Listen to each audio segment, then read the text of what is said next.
Open up the door locks.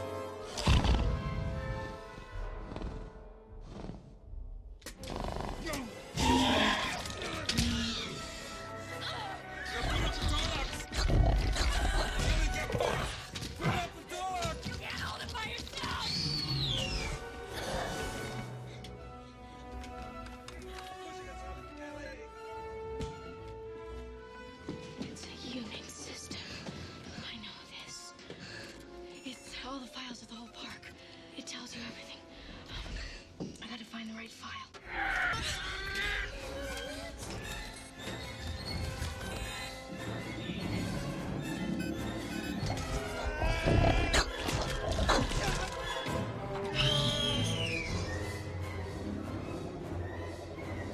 Oh, this is it. This might be the right file. I don't want you on this game right now. What are you talking about? You've been on kill 'em up games all day and all yesterday. It's because my new favorite game. I don't like it. You know. This isn't the right file.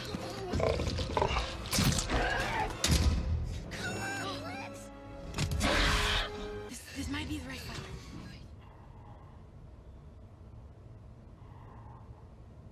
This isn't the right file. This might be the right file.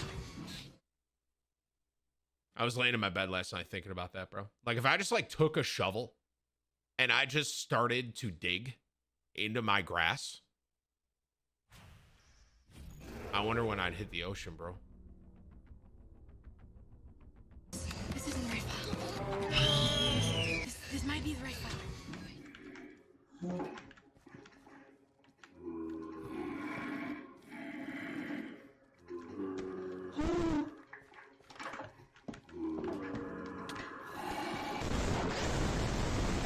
This isn't the right file.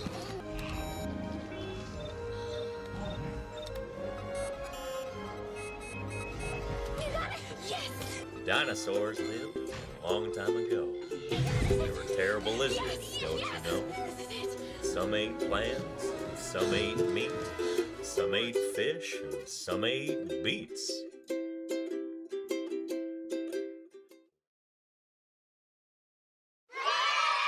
Well, hello, everybody, and welcome back to Paleontologizing. It's really good to have you here. Happy Thursday.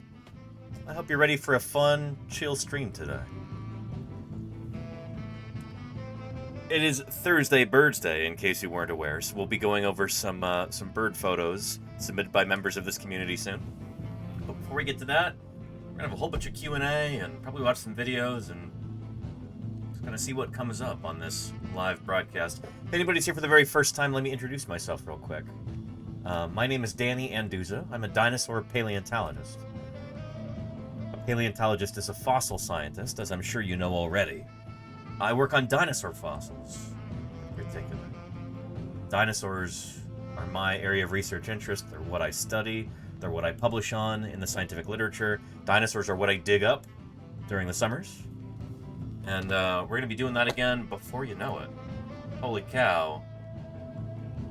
Is that swiftly approaching once more? We're going to be back out in the field, digging dinosaurs. Publishing it. It was published before you know posthumously. it. But yeah, that'd be a good way to do it, I guess. I don't know. Yeah. I do. I've got a bunch in my tent, and I try and clean off with those. For bathing myself. Yeah. Like a cat, you know?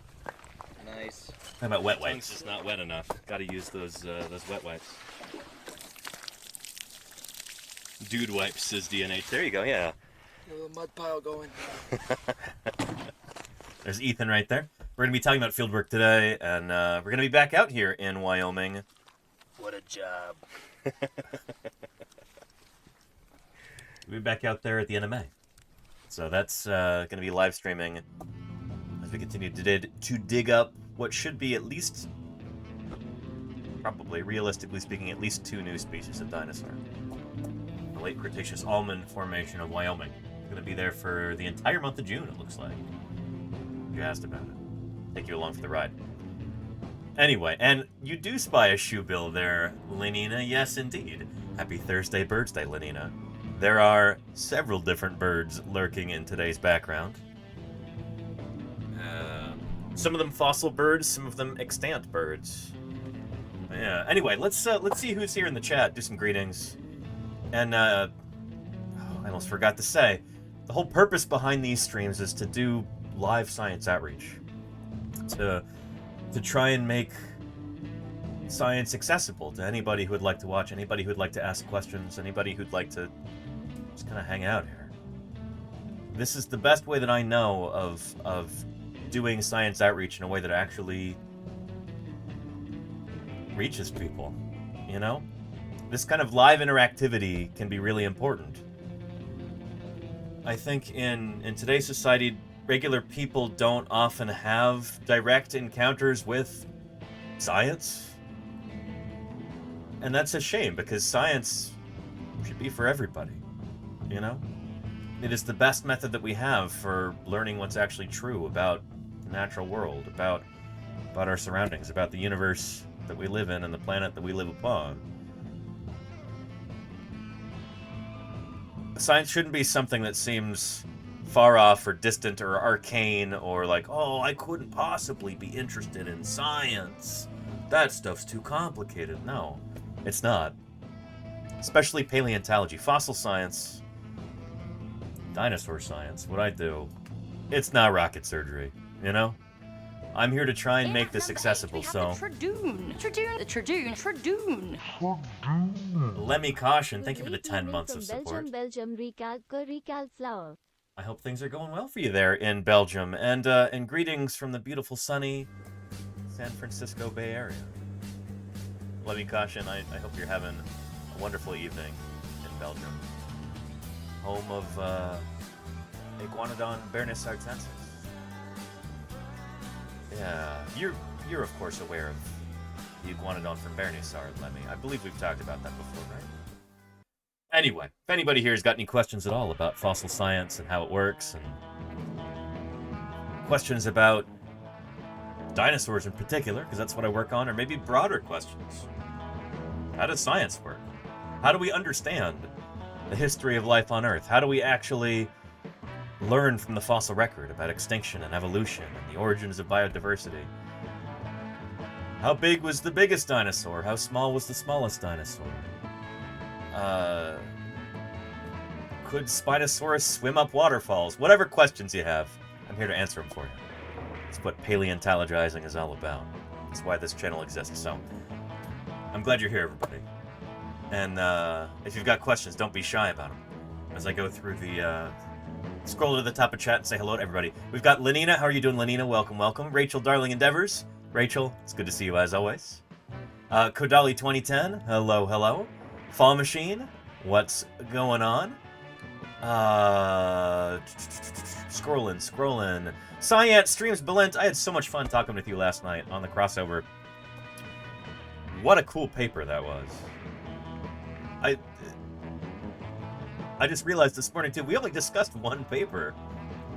The whole, 3 hours or whatever that was, but it was brilliant. Thank you again, Science Streams. And if we don't have a shout-out going for you right now, let's get that going. It's good to see you, as always, Blitz. Hope you're doing well.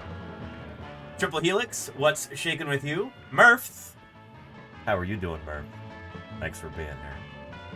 It's good to see you, as always. Sandwich Nom Nom, hello to you.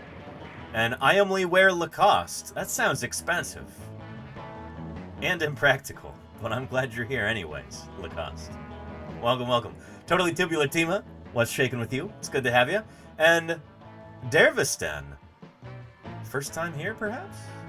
I don't recognize that name. It's good to see you. Welcome to Paleontologizing. Yeah, and Lordy. How are you doing, Lordy? It's good to have you back here in California. Picked up Lordy from the airport this morning. She's back home, and things are good. Yeah. Kinamara, how are you doing? Welcome. It's good to have you here. Reagan Nation, thank you, by the way, for that gift sub to Kinamara. That is excellent, and I really appreciate it. Oh, and hello, Sweetie Pie. Sweetie Pie, how are you doing? Want some attention this early on? How are you, Sweetie Pie? Are you gonna stare into the camera for 20 minutes again? Oh, looks like you might.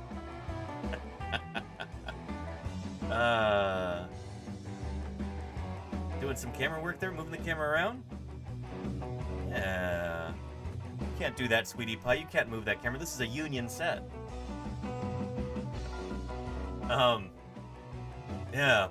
Who else have we got? Chris TS, hello, hello. Dinosaur Dave, thank you. Dinosaur Dave says, I sent you a package of Aussie road trip goodies a couple days ago. Should be in the P.O. Box Monday or Tuesday. You did not have to do that, Dinosaur Dave, but I really appreciate it, and I'm really excited to get that. I'm sure it's going to be wonderful. I hope your road trip is going splendidly, Dinosaur Dave. Sounds like the trip of a lifetime. Driving all around Australia, that's pretty cool. Pretty cool. Golganak, hello. Have I said hello to you yet today, Golganak? Welcome, Golganak. Hope things are going well for you. Hope your day is off to a good start. Paleo Lord, what's shaking with you? Welcome. And Dinosaur Dave, the way that you describe Australia makes it sound kind of like rural Montana. There's just not much out there. Although I'm guessing Australia is bigger than Montana is. There are probably longer stretches of zero infrastructure, apart from roads, maybe some power lines, in Australia than in Montana. And Gojira, how are you doing? Gar versus Pike? Those are two fishes that look very similar to one another in some ways, and yet that is all convergent evolution there. Yeah. So yeah, that looks like an alligator gar at the bottom and a northern pike at the top. Yeah. I could just read the labels. But yeah. I would have picked a different font for this, but that's okay. Anyway, those creatures not related to one another. Not related. Neat stuff. Well, I'm sure we'll be having a whole gar stream at some point. They are such cool critters. Rachidactylus says, just got done a few moments ago interviewing at a university that I'd love to be hired at. Own the skies, the land, and the sea. Oh, And the Mikey greatest likes. of all the reptiles were the dinosaurs. Hey, all Naturally. 36 months, almost like a full year. Mikey likes, thank you for the 36 months of support. That is brilliant. And I really appreciate it, Mikey likes. Thank you. Is Sweetie Pie just waiting for a treat right now? Is that what she's doing? Is this going to become a regular feature on the stream? She's just going to stare past the camera for 20 minutes? Anyway, Rachidactylus, I really hope that university hires you. They would be wise to do so. I don't know. Sometimes that's the attitude I think that you need to take. It's like, well, they're not going to hire me. Do I really even want to work there? Sounds like they don't know what they're doing. And if they do hire you, well, there you go. They were wise to do so. That said, I hope you get it, Rachidactylus. I really do. Phoenix the Archaeologist, hello to you. I hope you're doing well. I am Morvash, what's shaken? Shinken Godsa, hello to you too. Mommy Does DPS, welcome, Mommy Does. And Charlie's Dragon. Good to have you here, Charlie's Dragon. Scrollin'. Alexander Morrison. What a ridiculous intro. I know, right? Good to have you. Maxwell Paxton. Hello. She-Geek says, that intro is everything I needed and more. Thank you. I'm glad you enjoyed that, She-Geek. Welcome back. I'm glad you've returned. It's good to have you here. Your day is going well. Gojira says, summer. I'm 3 days from having snow on the ground for 5 months solid. Summer sounds nice. It already kind of feels like summer here, except that it keeps raining often. But let's take a look at, slightly overcast today. Slightly, they're partly cloudy skies over the San Francisco Bay Area right now. But, instead of settling for knowing what dinosaurs looked like, we now need to know how they lived. Optic Nerve, thank you for the 31 months of support. Paleo. Optic Nerve, how are you? I feel like it's been a while. Good to see you. Howdy, howdy. Good to have you here, Optic Nerve. Welcome, welcome. Sorry, there's a cat in the way. Sweetie Pie, do you want a treat? Is that what you're here for? I appreciate that you like being on camera, but at the same time, I know you're the landlord here, but at the same time, this is kind of my program. Here. Let's see if I can entice you with a treat. Would you appreciate that? Would you like that, Sweetie Pie? Yeah?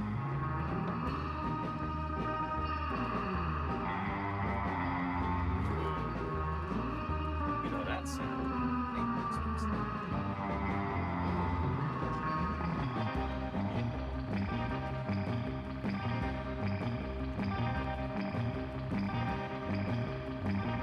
How's that? Good stuff? You like that? You like that? Yeah.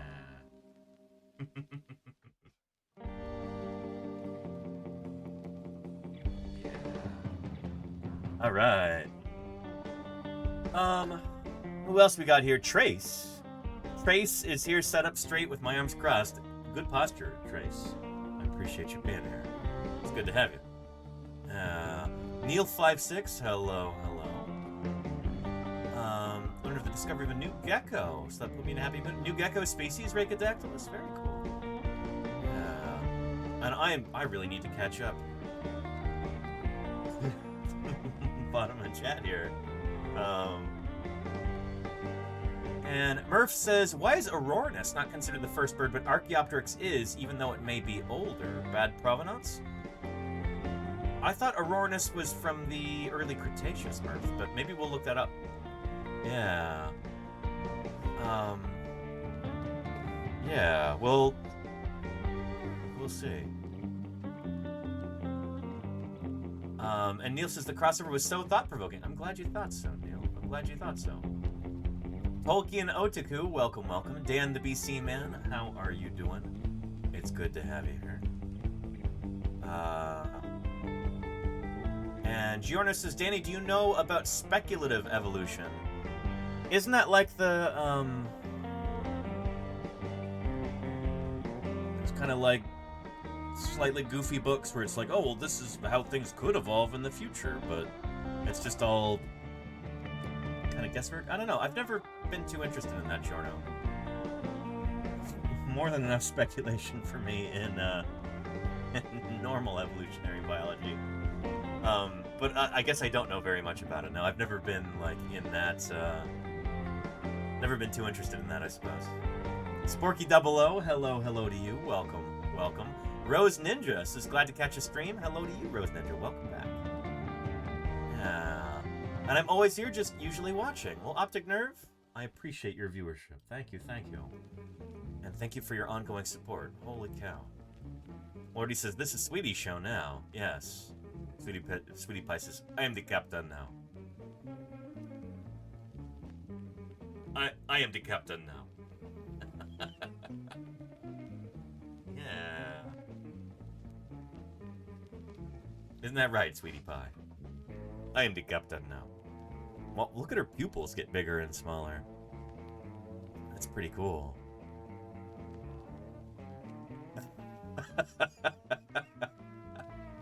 How close can we get?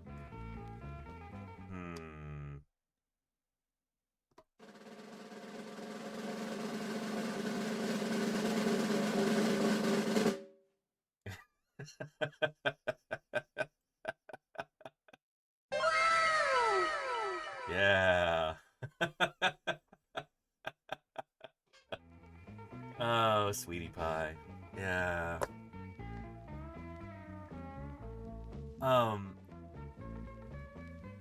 And there you go, Rhacodactyls. I think that's happening right now. I think there is a Pavlovian response. I think that habit has already been built. Yeah. Neverwinter says she's staring into my soul. Oh, and there she goes. Well, thanks for stopping by, sweetie pie.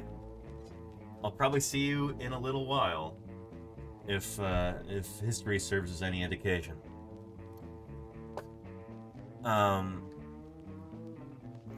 Yeah, she is a sweetie pie. That's why we call her that. Cool, yeah. Anywho. And yeah, she has me well trained, Lordy. She really does. And Dinosaur Dave, hey, you drive safe. Look forward to hearing of your adventures out there in the outback. Cool stuff. Well, I don't know if you're actually going through the outback proper, but of course, what I think of when I think of remote areas in Australia. Yeah. Anywho, we have got some fossil news that we can cover today. We've got Thursday BIRDSday. First of all, does anybody have any questions, though? I want to give you an opportunity right now to ask any questions that you might have at all about anything to do with dinosaur science or fossil science or natural history in general. And let's take a look here real quick and see.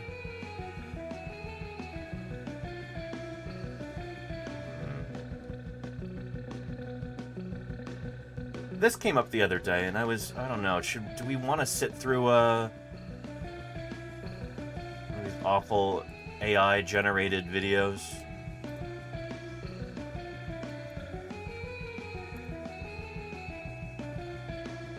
I'm not sure we do. Jonesy Was Taken says, I noticed small songbirds chasing off large birds. Do you think this happened at all with dinosaurs as well? Those birds are dinosaurs themselves, Jonesy Was Taken, but I'm sure you know that already. Yeah, that's called mobbing behavior, and we see that in a lot of birds. Smaller birds will chase away larger birds that are often they're birds of prey. Cypterids or falcons, or sometimes even like ravens or crows. And sometimes ravens and crows do it to larger birds like eagles. Here, take a look. Reganation gifted a tier 1 sub to Jonesy Was Taken. And thank you, They have Reganation. given I 200 appreciate gift that. subs in the channel. That is lovely. It really is. You see hawks being chased away all the time? Yeah, I actually just saw that the other day. There were 2 red-tailed hawks who've been hanging out in the neighborhood, and they were being mobbed by crows like this. Yeah. It's fun to, like, dub in, like, World War II fighter plane sound effects over the top. Like, yeah. And the ouch, yeah, occasionally those animalogic videos come up. We took a look at a few of those recently. I think when we were talking about elephants? But yeah, they're usually pretty decent. Yeah. And Nova Ninja says, why are they being harassed? Well, a lot of birds do not like it when large predatory birds show up. Once we knew only that they vanished. Now we know the dinosaurs ruled the land longer than any creature before them or since. And they still do, to a certain extent. Dyson Dinosaur. And their 20 raiders want to know more than that. The big raid, Dyson Dinosaur. How did your stream go? I hope it was really good. And Fioria Calori, thank you for the follow. Grazie for that follow. Welcome to Paleontologizing. It's good to have you here. Dyson Dinosaur, how are things? Hope you had a wonderful stream. Welcome to another edition of Lifestyles of the Large and Extinct. Very nice. Thank you, Mene412, for that follow. Welcome to Paleontologizing. It's good to have you here. Yeah. Making my way downtown, walking fast, faces passing, I'm homebound. And the ouch, thank you for the 3 months of support. I really appreciate that too. Thank you for keeping me here on the air. I appreciate that. And hi to you too, Mene412. Welcome, Mene. And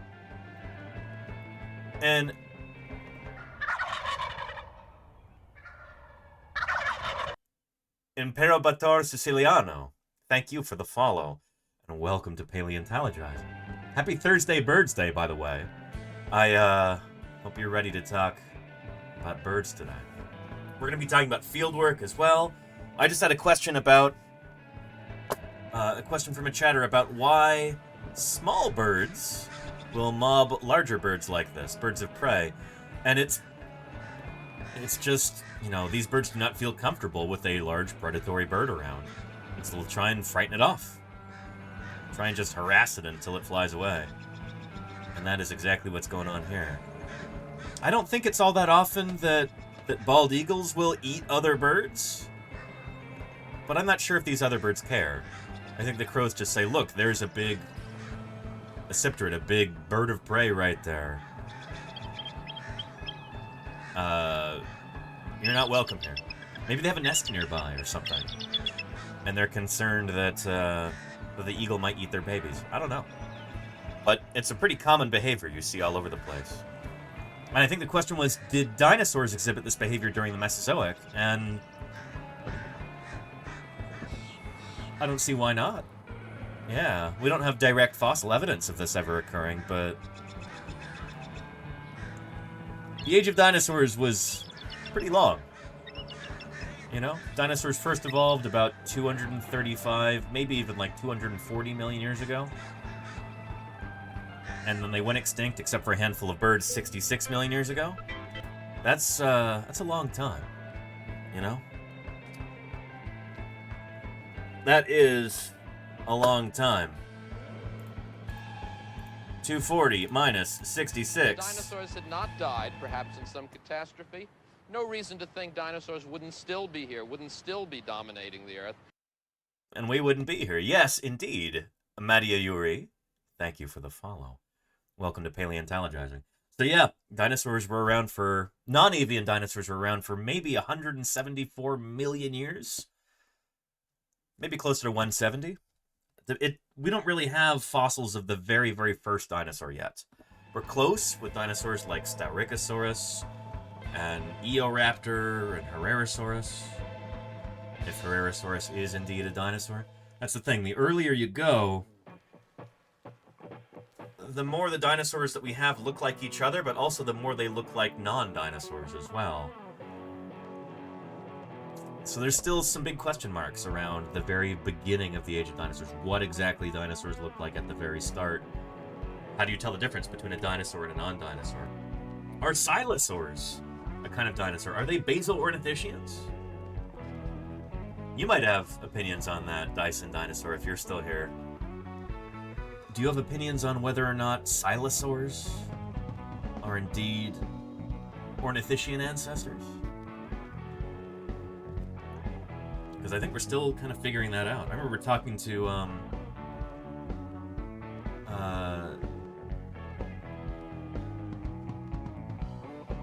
was I talking to about that?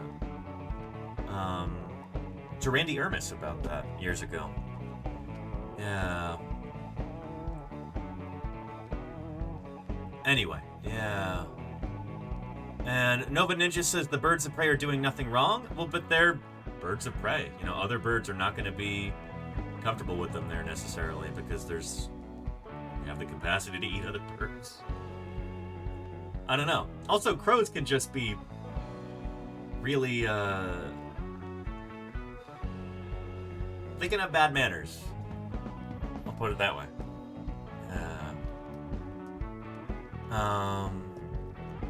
But yeah, Murph says middle to late Jurassic Jiuzhanshan formation of Liaoning province, Aurornis. Is Aurornis absolutely thought to be a bird, Murph? We'll look into that. Yeah. And Mr. Mushroom, I did change the background. I change the background every day, Mr. Mushroom. Yeah. There's a bunch of, I think it's all theropod dinosaurs today, including some birds. Yeah. Modern theropods like Cassowarius, the southern cassowary, Balaniceps rex, the shoebill, aka shoebill stork, even though they're not storks, Deinonychus, Megalosaurus, There's a cladogram. That's a figure that I actually drew a long time ago for a paper for my undergrad advisor on like the evolution of nesting behavior in Maniraptoran, or I should say Tetanoran theropods. Juvenile Tyrannosaurus skull, aka Nanotyrannus. Hesperornis, Archaeopteryx, Troodon, right here. Ornitholestes, and a little Archaeopteryx there. And Emu Dromaeus. Tradoon. Yeah. So yeah. And there you go, Rhacodactylus. No, different genus Rhacodactylus, not just different species.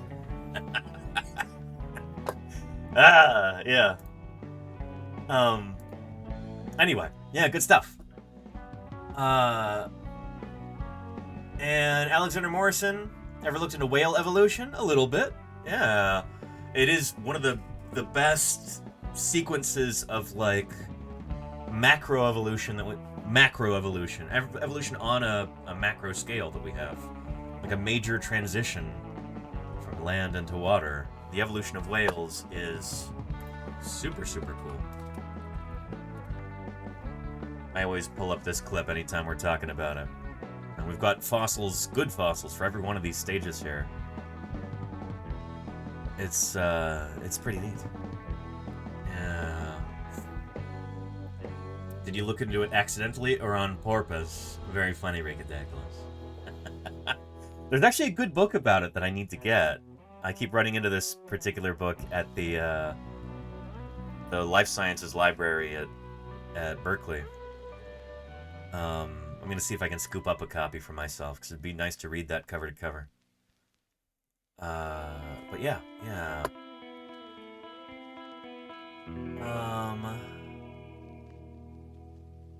But yeah. Oh, and Sloppy Salamander says, is rumination a known or theorized behavior in any herbivorous dinosaurs? I've never heard anybody discuss that, actually, no. I think, like, ruminant mammals that chew the cud, so to speak, I think they might have specialized soft tissue, guts for that. And, I don't know if that sort of thing would be decipherable just based on osteological remains. If you just got bones, I don't know if that would... But again, I don't know. Be a good question for a mammal person. Maybe somebody who studies bovids. Yeah.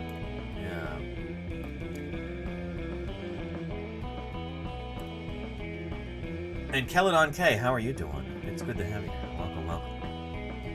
Yeah. And Mr. Mushroom, you're from the place where Archaeopteryx is found. Really? From Solnhofen in Bavaria? Very cool, Mr. Mushroom. Very cool. Pontius Pirate says, all people are mammal people? You know what I meant, Pontius Pirate.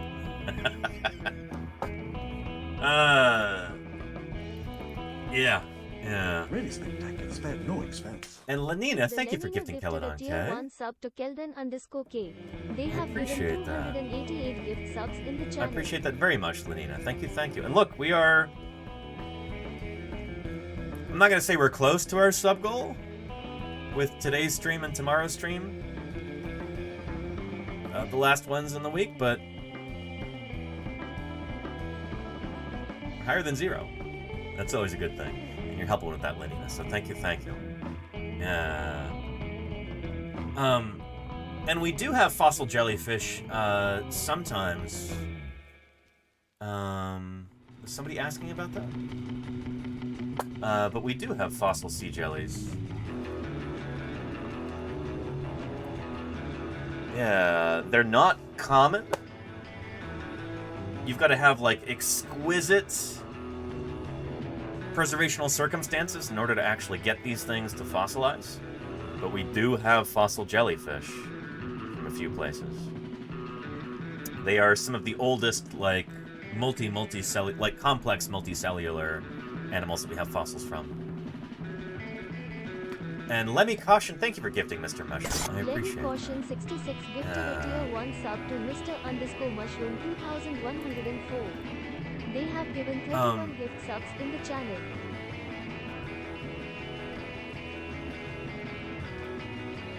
Maybe we'll talk about that briefly, actually. Maybe we'll take a look at a video about the history of life on Earth, and we can use that as kind of a springboard for discussion. Because I'm sure that'll prompt a lot of questions here. Sea jellies. I prefer the term sea jelly because jellyfish, I mean, they're not vertebrates, so they're not fish, obviously. But yeah. What is their fossil history? Having 2 taxonomic groups. They're cnidarians. They've got those stinging cells. Since jellyfish have no hard parts, fossils are rare, as you'd expect. The oldest unambiguous fossil of a free-swimming medusa is Burgesso Medusa for the mid-Cambrian Burgess Shale of Canada, which is likely either a stem group of box jellyfish or this other clade. Other claimed records from the Cambrian of China and Utah in the United States are uncertain and possibly represent ctenophores instead, aka comb jellies.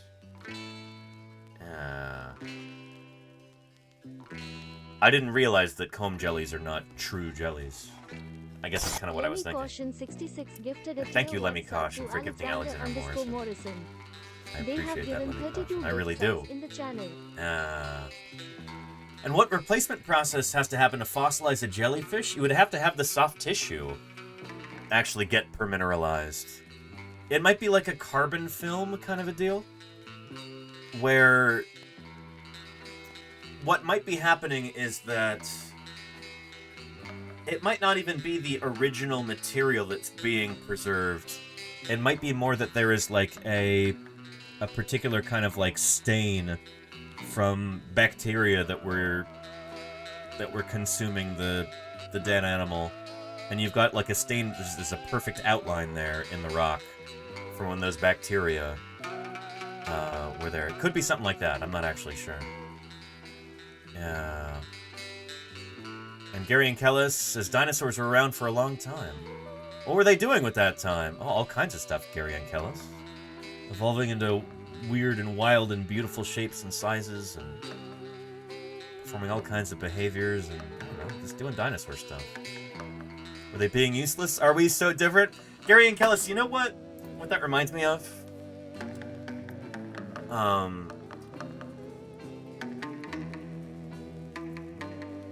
Yeah.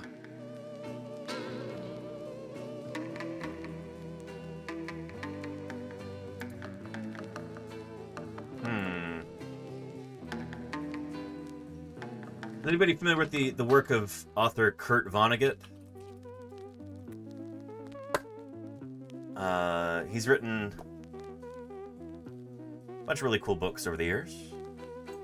I really enjoy his writing. And I think he was, I don't know where this came up. Maybe he was giving a speech at a college graduation or something like that.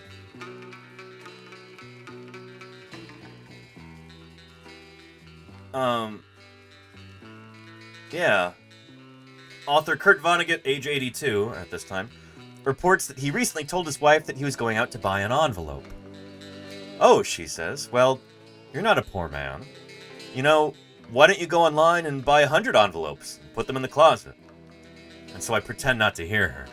And I go out and I get an envelope because I'm going to have a heck of a good time in the process of buying one envelope. I meet a lot of people. And see some great looking babes. And a fire engine goes by. And I give them the thumbs up. And ask a woman what kind of dog that is. And I don't know. The moral of the story is, we're here on Earth to fart around. And I think there's something kind of beautiful in that. You know? We didn't choose to be here, but we are. So let's make the most of it. Try and enjoy ourselves. Try and make the world a better place in whatever way we can. Do things that we find personally meaningful. Oh, yeah. Yeah. Wear sunscreen. There you go, Harry. Yeah.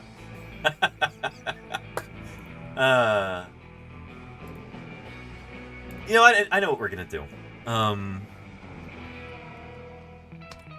Let's see.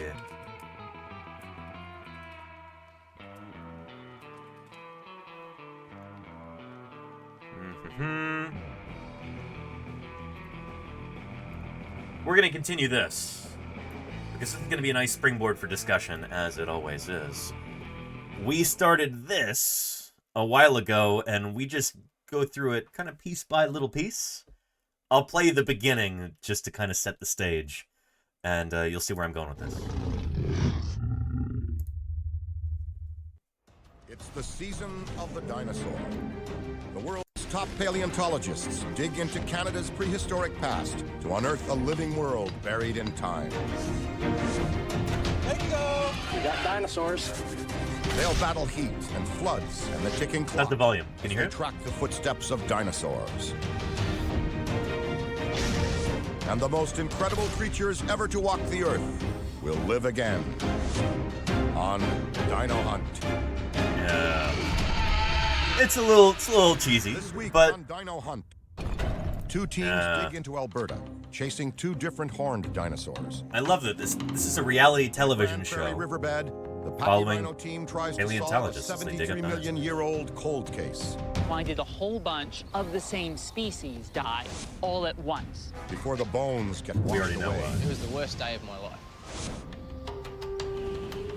And in the Badlands, the horned dino team is I like that searching bunch for the of skull spider. bones of a brand new species We've got the frill, we need the face. that's been dead for 80 million years. yeah. And so anyway, we got to about, where were we? We were just about to meet Victoria Arbor here, I think, who specializes in ankylosaurs. And let's jump to that.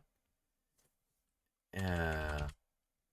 But this is nice because it actually shows paleontologists working in the field, and this is exactly what you're going to be seeing this summer in just a few short months when I'm out there in Wyoming with Ethan Cowgill, and with Ken is going to be out there too, and we've got a paleontologist joining us from Pittsburgh as well. Be talking about that later. Have a whole bunch of volunteers. It's going to be a fun time. I'm really, really excited for the opportunity to do more science outreach like this and try and provide something hopefully interesting, hopefully unique, fun to watch. So anyway, to give you kind of a background into what I'm going to be doing here, there in Wyoming, let's take a look at what these crews were doing up in Alberta. A new generation of dino hunters is searching for a And long there you go, lost Mayor Space, quarry.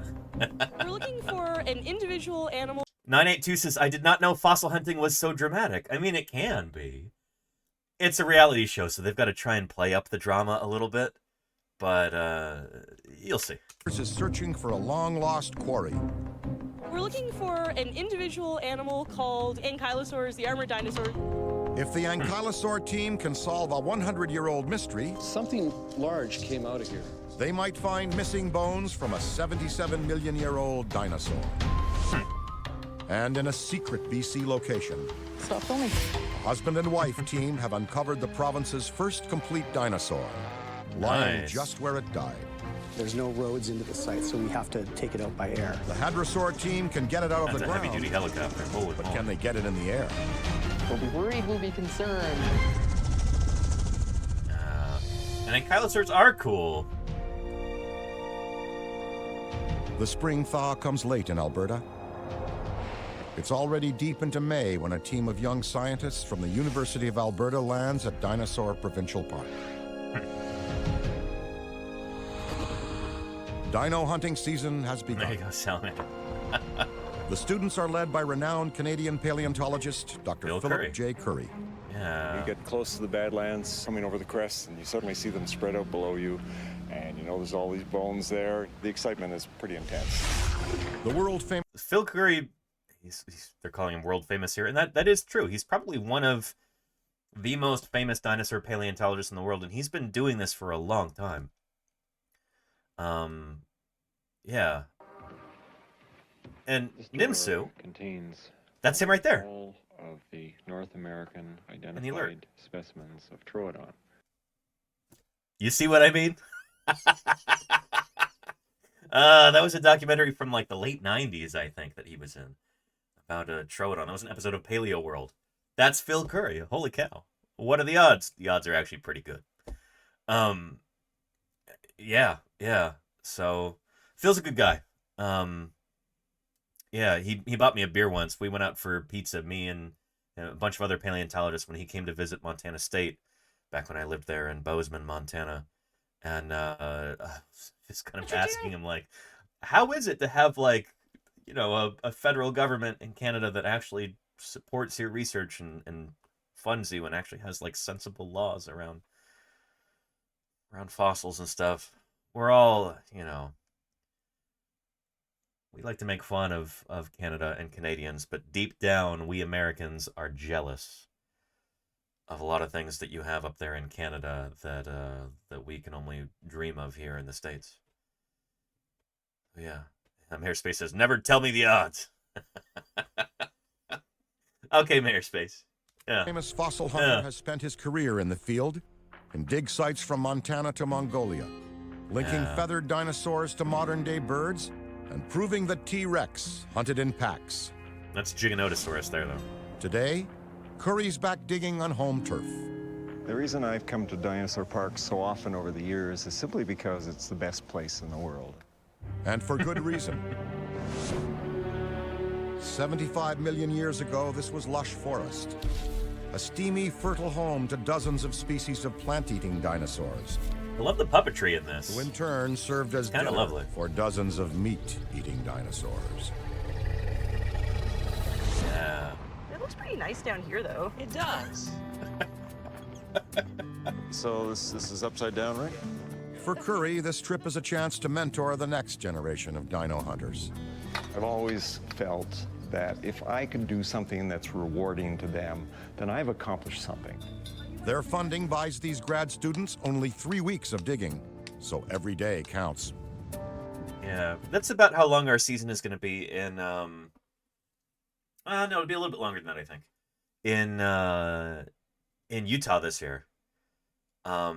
Last year, what? Shoot, I was out there. First stream in Utah was the 19th of July. And then I think August 10th or 11th was our last day in the field. So however many days that is, probably have about the same this year. And thank you, Loops Loops 18. With 2 raiders. Loops Loop, welcome to Paleontologizing. It's good to have you here. How was your stream? Welcome, welcome. Shoot, and you know what? I just realized I need to, before I forget, send a text message to LJ here and ask if there's any updates about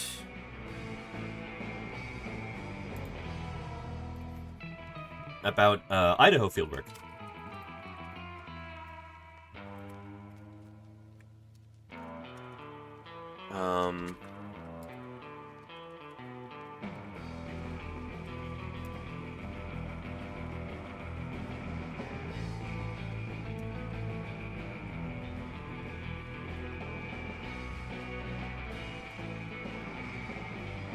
Got any update about potential Idaho fieldwork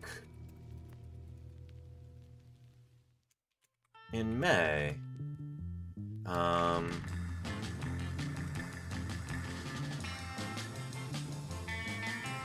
it's been snowing in your part of the world, so hopefully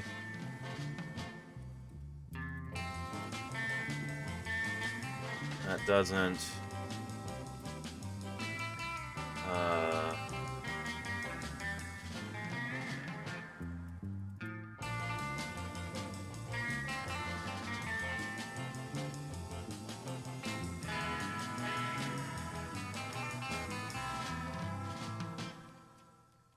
There we go. And hopefully he'll get back to me soon about that. for right now,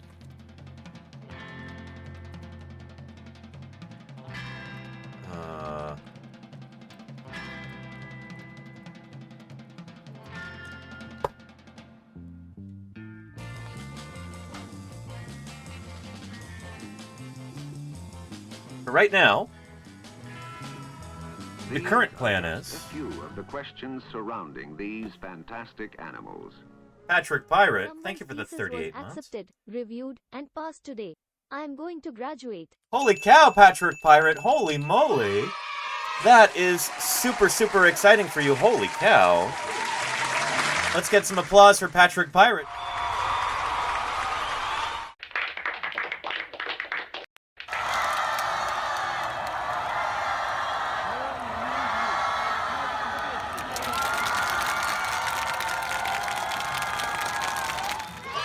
Congratulations, Patch. Holy moly. Thesis accepted, reviewed, and passed. Congratulations, Patrick Pirate. Congratulations. We're all proud of you. It is not easy to do that. Congrats. How are you celebrating? I'm more than flattered that you chose to use part of this day of celebration spending time with us here. And thank you for the 38 months of support. You know I appreciate that. I'm sure you're going to heave a big sigh of relief, but I hope you've got some celebratory plans. Going to dinner for wine and tapas tonight. Ooh, small plates. And then once I go to Florida, to walk, I'm going to Disney World. It's like a commercial there, Patrick Pirate. Yeah. Patrick Pirate, you've just won the World Series and passed your thesis. What are you doing next? I'm going to Disney World. Congrats. That's exciting. That is really exciting. Yeah.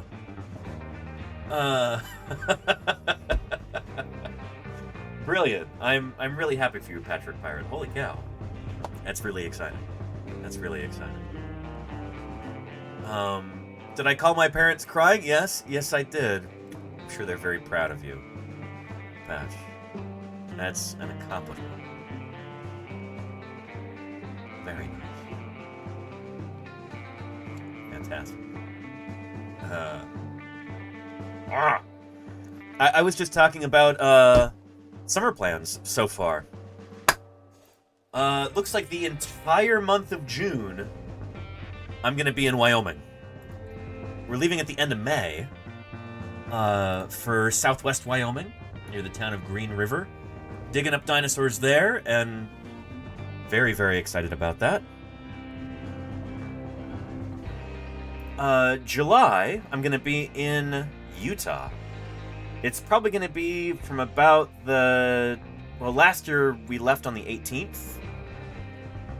And then, so that's, yeah, 1 week, 2 weeks, 3 weeks. We basically had 3 weeks in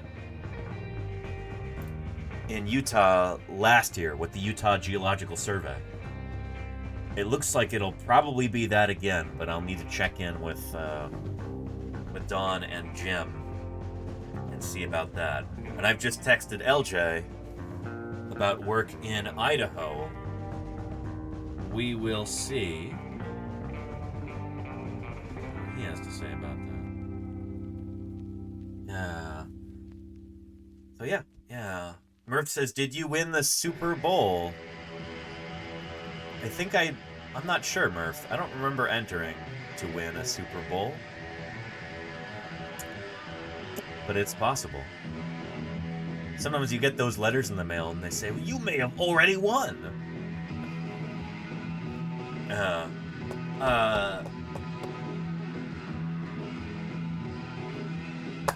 Let's get back to this. So here's another crew of paleontologists up in Alberta, and it's remarkably green there. They must have gotten so much rain. But also, I guess it's still May here, so things haven't had a chance to dry out. But you've got these trees are sometimes the only trees. Meister Grimm, thank you for the follow, and welcome to Paleontologizing. Good to have you here. These trees are sometimes the only trees that you see within hundreds of miles. Cottonwood trees. I don't know if they're native or invasive in this part of the world, but in eastern Montana, out on the prairie, you'll have sometimes cottonwood trees are like the only trees around. And you sometimes only see them around town because all the other trees got cut down for ranchers to build fences out of. And then any trees that might possibly spring up and grow from saplings are immediately eaten by cattle. And so you just have these vast windswept plains with zero trees, except for maybe like a lone cottonwood somewhere, and then you get cottonwood trees in town as well. Yeah. Do you have a surf rock pomp and circumstance? I don't, Lenina. In honor of Patrick Pirate? Let's see what I do have, though.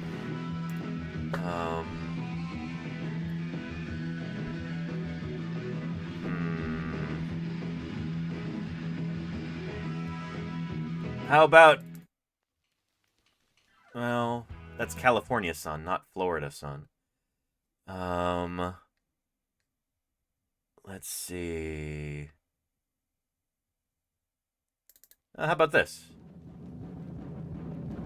Yeah, and cottonwood is native. Thank you, Meister Grimm. I did not know that. Good to know. I know, Russian olive is another tree that occasionally you see planted on ranches and stuff that is not native. With a name like Russian olive, you wouldn't imagine it to be native to Montana, and it's not. But yeah. I'm no paleontologist, but I am a forester. Interesting. Mr. Grimm, Meister Grimm, it's good to have you here.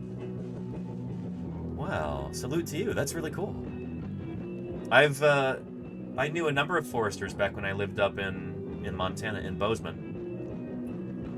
Not Subaru foresters, you know. Forestry experts, forestry workers. I knew some Subaru foresters as well. But yeah. That's pretty neat. That's pretty neat. When I was working on the American Prairie Reserve, we met some foresters there too, I think.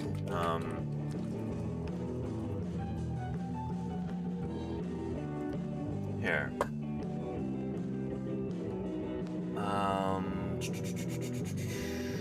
Take a look at this.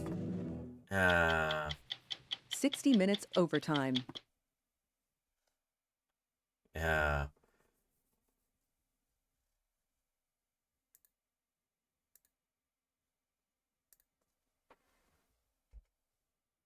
Yeah.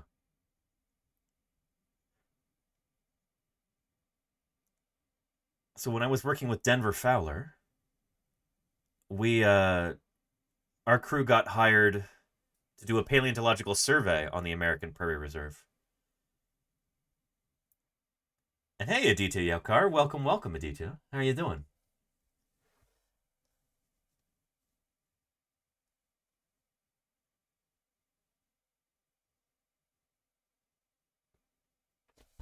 And that looks like... I think that's a cottonwood right there. I don't think that's a Russian olive. Can you tell just by the silhouette, Meister Grimm? It looks cottonwoody to me, but, yeah.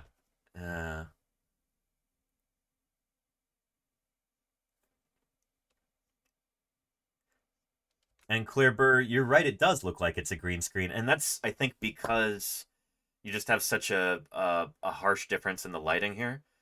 You've got this natural light outside, and they're gonna have studio lights underneath their shelter right here. You know, they probably got a giant soft box and a hair light and all this other stuff going on. Yeah.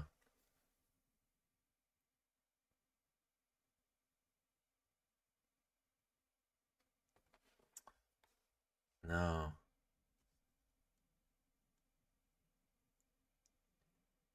You used to sing cotton would be super tall from more forested part of the U.S. Gotcha, Mr. Grimm.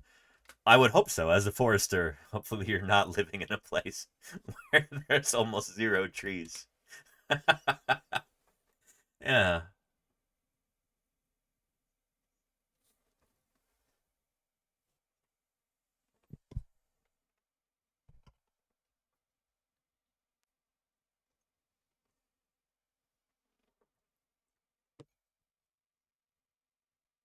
Yeah. Yeah. And this looks like there's a lot more green than I'm used to working in an area like this. But you can see there, these are probably like Paleogene age rocks here, I'm guessing. Although it could be like Judith River Formation. It depends which part of the Missouri Breaks they're in here. But yeah, this territory looks pretty similar to the sort of landscape I'm going to be in Wyoming before too long. Yeah.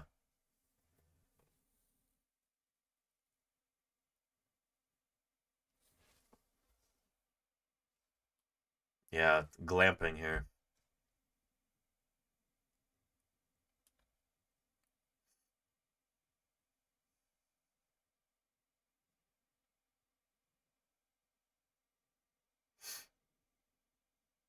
Yeah.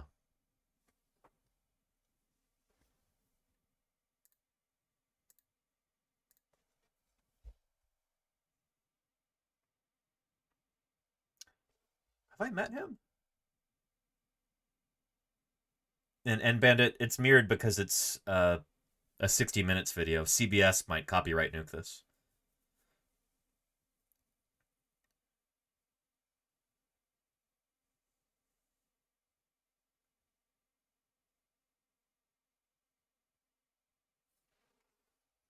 Welcome in, Bandit. It's good to have you here.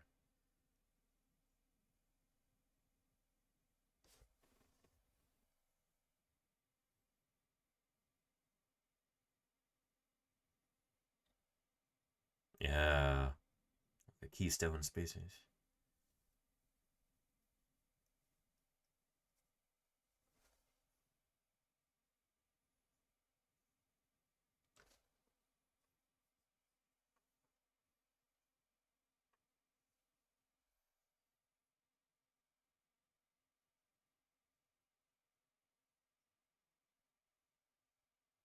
There's pronghorn and bison. Those animals there, pronghorn, are really, really cool. And we see a bunch of these when we're out in Wyoming as well. Pronghorn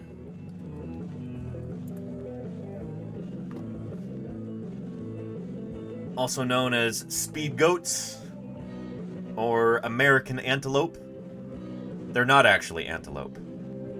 These are the antelope from the, they're mentioned in that song Home on the Range. Home on the Range, where the deer and the antelope play. The antelope there are pronghorn, who are not actually a kind of antelope. They're more closely related to animals like goats. But these are the last surviving members of this once super diverse, well, not super diverse, but more diverse than they currently are, group called the Antilocapridae. Yeah. It had all these different species of pronghorn-like animals that roamed across the American West. And Midwest, too, I think. Including here in California. Lots of different species. With different shaped horns. They're cool critters. So Antilocaprids, man, the one that I think is most charismatic would be Synthetosaurus. Synthetosaurus is this guy right here. It's got this ridiculous Y-shaped horn on its nose like that. Yeah, and they are the fastest land animal in America. Yes, indeed, Ocean Drainer. Yes, indeed. We think that these animals... here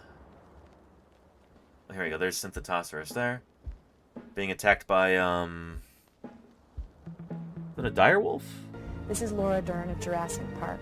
Digging up dinosaurs is hard, frustrating work. It takes months or years, so leave it to the professionals. Ocean Drainer, thank you for the follow. Welcome to Paleontologizing.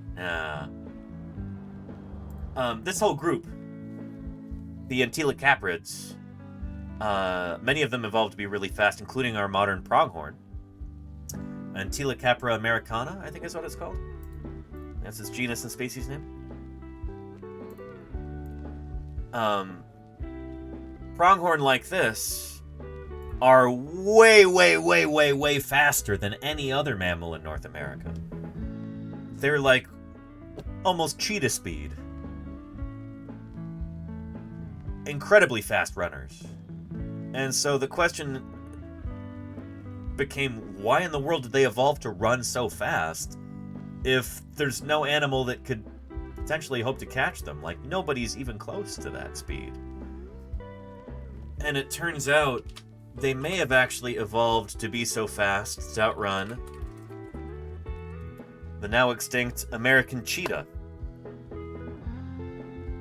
Yeah.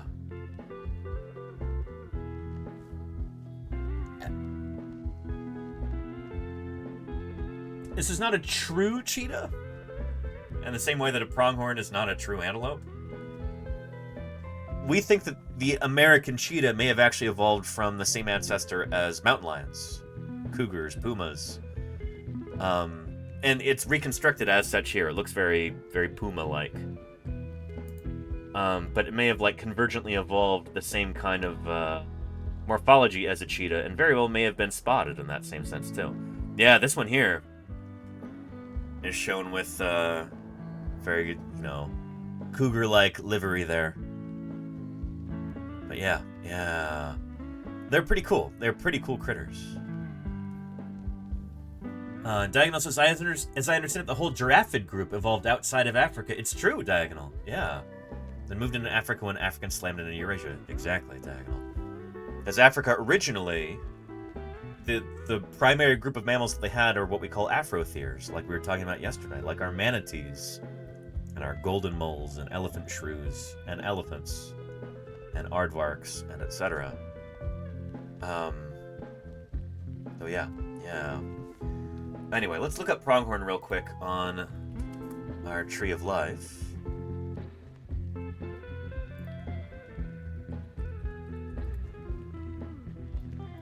There we go.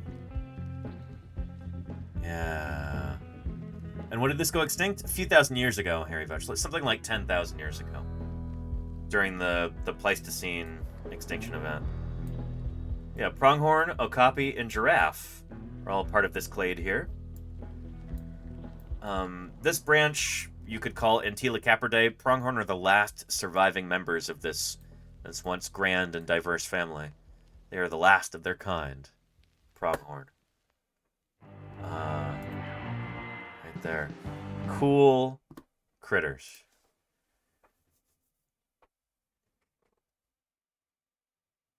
Yeah.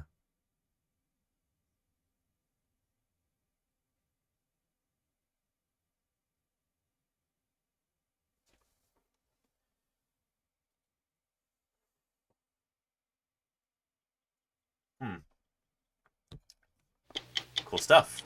Yeah. Anyway, I will be working in a similar kind of habitat, except with a bit more topography, a bit more ups and downs, in Wyoming in a few short months. Yeah. And yeah, good year. A lot of pronghorn do enjoy running alongside cars. I almost feel like they're like, hey, there's a thing that's almost as fast as me or faster. Let's race. I get that sense a lot when I'm driving alongside pronghorn. Yeah. And saiga are not closely related to pronghorn, no. Here, let's take a look. We'll jump from pronghorn to saiga antelope. The antelope are way over here. Yeah. Saiga are another species that they did really well in the Pleistocene. They do really well in the cold and then the dust. But they are not close to pronghorn. Pronghorn are much closer to okapi and giraffe than to true antelope, you know. But yeah, good question there. Good question there. Anyway, let's get back to our paleontologists here. PhD student Scott Persons is looking for meat eaters. Last year I found on one day a total of 6 tyrannosaur teeth. I'm looking to try to best that record this year. It's like when you're in grade school and you play that parachute game. Doctoral student Victoria Arbor has had a passion for paleontology since she was a teenager. So she's one of the leading authorities on ankylosaurs. I've always liked dinosaurs ever since I was really young, so being able to collect in Dinosaur Provincial Park is like, you know, the holy grail of dinosaurs in Canada. A century ago, the first fossils were discovered lodged in the craggy moonscape of the Badlands. By 1910, adventurer and fossil hunter Barnum Brown grabbed headlines with a This is lovely. We're going to be following the trail of Barnum Brown this year in Wyoming. We did that a bit last year. We're going to be doing even more of that this year. Barnum Brown is one of the most well-known of all dinosaur paleontologists who have ever lived. By 1910, adventurer and fossil hunter Barnum Brown grabbed headlines with a Triceratops skeleton and the world's first T-Rex. Yep, that was in Montana.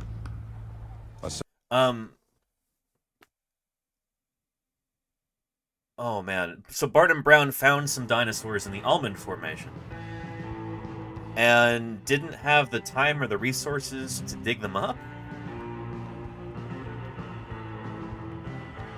We're going to be digging up at least one of Barnum Brown's dinosaur specimens this summer. We've got our permits, we've got our permissions in order. We're going to be doing that, which is pretty exciting. Yeah. And Lemmy Caution says, what is the name of this program? I'll give you a link. Lemmy Caution, I'll give you a link. Right there. Yeah. Then N Bandit says, paleontology is not even close to my profession, but this is the only stream that I actually learned something new every time with Danny. And Bandit, I appreciate you saying that. I'm glad you enjoy this. It's wonderful to have you here. Thank you for your kind words and your continued support. It means a lot to me. Here, let's see.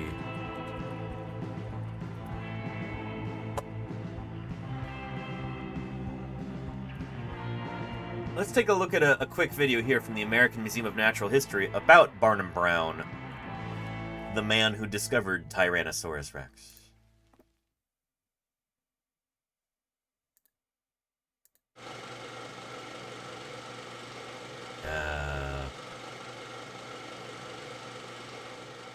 Barnum Brown was, by all accounts, the best dinosaur collector who ever lived. He began his career here at AMNH in 1897, going out on expeditions to the American West, first in search of fossil mammals, but of course later with the dinosaur expeditions. And his name, Barnum Brown, his first name, Barnum, he was actually named after P.T. Barnum. So he was born in Kansas, back when Kansas was like, you know, the western frontier. He was born, I think, around the time, or just after the Civil War, I think. He was born in, what, the 1870s, I want to say? Was Barnum Brown born? Barnum Brown, born, yep, 1873. So yeah, less than 10 years after the end of the Civil War.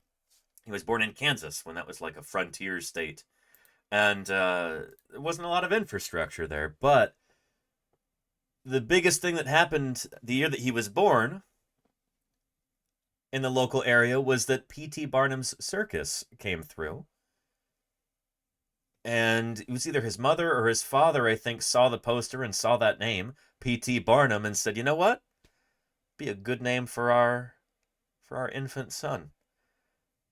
And so they named him Barnum. He started as a field assistant and worked his way up to be curator. And I will not be wearing a bow tie. Paleontology, no. Head of all the dinosaur collections. The majority of specimens that we have on display were collected by him. I mean, he was the one who collected the first Tyrannosaurus Rex specimens. He was the one who collected the Albertosaurus specimens. He was such a popular and important guy during his lifetime that He really, really, really kind of was the museum. Curator Barnum Brown has found and brought back many dinosaurs. Here is the head of the dreaded Tyrannosaurus, the skeleton of a pteranodon. We'd known for a long time, both Mark and I, that there were 13 boxes of documents and correspondence the books that they wrote on up in the archives of the vertebrate paleontology department, and no one had ever written a comprehensive biography of Barnum before. We felt like, given that it was about a century after his discovery of Tyrannosaurus, it was the right time to celebrate his life. He happened to be born and grow up during the first bone rush out into the American West, led by O.C. Marsh at Yale and his arch rival E.D. Cope at the Philadelphia Academy of Sciences beginning in the 1870s. Barnum Brown collected a number of tyrannosaurs in the Hell Creek Formation in the first decade of the 20th century. A number of them weren't that complete, but they knew that there was this big hypercarnivore which was out there. He found things like, lower jaw, part of a brain. I love that writing there. The pubes are about 5 feet long. That's some of the lower hip bones. I've never seen anything like it from the Cretaceous. Carnivore which was out there. He found things like, lower jaw. And Polly Pollux, how are you doing? Welcome to Paleontologizing. Polly Pollux says, "This is my first time watching your stream.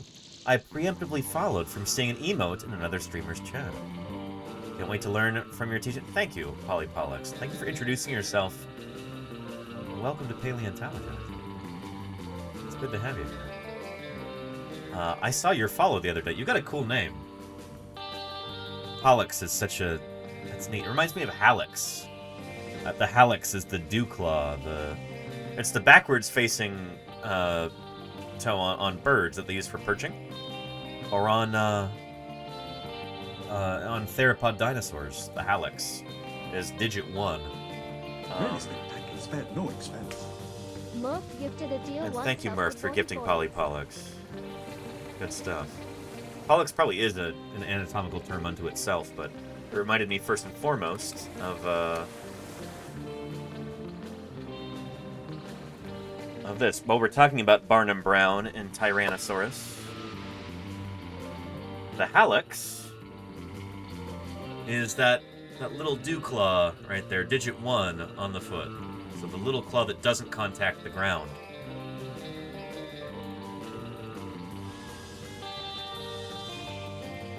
Right there, that's the Halix right there. H-A-L-L-U-X. Anyway, I'm kind of just free associating here, but Polly Pollux, it's good to have you. Thanks for joining us.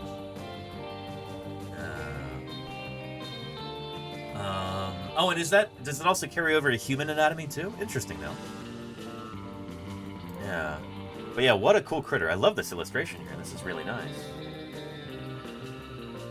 Yeah. And Tyrannosaurus, of course, discovered by Barnum Brown, the guy whose path we're going to be tracing this summer in the field. Just a couple short months. Part of a brain case. Finally, he found this specimen, what would become the 5027 specimen, and the skull, which is still amongst... Rampaging in an unsuspecting world. Living creatures from the dawn of time. What havoc will they wreak? What lives will they destroy? What depths of panic and terror will they create? Octavius King, how are you doing? It's good to have you here, Octavius. Welcome to Paleontologizing. How did your stream go? How are the rats? How are all of the mammals, including the chatters? Hope everybody's doing well. It's good to have you here. We were just talking about Barnum Brown, his discovery of Tyrannosaurus, and I'm going to be digging up a dinosaur that he left out in the field almost 100 years ago. Sculpin, thank you for those 10 gift subs. I really appreciate that. Happy Thursday BIRDSday. And look at this beautiful, very excited Tinamou bird. A little too excited. Uh-oh. Shoot. Sculpin01 is overloading the system with 10 gift subs. Thank you, Sculpin. Extinction is the motor of substantial change in evolution. Thank you, Kaya in the sky. Successful group would dominate and it would last forever. Paleo YES move, Paleo I appreciate you, YES Kaya. move, Thank you, thank you. Paleo YES move, And Paleo holy cow, YES Sculpin, move, Paleo 10 YES gift move. subs. It's 10 people in the chat who won't have to worry about any ads for the next 30 days. I appreciate that, Sculpin. I really do. Thank you, thank you. Good stuff. Octavius King, I hope you had a wonderful stream, Octi, and it's wonderful to have you here. How are the rats doing? Let me scroll up and see if anybody had anything to say about that. Another Octi raid, yes indeed, Deepest Blue Dragon. Yes indeed. And that is a Tinamu there. Yes indeed, Will62. And stream cut early because Octi needed to give some TLC to a slightly unwell Rataho. Oh, well, I hope that rat's feeling better soon. We're here to look after you instead. Well, thank you. Dinosaurs had not died, perhaps in some catastrophe. No reason to think dinosaurs wouldn't still be here, wouldn't still be dominating the Earth. And we wouldn't be here. Yes, indeed. My name is Mike. Thank you for the follow. I'm glad you're here. I appreciate you. It seems like we might have some cool new people here. This might be a wonderful time, actually, for a welcome video. Is it time to... Well, you heard that.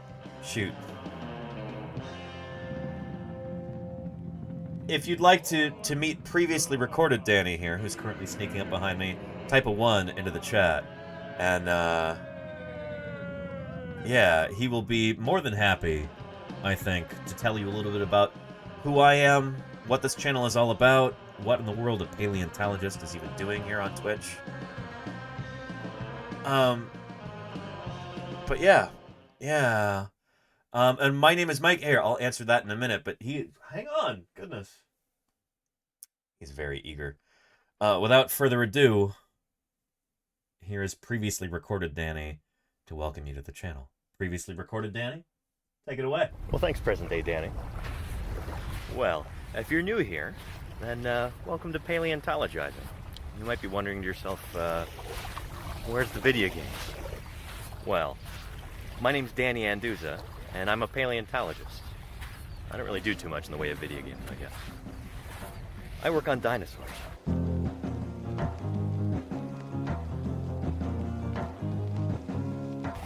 But how does a paleontologist end up on Twitch?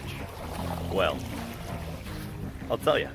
It all started when I moved to Montana right out of high school. In my first week there, I started working in the Paleo Lab at Museum of the Rockies, which at the time was probably the greatest dinosaur museum on the planet. If you've ever seen any of the Jurassic Park movies, then you're more familiar with that institution and with my old boss than you may realize. You consulted on that movie. I did consult on all those movies. And they said the guy, Alan Grant, was you. Yes. Yeah, well, fortunately, he didn't get eaten. It was in that program that Jack Horner built that I learned how to be a dinosaur paleontologist. I learned a lot of that from Jack Horner's last graduate student, this guy, Denver Fowler, who would go on to become curator of the Badlands Dinosaur Museum in North Dakota. Under Denver, I did nearly a decade's worth of fieldwork, digging at hundreds of sites in the Upper Cretaceous, excavating literally hundreds of dinosaurs. Here's just a few highlights. In 2012, I discovered the world's oldest specimen of Chasmosaurus, hopefully soon to be published as a new species. In 2017, we dug up a brand new ankylosaur. Montana's news leader. 5 paleontologists are excavating what looks to likely be a new species of armored dinosaur. So we found its head, we found parts of its armor and plates, and so it should be a new species. I've also been lucky enough to help collect another very important specimen, the world's smallest and youngest Tyrannosaurus rex. And much like my fieldwork, my research is also centered on dinosaurs. Some of that deals with new genera and species, like this guy, Trurarchuncus, a bizarre little theropod from the very end of the age of dinosaurs, who was just published in July of 2020. I've got a few studies in the works right now, some of them focusing on dinosaur biogeography, and some others on behavioral functional morphology. basically looking at bizarre features of dinosaur skeletal anatomy and trying to figure out why those features evolved. And one of my current projects involves spinosaurs. But I can't really talk about that until it's closer to publication, so don't ask me about it yet. Anyway, let's get back to how I ended up on Twitch. A couple years ago, things were definitely on the decline in Montana, so I packed up and moved back to the West Coast. And I have been so much happier here. I've also realized that I have very little patience for the soul-deadening bureaucracy within academia. So for the time being anyway, I've moved my career in a different direction. And lucky for me, it happens to pay a lot better too. I kind of stumbled my way into a job in early childhood education. I get to make a real difference in kids' lives and help instill a love of nature and a burning curiosity for the world around them. Then coronavirus descended, and the school shut its doors. But I wasn't about to let a global pandemic stop me and my students. We just moved online. 1, 2, 3. I love digging in the dirt with just a pick and brush. Finding fossils is my aim, and so I'm never in a rush, because the treasures that I see are rare and ancient things, like velociraptors' jumps or Archaeopteryx's wings, and all the kids who wanna see them are lining up at our museum. I am a paleontologist. That's who I am, that's who I am, that's who I am. I am a paleontologist. That's who I am, that's who I am, that's who I am. That's who I am, that's who I am, that's who I am. That's who I am, that's who I am, that's who I am.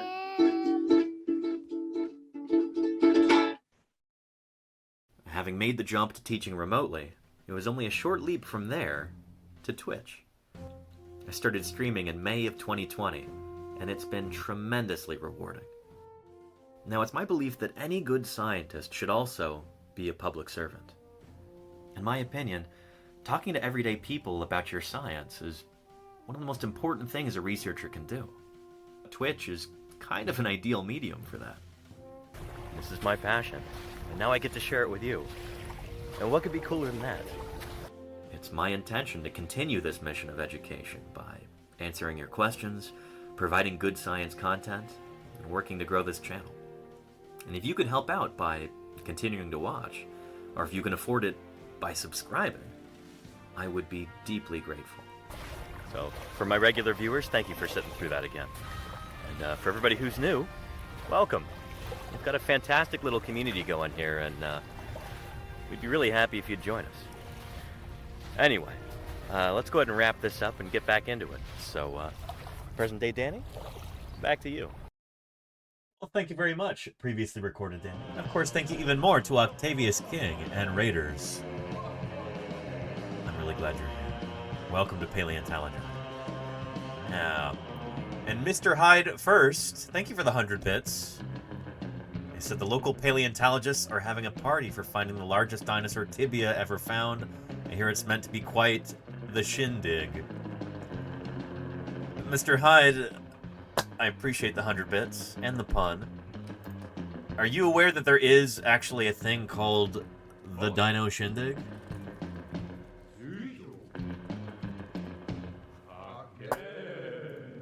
It's kind of the event of the year in eastern Montana. Delta Rain, thank you for the 32 months. Holy cow, Delta. What do we call that? Yeah. Delta Rain, thank you for the 32 months. I appreciate your ongoing support. That means a lot to me. Yeah, here, let's see. Let's look at... June.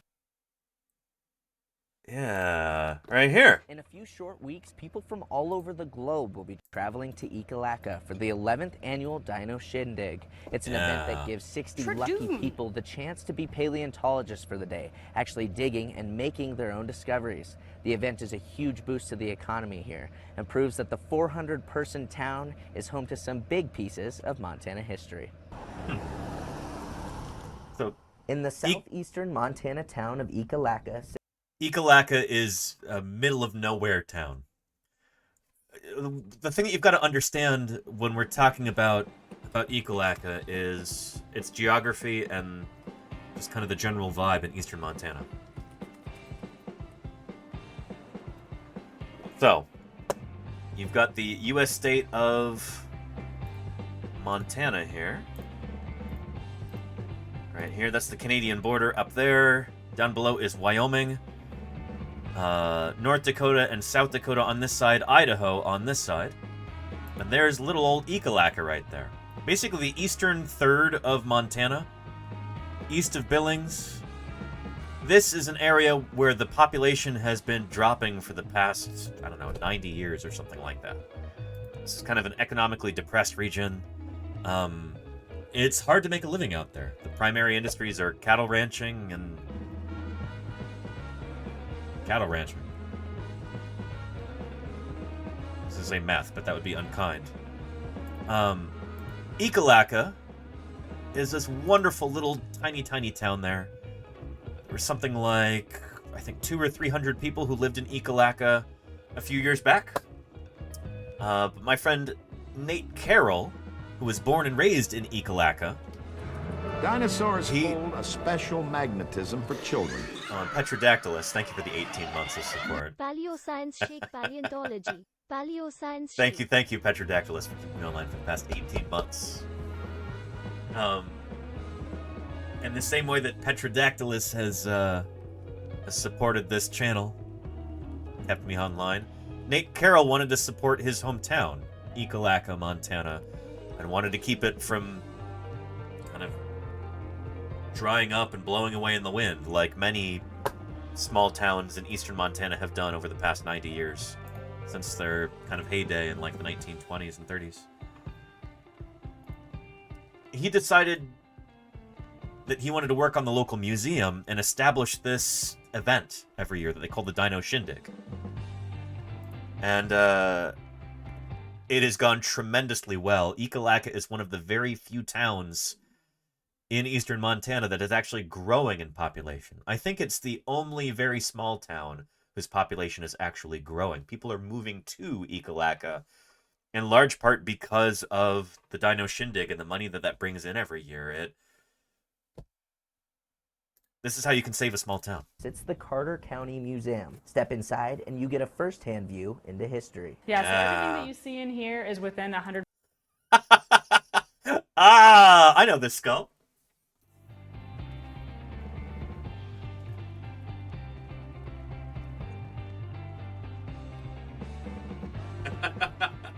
There you go. I need to paint mine a little bit differently so it matches more closely. But, yeah. That is... Oh. It's the same one right there, too. That's the Cleveland skull, which is not from Cleveland. It's housed in the Cleveland Museum now, but that is from Carter County, Montana. It's from right near Ekalaka. This is a cast right here, and this is a 3D print. Yeah. They've actually got several... They've got several 3D prints here on display. Inside, and you get a first-hand view. Yeah, that's the same juvenile Tyrannosaurus skeleton that I have here in my office. You can't really see it right now unless I move the camera. So, let's do that. Oh, and first let's unfreeze the camera. Stupid thing. There we go. Okay, ready?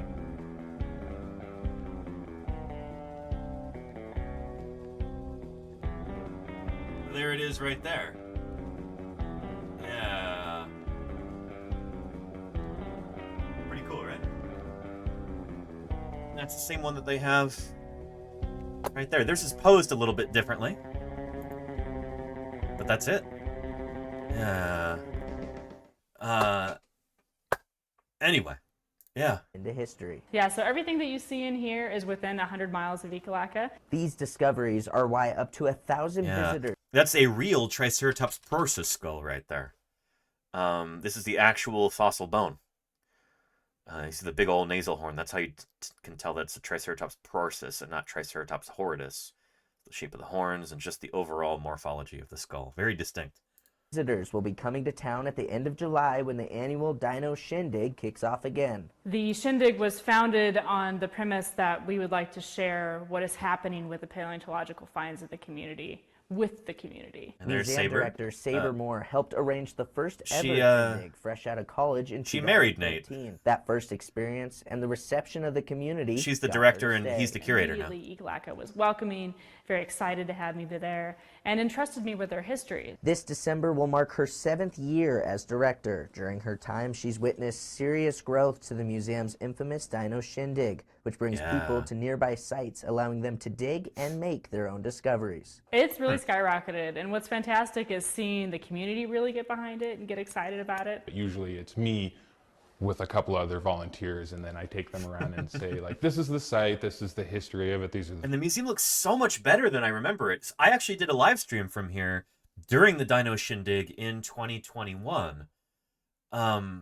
And it looks very different. I'm actually really impressed with what they've done with the place. Things that we pulled out of it. Gift shop manager Patrick Rowan helps with the event every year as a site expert. He says nothing compares to when visitors make their first find. To see kind of like that light up in their eyes, being like, oh wow, this is fun. They cap the site explorers at 60. All spots are filled in less than 5 hours typically, but plenty of other events bring travelers and business to the community. We fill every single hotel spot, we fill every single camping spot. It's really a fantastic boost for the economy here. A small museum committed to making a big difference. We are becoming more influential towards not only our community, but the surrounding communities. We have a small museum look, but with a big museum attitude. In Ekalaka, Charlie Kleps, MTN News. Pretty cool. Yeah, the Dino Shindig. It's pretty cool. It's pretty cool. When is that this year? 2024. Yeah, the 12th annual Dino Shindig is July 27th and 28th. I'm going to be digging in Utah at the time, so I won't be able to go. But there's a link right there. Just ask one of the scientician. He'll tell you that in nature. And ad, thank you for the follow. Welcome. This is one of the biggest dinosaur events in the world, in little old Ekalaka, Montana.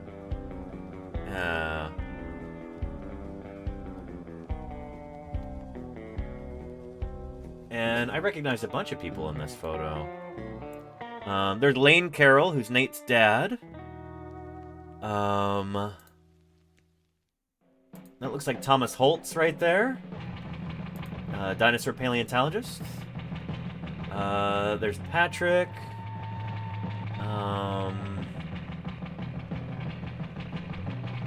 Where's Nate? Or Saber?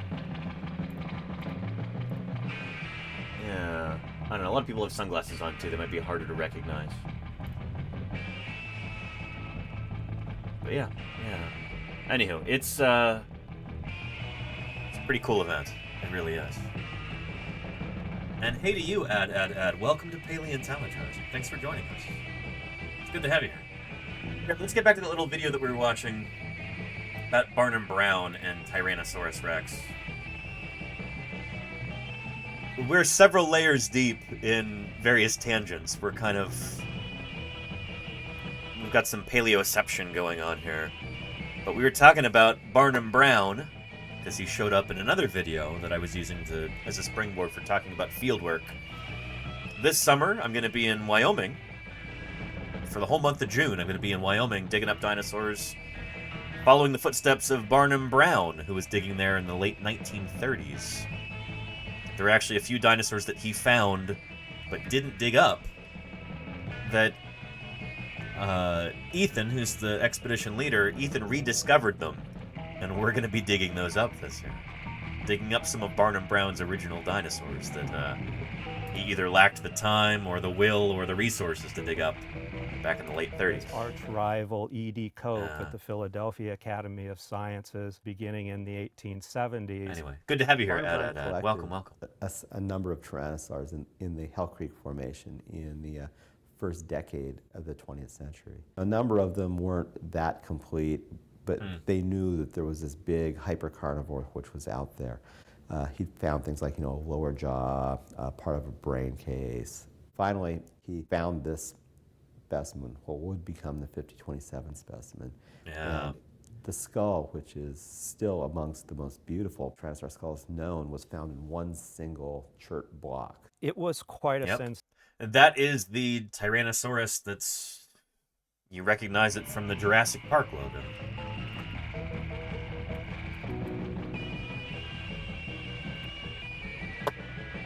That is the very same.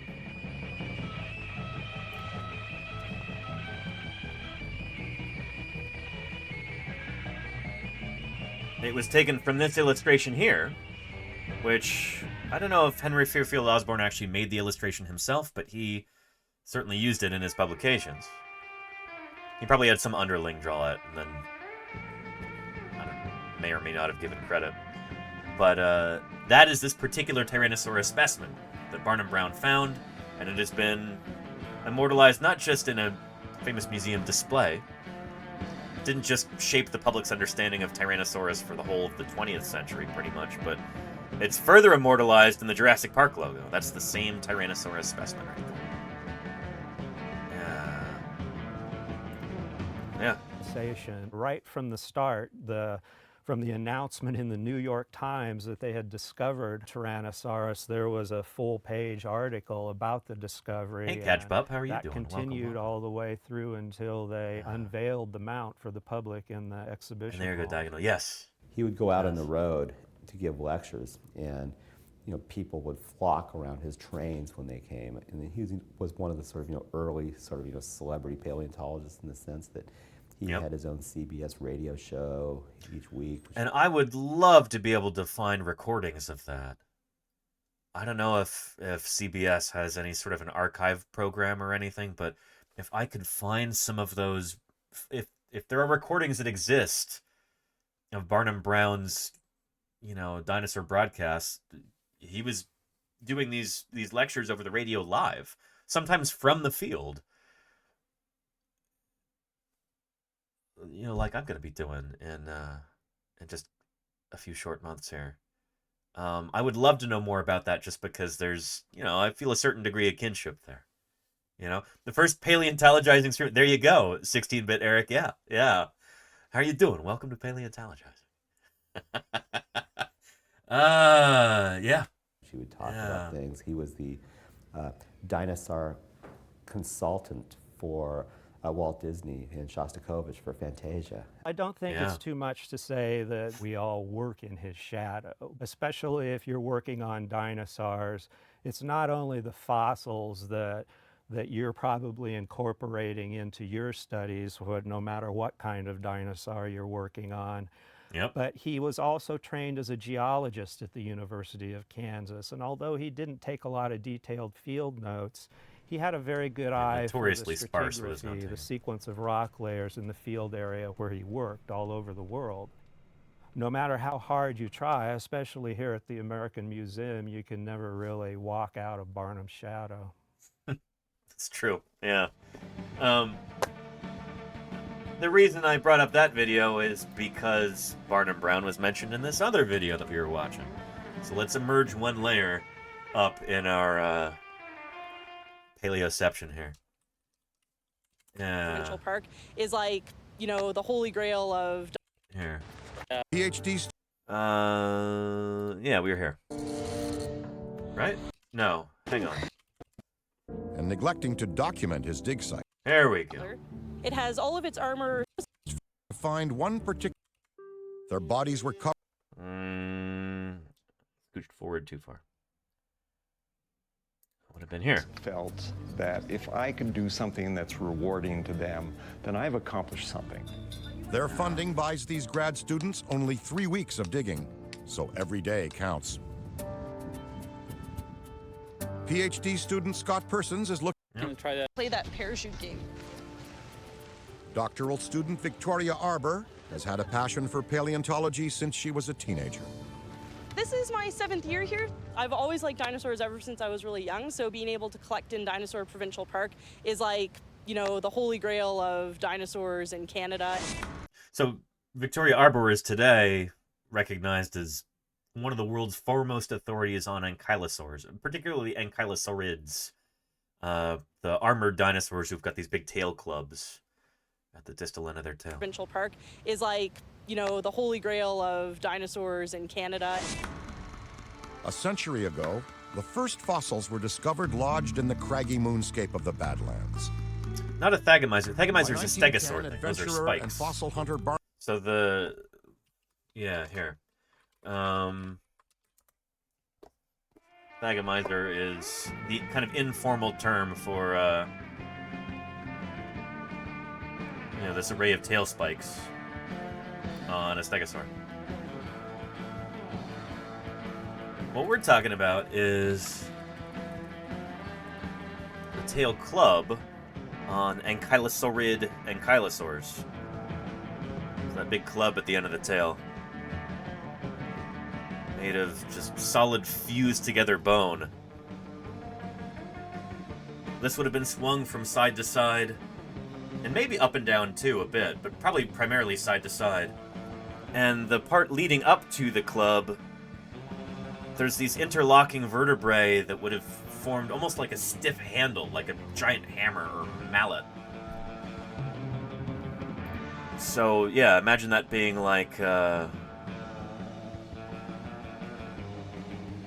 it's like swinging a giant heavy hammer on the end of your tail. You know, it could knock over a horse with this. So yeah.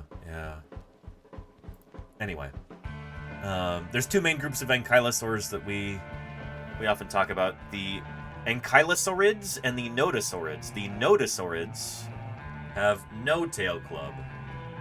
Nodosaurid, no tail club. That's how you can remember. The ankylosaurids did have a tail club, like that.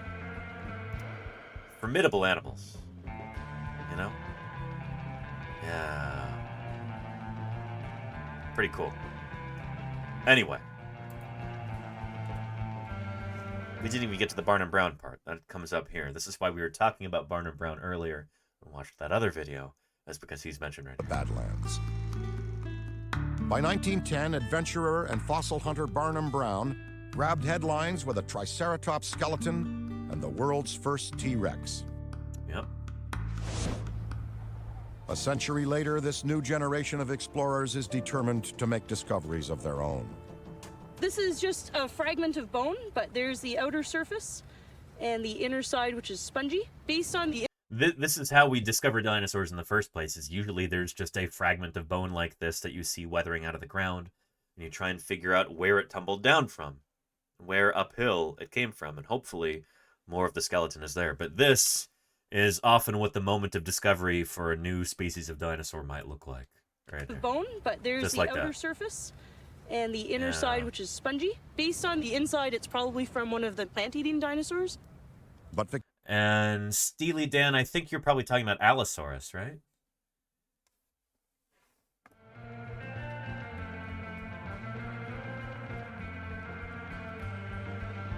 Yep, bingo. Allosaurus, right there. Yeah.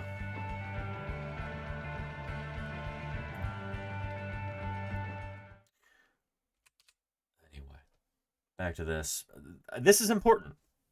Finding a fragment of bone like this, it might not look like very much to start with, but it can lead to something really cool. And if you've got a lot of experience, you can sometimes identify what general group of dinosaurs it's from just from a little scrap like this. This is just a fragment of bone, but there's the outer surface and the inner side, which is spongy. Bone? Based on the inside, it's probably from one of the plant-eating dinosaurs. But Yeah. Victoria's looking for a very... So probably an ornithician dinosaur. Well, it would have to be an ornithician dinosaur in this particular geological formation. They don't have sauropods. the ornithischian dinosaurs, their bones aren't quite as like hollow and lightweight as those of the theropod dinosaurs. Also, the surface texture is going to be a little bit different, less glassy than you see in theropod dinosaurs. But from just a little fragment of bone like that, you can sometimes identify what group of dinosaurs it came from. And if you've already got a really good roster of dinosaurs from that formation, sometimes you can narrow it down to a genus or a species just based on like, well, this is a really big theropod. And in the Hell Creek, the only really big theropod we have is Tyrannosaurus. So it's got to be Tyrannosaurus. We will not be able to do that in Wyoming this year because we don't have a good roster of dinosaurs. Everything is going to be new, which is super exciting. Inside, it's probably from one of the plant-eating dinosaurs. But Victoria's looking for a very specific plant eater. I like ankylosaurs, the armored dinosaurs, because they're the ugliest dinosaurs, and I feel like they don't necessarily always have their day in the sun. They might not be pretty, but they were tough. There are a lot of people's favorites. Were the tanks of the dinosaur world. Their bodies were covered in bony plates for protection, like crocodiles or armadillos.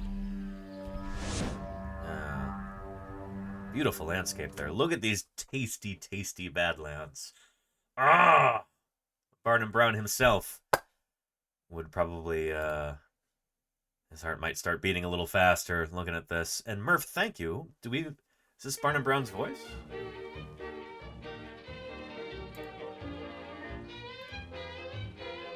A 100 million years ago, the Earth was dominated by gigantic reptiles called dinosaurs. Strangest of all was the spine-backed Stegosaurus. And Mr. Barnum Brown, curator of the American Museum of Natural History, describes pictures.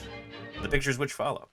This specimen found near Medicine Bow, Wyoming in 1901 is a part of 7 carloads of dinosaur remains. Yeah, that's not his voice. But maybe later on we've got him. Experts restored and assembled the bones, and here Mr. Charles Lang is seen mounting the skeleton. Yeah. The Stegosaurus had several characteristics that distinguish it from other dinosaurs. For example, the hind legs compared with the front legs were extremely long. Oh, Mini Pie. You know who else has got long hind legs? We're all over the place with today's stream. It's Mini Pie. Don't you, Minnie? Yeah, she's got legs. She's got legs in all the right places. Oh, Mini Pie.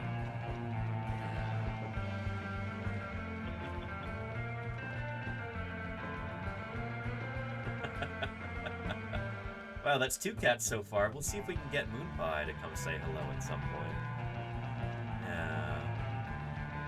Yeah. Mini Pie, can I offer you can I interest you in a cat treat? Would you like that? Would you appreciate that? Yeah? What do you think?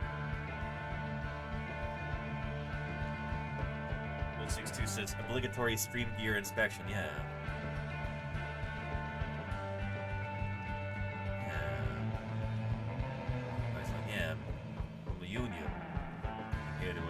Inspect all the gear, make sure everything's fine, you know.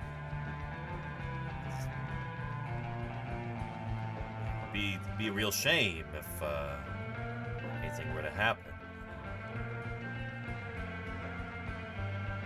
That's a nice microphone you got there. It's not a USB. It's got a compressor and everything. You know, XLR cables would be a real shame if there would be, a hairball would it be coughed up on that microphone.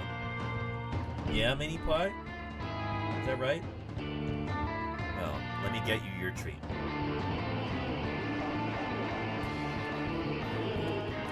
There we go. Yeah.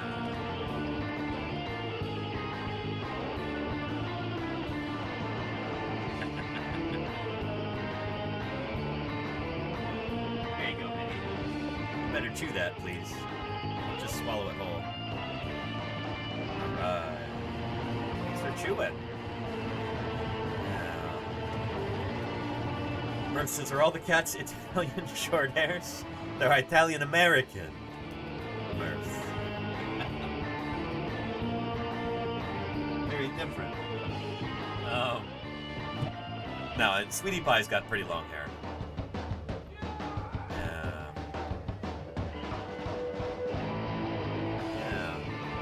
Pretty good, Mini Pie? Yeah. And Squall Adv Says your keyboard is a modern one with a 90s skin, right? I've got a wooden keyboard, Squalad. Skin? They make skins for keyboards? Here, excuse me, Mini Pie. No, it's literally made of wood.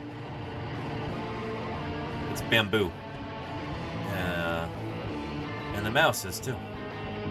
See? You can see the actual wood grain. If I can get this to focus manually. But yeah. There, it's actually made of wood.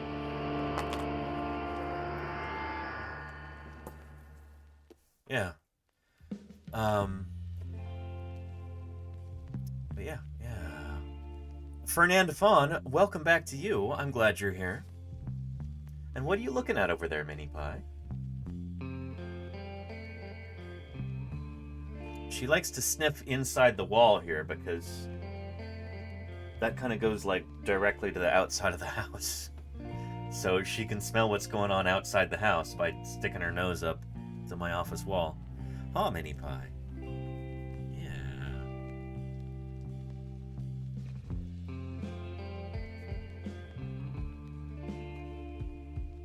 Yeah.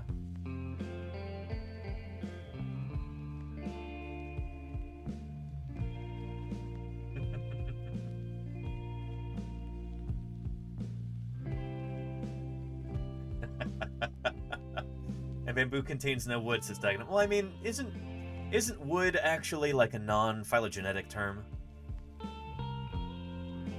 Like, by that logic, wouldn't palm wood not actually be wood either? I know bamboo is a type of grass, but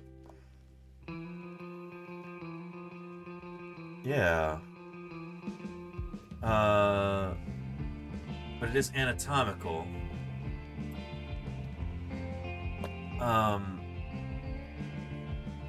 Yeah, a tree is not a clade. Exactly, Clever. Yeah. And Wind528 says, we use pigs to find truffles. Maybe cats can smell dinosaur bones?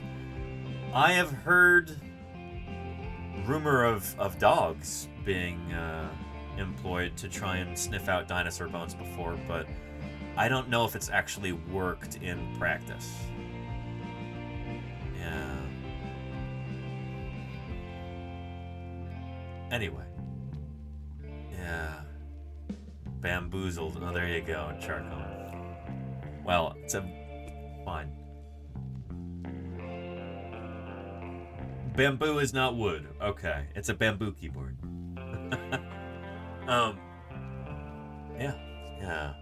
Yeah, let's get back to this with Stegosaurus, and maybe we'll hear Barton Brown's voice. This specimen are more complete than in previous finds, adding much to our knowledge of its anatomy. Another distinguishing feature was the short neck. Actually, no, I don't think he shows up in this. I don't think Barton Brown even... I don't remember this guy's name, but he was a technician. Not only hit the usual place. Yeah. Anyhow. Get back to our documentary here.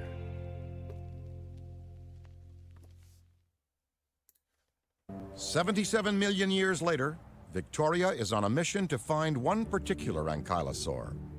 The missing pieces of a skeleton first found in the Badlands 100 years ago.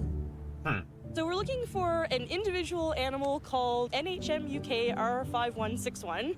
And that was collected almost 100 years ago by someone named William Cutler. It has all of its armor still in place on its body, and there's even skin impressions, but it wasn't collected with a head or a tail club. Cutler was an amateur bone collector who had a habit of misplacing fossils and neglecting to document his dig sites. It would be really cool if we could relocate the head or the tail club, but I'd be happy to just find the hole where it had been collected from. Victoria's here to finish Cutler's work. That might just be his writing Murph. Yeah. Finding Cutler's cave won't be easy. Yeah, I go. Peanut Butter Princess, how are you doing? Welcome. And Kindry says, wouldn't the wood become petrified eventually, so you could call it early state stone? Sure, Kindry. Welcome to Paleontologizing. It's good to have you here. Yeah. Oh boy, why doesn't she have a proper water bottle?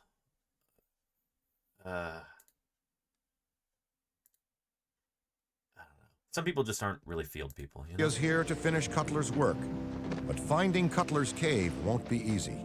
Yeah, I go stuck my hand on a cactus. Ooh. I do not have the skills of a mountain goat. I wish that I had a mountain goat gene. Victoria is one of the world authorities on ankylosaurs. I want to emphasize that. Not trying to rag on her at all. Some people just aren't field people, you know? Yeah. And there you go, Saranlin. This is true. Doesn't have a Twitch stream to pay for a water bottle. 1,000 kilometers northwest, there's a different dino hunt underway. And Kindry, welcome. Tumbler Ridge, British Welcome to Columbia. Paleontologizing. Population, 3,300. There isn't much here but creeks, coal, and uncharted forest. But 15 years ago, locals stumbled on signs of Trader dinosaurs Tots, here. how are you doing? Welcome. They called in the experts. Bump it. And they never left. Richard McRae and his paleo partner wife Lisa Buckley made a career walking in the footsteps of dinosaurs. They spend every summer searching these mountains for dino tracks. If you're looking for treasure around every bend, you never know what you might find. So I had grown up always wanting to be a paleontologist. So to actually hear that there was dinosaur remains in British Columbia, that was pretty exciting. Footprints. And Miss Yvette says, got to go to the gym to be a paleo person? Absolutely not, Miss Yvette. No, it takes all different kinds of people. I know paleontologists who very rarely ever, you know, spend any time in the outdoors or do much physical activity of any kind. There are paleo people who work almost entirely in the lab. And there are paleontologists who work primarily in the field, too. Yeah. I even know some paleontologists who, like, rarely, if ever, touch a fossil bone. Or any kind of fossil. There are paleontologists who mostly work in phylogenetics, and they're mostly, you know, running computer models of, you know, of evolutionary family trees and stuff like that. Our discipline takes all different kinds of people. I personally love spending time outdoors. I kind of need to go out for a walk at least once every single day. I am more than happy sleeping in a tent every single night for 2 or 3 or 4 months. You know, just hiking all day, being underneath the sun, all kinds of stuff. You know, I enjoy that.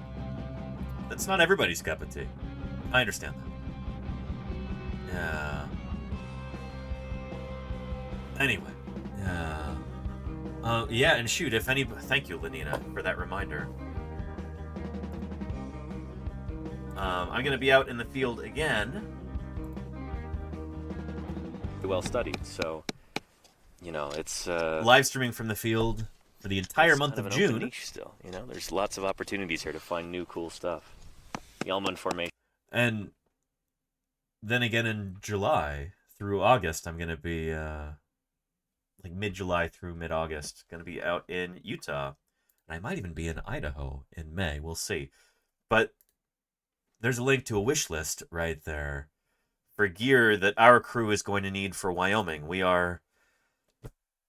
we're lucky enough to have some funding this year from some very generous donors, so I don't have to run a fundraiser stream or anything like that. But if anybody would like to contribute to some paleontological work in a direct material way, until now, we need some more gear to have a larger crew to continue to dig up these dinosaurs. Yeah, this summer in Wyoming. Roxa Solum asks, technically it is not impossible that dinosaurs had beards, right? Well, not beards made out of hair, but maybe feathers, potentially. There are modern dinosaurs, modern birds that have got beards. I mean, think about like a bearded vulture. Do they have a beard, or is that just a name? I don't know. They probably have mullets. They kind of do. It's a misnomer. Think so? Yeah. It's a misnomer. Business in front, party in back. Carry-on in the front. Yeah. But yeah, I don't know. I've seen some reconstructions of dinosaurs with like Jacapil, I think. With dreadlocks. I have seen that actually. That's a joke. But no, like kind of a beardy thing going on under the throat with like proto feathers, like Jacapil, that new weird Thyreophorans thing from South America. There you go. That was reconstructed with kind of like a feathery thing under its throat. Yep. So yeah. Neck beard. Yeah. Anywho, if you want to take a look at that recording of that live stream, there you go. But there are still items that we could really, really use this summer in the field. And, yeah, Ethan's been putting a few more, but look at all of these that have been, holy cow. This is incredible. I actually put this on the list and ordered it. So, I already paid for this. This is a label maker. If you include your username when you purchase one of these in the little note that comes with the package, we will put a label with your Twitch username on the items. So we know who to thank while we're out in the field live on camera digging up these dinosaurs. Someone bought the Plockman's mustard? Excellent, Lenina. Oh. Thank you, Lenina. Yeah. Oh, Plockman's mustard said what? Just purchased something from the wish list, but you can't guess what. Plockman's mustard. Oh, man. We appreciate you. Could it be this, perchance? Which we can use for mustard, and we can also use the bottles for our glue that we put on fossils. Our polyvinyl acetate glue. Yeah. Oh, and Diagonal, that's awesome. Thank you, Diagonal, for... You did not have to send something here, too, but I appreciate that very much. Yeah. My good stuff. Yeah. Glue is cheap.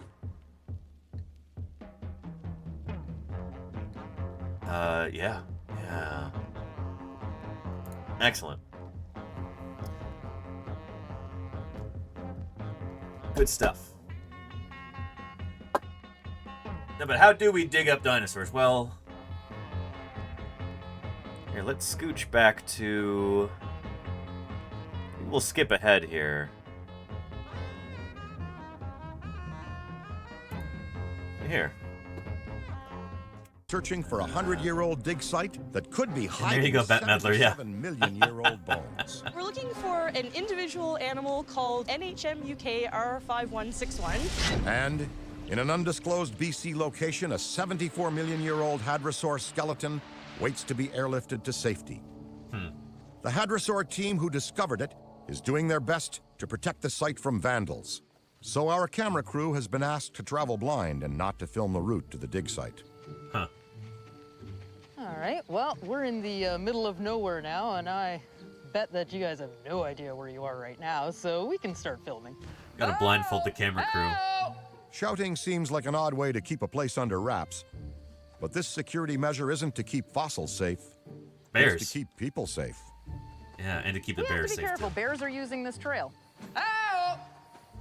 Ow! The call I just made right there is our bear alarm system to let the bears know that we're coming. Right down here, we have bear scat. Yeah, because you don't want to surprise a bear with a helicopter, Miss Yvette. But yeah. And what did she find there? A little present left for them by the bears? The bears know that we're coming. Right down here, we have bear scat. Scat is poo. Scat is definitely poo. Feces, dookie. Rich lands at the site for the first time in 6 months. This is the site, and we're very excited to get back at it, hoping to get the main dinosaur out this year. This is it right here, this hump. The massive skeleton has been... Charcon says, sounds like Dan Aykroyd? Interesting. It is Dan Aykroyd, yeah. Buried You're to right. keep it hidden from vandals. Rich and the team need to dig it out to get it ready for the airlift. Oh, that's cool, Spitfire miniatures. That's really cool. But they're no strangers to moving dirt. Over the past 5 years, we've removed probably about 300 plus cubic meters of rock by hand. It's starting to be free. With the dirt cleared, it's time to see how their dinosaur slept through the winter. And it then says Ghostbusters are cheap. Well, that's the thing, is that Dan Aykroyd is actually... Not only is he Canadian, he's very interested in Canadian dinosaurs. I'll show you.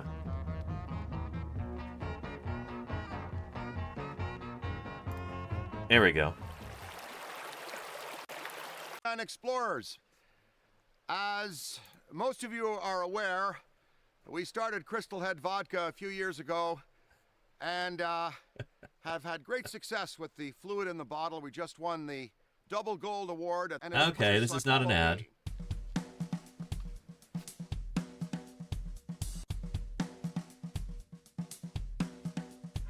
This might be the same site. Now. A No, fascinating probably different place site. on our planet. The Pipestone Creek deposit. I'm holding in my hand a vertebra from a Looks like a tailbone caudal vert, yeah. Tail vertebra. of the Pachyrhinosaurus. Oh yeah, and shoot, there's Dave Evans right there. Of the Pachyrhinosaurus. Yeah, Dave Evans right there. I recognize anybody else. We're going to take a different path, and we're going to go down to the river, and we're going to go to an alternate site that was designated for me to kind of poke around in. Anyway, I'll give you a link to this video, but let's continue with our other one. There you go. Yeah, didn't know Dan Aykroyd was a dinosaur guy. He's very interested in dinosaurs, and he's funded some of this work, I think. He agreed to narrate this. So I'm not worried about the jacket surviving the lift.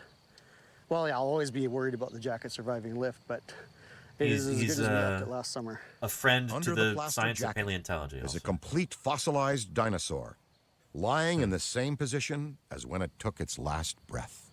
And you can see the writing here shows where we have identified different parts of the bones in the animal. So there's chevrons, these are those spines that are on the underside of the tail. This area here, the neural spines, these were the first set of articulated vertebrae that we found. The dinosaur's spine is arched backwards, as though it died violently and in great pain. Histotonic posture is what we call that. Back in the early days of interpreting fossils, those were the death throes of the animal. But as more work has been done, we have found out that as an animal's body decays and falls apart, the tendons and the ligaments, they dry out. It's going to pull the entire... And this is actually, that's disputed.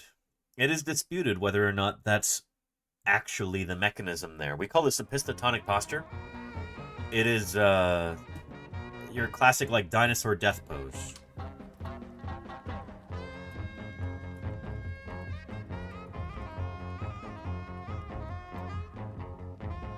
Yeah.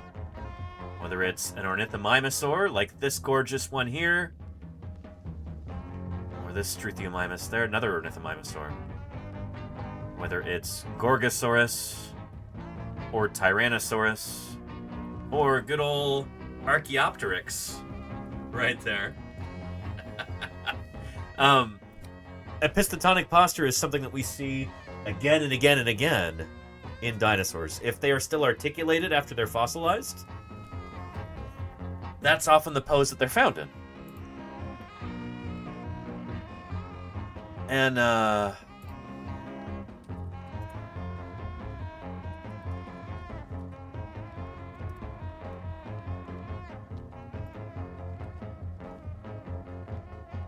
there is still controversy about there's different ideas that are still being discussed as to what actually causes that.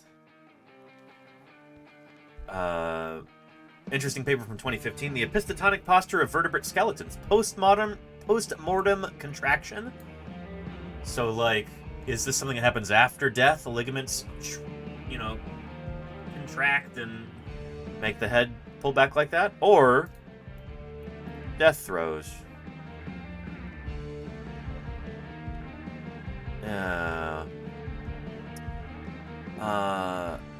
Differential contraction of cervical ligaments after death does not produce the epistotonic posture. It is not postmortem contraction, but perimortem muscle spasms resulting from various afflictions of the central nervous system that cause these extreme postures. The idea is that basically as these animals are dying, like, that is something that happens during death. It might be, like, due to a lack of oxygen, maybe because of drowning or something like that, or it could be poisoning or that kind of thing. I think a bunch of different scenarios can kind of lead to the same result, but it happens during death rather than after death. That's the idea that... that's the conclusion that they've come to in this study here. Yeah, clinical literature has long recognized that such afflicted individuals perish from asphyxiation, lack of nourishment, or essential nutrients, environmental toxins, or viral infections, among other causes. Yeah. Finally, the epistotonic posture appears to have a phylogenetic signal. It is so far reported entirely in ornithodiran archosaurs, dinosaurs and pterosaurs, and in crown group placental mammals, though the distribution in mammals may expand with further study. It seems important that the epistotonic posture has been observed extensively only in clades of animals that are known or thought to have had high basal metabolic rates. Only in warm-blooded animals, basically. Hypoxia, lack of oxygen, and related diseases would most likely affect animals with high oxygen use rates. The idea there is basically that, like, you'll only adopt this kind of a posture when you die if it's because of, like, a lack of oxygen, and if your body needs a lot of oxygen because you're, say, a warm-blooded animal. Whether you're a Sinosauropteryx, or a Coelophysis, or in some cases like a Plesiosaur. We think these guys were also warm-blooded too. And then you've got a competing idea that I don't hear get nearly enough attention, is that it might have been just like water currents that are making the head flop back like that. If it's from like a fluvial setting, for instance, or even a lacustrine setting, if you've got water moving around. But anyway, yeah.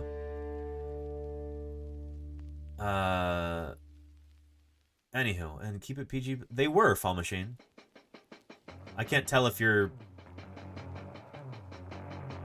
making a joke or not, Fall Machine.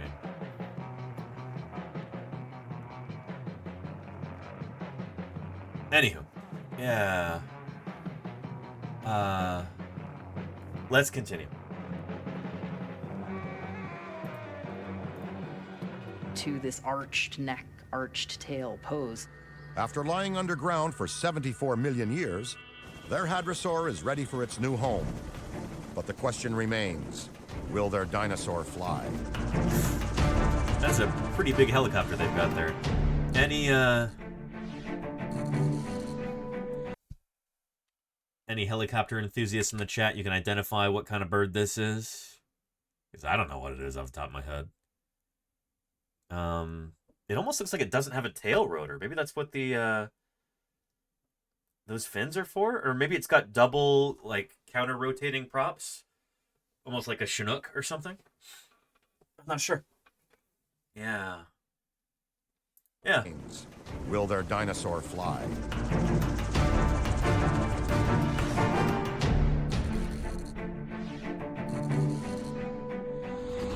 In the Alberta Badlands, the Ankylosaur team has learned that Cutler's Cave, the dig site that went missing a century ago, We'll look that up when it comes might back. be right across the river from their camp. And that's neat, Lenina. That's really neat. The search party is led by Dino Detective Darren Tankey, and he may be onto something. Yeah, Darren Tankey's kind of a living legend. Now we're entering Cutler's camp from 1914, and his tent Cool, was just Sarah. situated Cool. over that area right there. Very cool. Well, if you just stand right here, you can see that these hills here Thank you, Claire. are those hills there. Try not to jump around And quite this as hill much. here with the rocks on top and spilling down the slope. Post is it that again one when we right see there, the yeah. That's great. chopper. So Very cool. Cutler was sitting right there almost 100 years ago. Oh, great. Now that they've found the camp, Tankey and the Ankylosaur team split up. searching for clues that might lead them to Cutler's Cave. So Darren Tanke actually had a really cool talk about this. This series that the Terrell Museum did about relocating old historical dinosaur digs in Alberta along the Red Deer River and surrounding areas.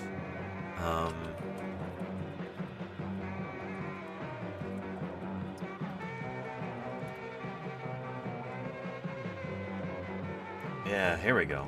And had this huge epiphany. A troubling legacy that comes with these dinosaurs being collected, and that is that they were not, a lot of them were properly documented. And if you want to be a paleontologist, you need to have precise locality information for these dinosaur skeletons. So important to have. Otherwise, their scientific value is greatly reduced. Yeah. Anyway, really cool talk here. We're going to be doing some of this summer in Wyoming, relocating some of Barnum Brown's old sites and trying to match that up with his notes and all that. I've got cat hair all over this microphone. I have to borrow a lint roller for this. Let's get some tape. Ligerman30, how are you doing, Ligerman? I have a question. Were dinosaurs bigger than sea creatures? Or prior to animals on land? Why or why not? So, the biggest animals that have ever walked on land were dinosaurs. And the longest animals that have ever lived are dinosaurs. Creatures like titanosaurs, like Patagotitan here. It's so big it doesn't even really fit on the screen. There we go. Enormous. Enormous. The very largest ocean animals that we have record of are creatures like blue whales. Blue whales average, I think, like 70 or 80 feet long. I think the world record is like 102 feet long.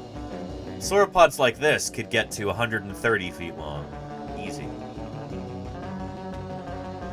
And you could say, oh, well, Danny, but whales are so much heavier than sauropod dinosaurs. Not really. I don't know. Whales are essentially weightless. They live in the ocean.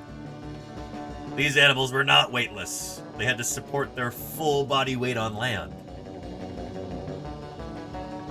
So you could say that dinosaurs really are the largest animals that have ever lived. And you would be... I think you would be right in all senses except the technical, maybe. Like, technically whales are heavier. But they're also neutrally buoyant in the water, you know? It's like asking how much does the... I don't know. How much does the Goodyear blimp weigh? Well, it's kind of the point, is that it's built to not weigh anything. You know? It almost misses the point to ask that question. Oh yeah, yeah. And these are also the tallest animals that have ever lived. Sauropods like this could get 50, 60 feet tall, probably. You know, like... something like 18 meters tall. Huge, huge, huge. Yeah. And psychoanalysis, don't confuse mass with weight. I'm not. That's why I said weight and not mass. But yeah. Yeah. Anyway, yeah. Yeah. And, Grins Pills says those proportions really short legs for this height. Well, they're longer than that image really lets on, because that's just a silhouette. But, you know, it'd be something like this. You kind of can't see the full extent of the legs in that illustration, but this is a little bit better. Yeah, Patagotitan, huge animal. And yeah, here is one of those sauropod dinosaurs next to the biggest land mammals that have ever lived. And it just dwarfs all of them. Yeah, here's a titanosaur like Patagotitan next to a Boeing 787.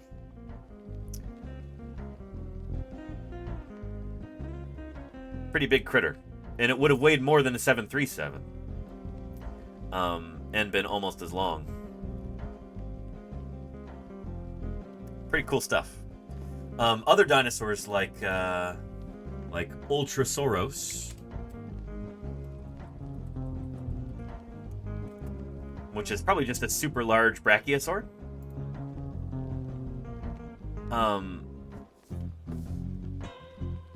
Yeah, this animal would have been probably 50, 60 feet tall. It's a huge critter. It is a huge, huge critter. Yeah. And they've got much longer limbs, too. As a brachiosaur. And,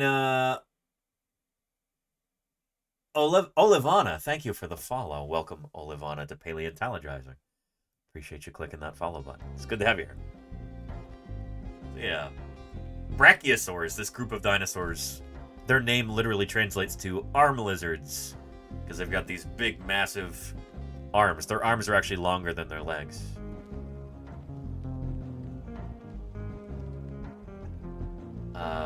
Yeah, cool critters. Cool critters.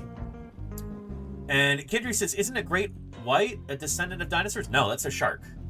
So sharks are not related to dinosaurs. Here. If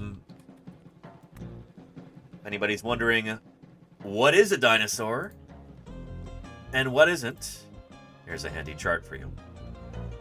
The way that we as scientists classify living things is based on their ancestry. So we humans are a kind of mammal because we evolved from earlier mammal ancestors. Yes, we are warm-blooded and we have hair and we feed our young with milk and everything.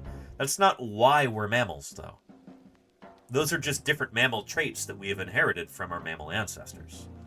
By definition, a dinosaur is a dinosaur because it evolved from a dinosaur ancestor.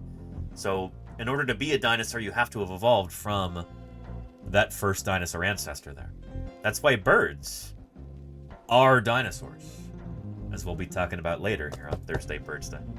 Because birds evolved from that dinosaur ancestor. You can trace the ancestry of birds back through the theropods, these feathered, two-legged, meat-eating dinosaurs. You can trace them back to the original dinosaur there. That's why birds are dinosaurs. Now, sharks are a kind of, chondrichthyan fish. They're an elasmobranch. They are from a totally different branch on the tree of life. Here, I'll show you. This is not the best tree to use for this, but we'll use it anyway. Go to Archosaurus here. I say it's not the best because this only shows you living groups. It doesn't show you extinct clades, like the non-bird dinosaurs. But birds are here. And then there's birds and crocodilians. The non-bird dinosaurs should be right here. And birds are one group of dinosaurs. So, imagine a circle right here that says dinosaurs, because that would encompass the birds. Right there. And then we'll jump to Carcharodon carcharias.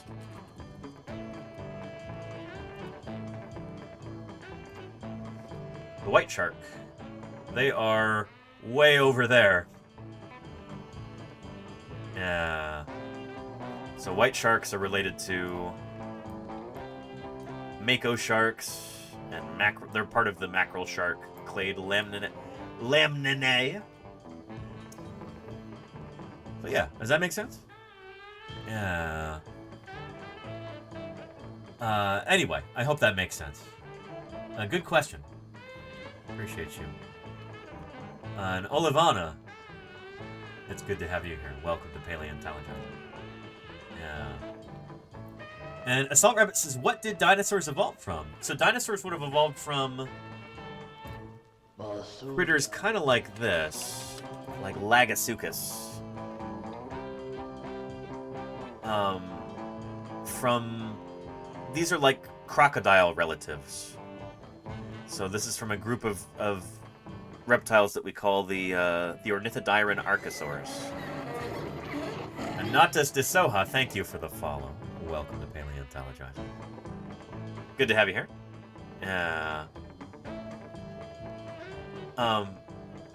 So yeah. We don't yet know exactly which creature dinosaurs first evolved from, but it would have been from something that looked probably a lot like this right here. Lagasugus. This is not a dinosaur, but it is an Avemetatarsalia archosaur, so it's basically, you know, it's like a relative of crocodiles. It would be like somewhere along here, before the first dinosaur ancestor, if that makes sense. Yeah. Anyway, and Rachel Darling Endeavor says, so I can't be a dinosaur? Sorry, no. I came to that realization when I was a kid, that I couldn't grow up to be a dinosaur, so I did the next best thing. I became a dinosaur paleontologist. Oh yeah. And that's the law of monophyly. Exactly, Mommy does. You don't grow out of your ancestors. You're still part of that clade, whatever it was. Absolutely.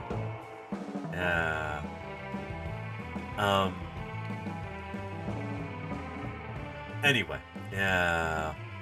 Rhacodactylus says, that looks like me when I'm skulking around before I've had my coffee. Really? Do you also have a big locust in your mouth? Like that?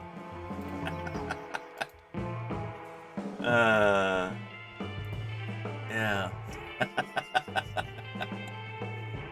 Good stuff. There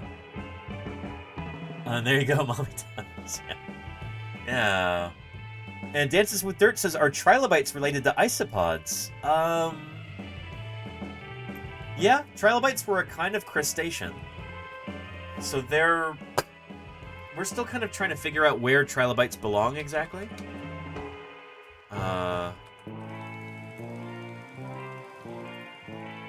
Yeah. But what are they called? Chelicerates, I think? Trilobite relatives. They belong to the Artiopoda, group of extinct arthropods, morphologically similar to trilobites, but only the trilobites had mineralized exoskeletons. The exact relationships, of artiopods to other arthropods is uncertain.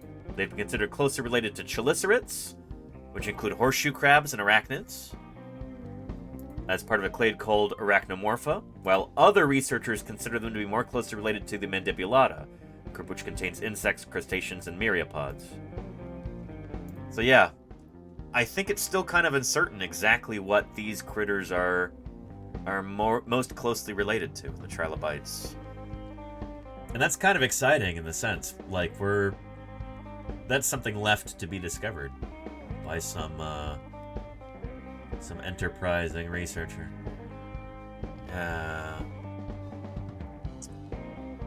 But yeah. And somebody was asking about Argentina. Well, I've not been to Argentina yet, no, but I'd love to go. One of the world's hotspots for dinosaur fossils. It's the Patagonia region. Much of which is in Argentina. You're originally from Argentina. Heard it's a great place for dinosaur digging? It is indeed. When we were talking about Patagotitan, that is from Argentina. Yeah. This critter here. From Argentina. Yeah. Also, another big old sauropod from Argentina. Widely recognized as the largest dinosaur yet found is Argentinosaurus. We don't have very much of it yet, but it is pretty gargantuan. It's a big critter, Argentinosaurus. It's a big critter. Yeah. Pretty neat.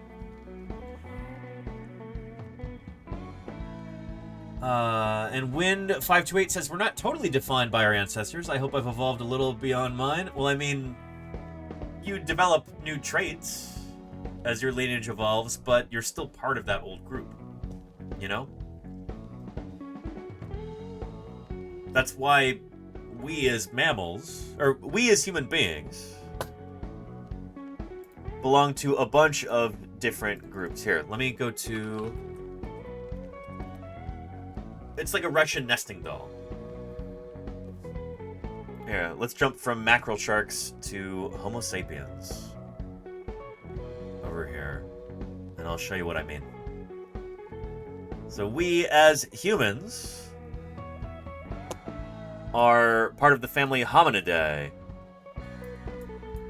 And then outside of that, we're part of a larger group called the Homininae. Oh, no, sorry. Hominidae is the larger group. The great apes were part of this group. A little bit more broadly, we're part of this group, the apes. Hominoidea. And we're part of the old world monkeys and apes. Catarrhinae. It's like a, you know, they're like Matryoshka dolls.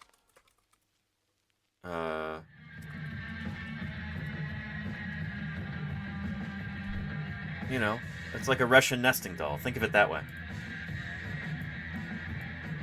Then we're Simiformes, Haplorhines, Primates, and outside of primates, we are Euarchontans, which is part of Euarchontoglyra.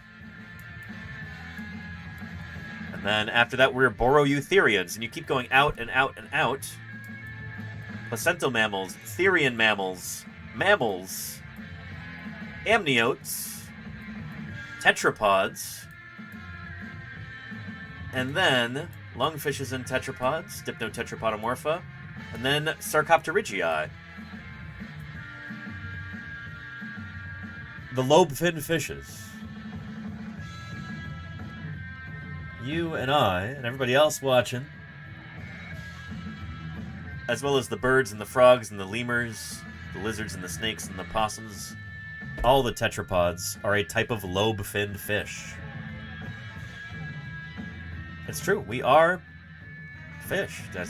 We are lobe-finned fish. That's a particular group of fish. Oh, hello, Moon Pie. You startled me. Sneezing really loudly over there. Yeah, so we are lobe-finned fish, or a group of bony vertebrates. But yeah, this is the one that includes tetrapods. Tetrapods are all the vertebrate animals with bones. Oh yeah. Yeah. Anyway, and yeah, Petrodactylus, you and I are fish, and so is Moon Pie right here. Well, hello, Moon Pie. And how are you doing? Oh, my camera's frozen again. Gosh darn it. Yeah. There we go. How are you, Moon Pie? Do you know what this means, chat? This is all 3 cats. That's a cat trick right there. 3 cats in one stream. Oh, baby, a triple! Oh, yeah! Yeah. Moon Pie, how are you doing? Thank you for saying hello. This is only our 6th cat trick ever. Nice, Lenina. Nice. Yeah. Moon Pie, are you having a good afternoon? Oh, hello. Ugh.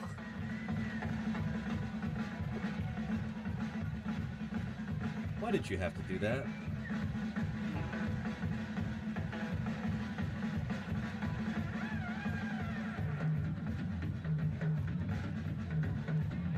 I have to make a complaint to the tenant soon, and my landlord just sneezed right in my face. Didn't even apologize. I'm gonna go wash up for a second. I'll be right back, okay? Moon Pie, you sneezy cat.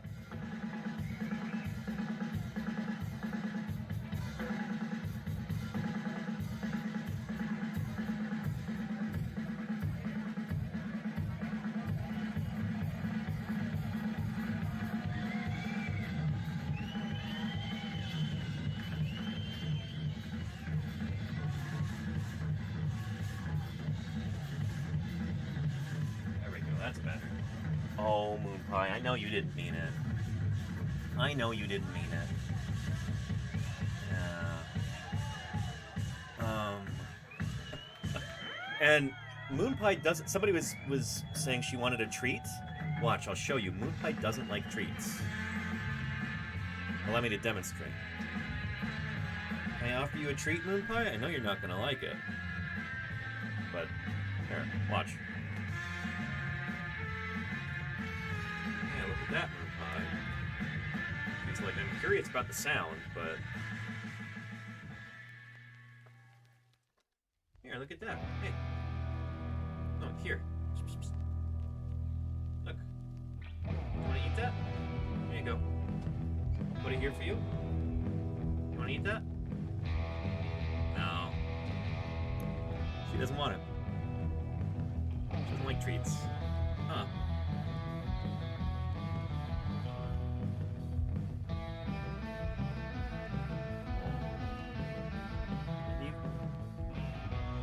Yeah, Moonpie's always very, like, sneezy and mucusy. It's just how she's always been. She's our sneezy girl.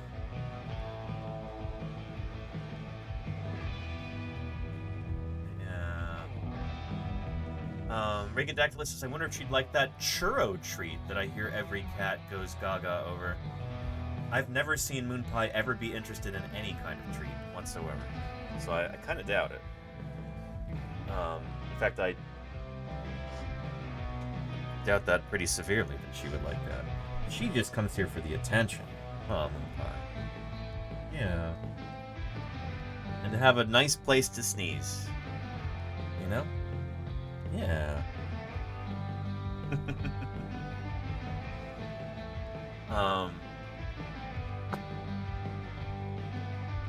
Anyhow. What was I saying? Yeah, by we, I mean me and Moonpie.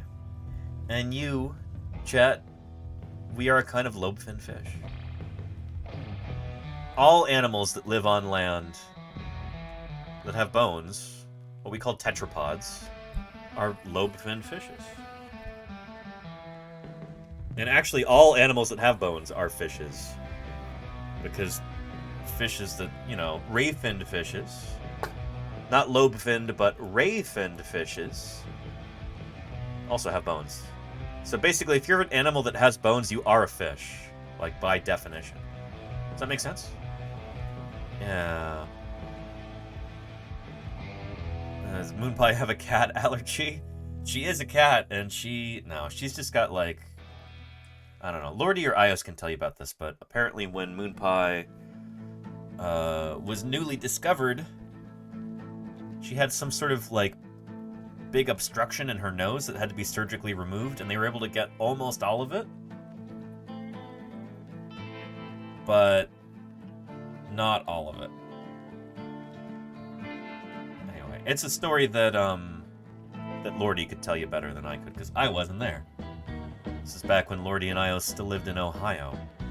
And Moonpie was there, and Moonpie followed them home and was just meowing so pitifully that they brought her inside and tried to take care of her, and Moonpie knew a good thing when she saw it. Went home with them, and the rest is history, huh, Moonpie? Yeah. I gotta be careful, because I pet you too much, and then you start to swat at me. She does that typical cat thing, you know? Where, she just gets a little overwhelmed. Oh, Moonpie. Yeah. I would get a tissue and wipe her face, but she doesn't like that either. I'll let Lordy take care of that. Yeah. She really likes it when fingertips get down.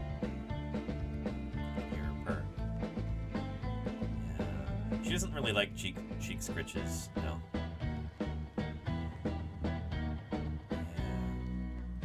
Oh, that mucus, Moonpie. I'd wipe your face, but you would not appreciate that.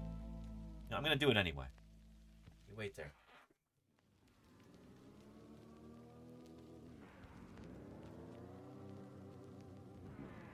Oh, yeah. Yeah, look at you. Here.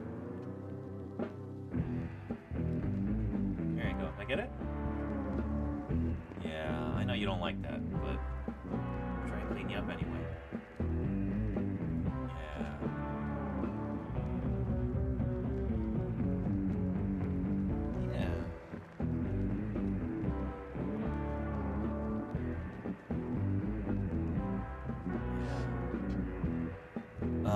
Anyway, where were we?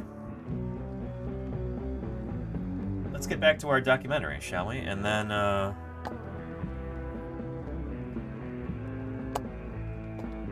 actually, you know what?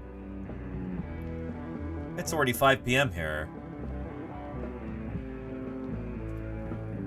And it's Thursday. You know what that means, chat.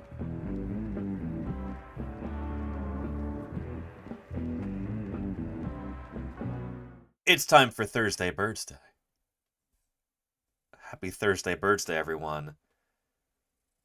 Let's get it kicked off here. Thursday BIRDSday starts right now. Hold on, something's coming out of here. Look, there's a bird, dude. It knows what's good. I'm telling you, I just heard it inside.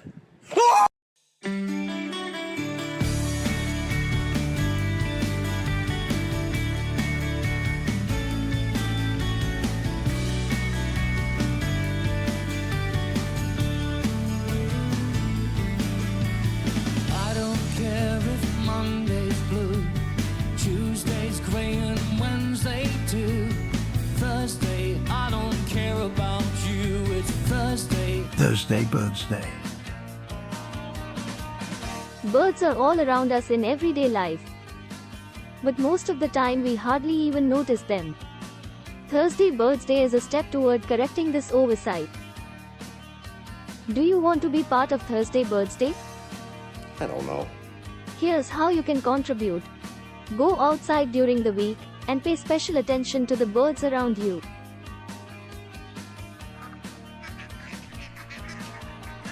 See if you can take a picture of a bird.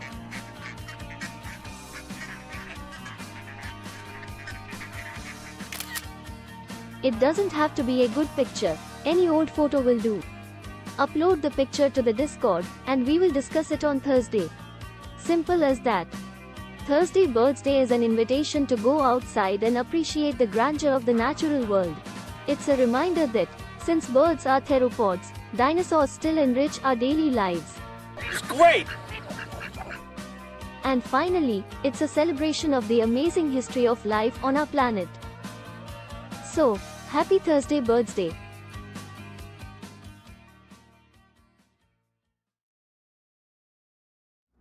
Well, chat. Happy Thursday BIRDSday. And Moonpie, you're still here. Oh. Am I overstaying my welcome on my own stream? You're gonna swat at me now? What are you doing? There's so much hair everywhere now. Let me use the mouse over here. No, not that kind of mouse, Moonpie.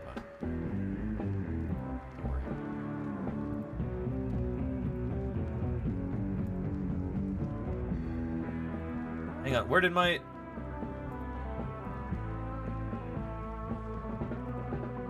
Where did that go? Moonpie, did you...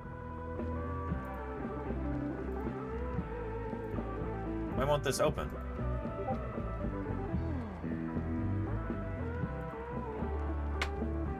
I can't open that now? Where did my Chrome window go? Moonpie, what did you do? What did you press?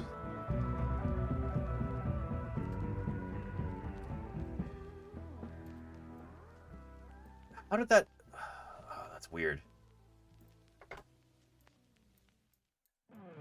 That is bizarre. Here, we're gonna close that.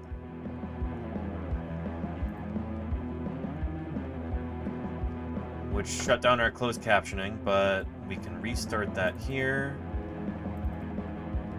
There we go.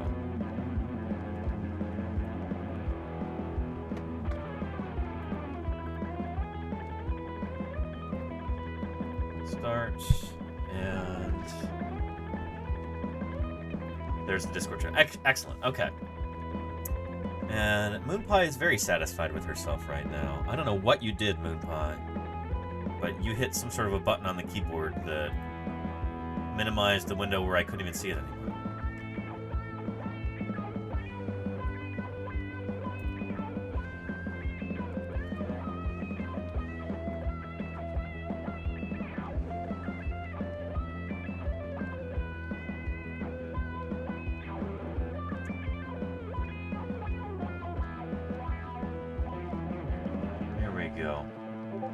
Let's take a quick look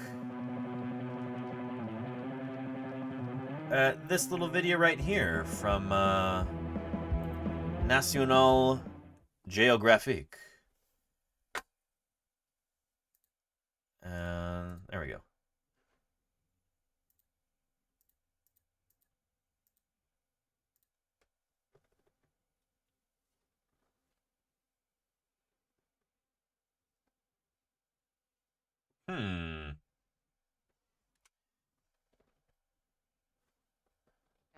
And his puny machines.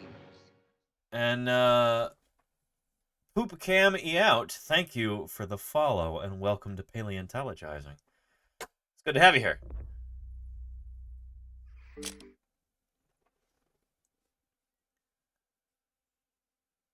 They do.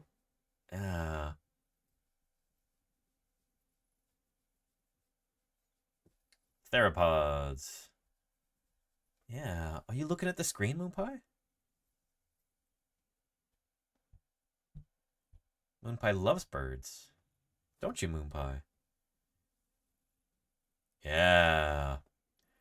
That's the London specimen of Archaeopteryx, which, despite its name, is from Germany. It's just held at the British Museum in London, or at the Natural History Museum, UK, in London. That's the Berlin specimen of Archaeopteryx, held in the museum in Berlin. Also from the same place, the same quarry, in fact, in Solnhofen in Bavaria, Germany.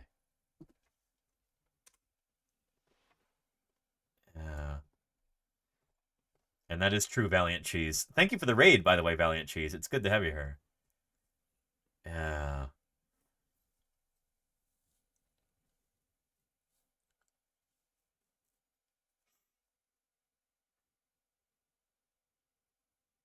Yep.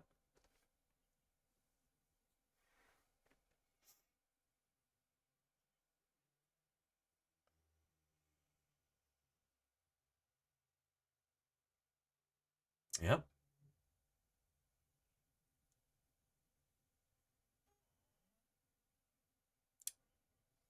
Yeah. And yes, Valiant Cheese, I gotta flip it so that... And Twitch Troll Quadruple 4. How are you doing? Welcome to Paleontologizing. Yeah.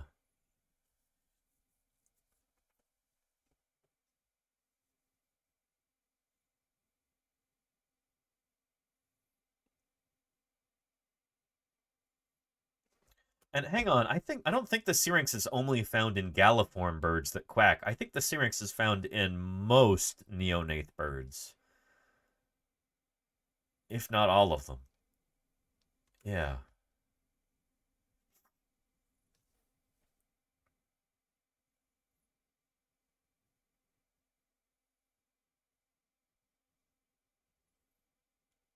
Yep.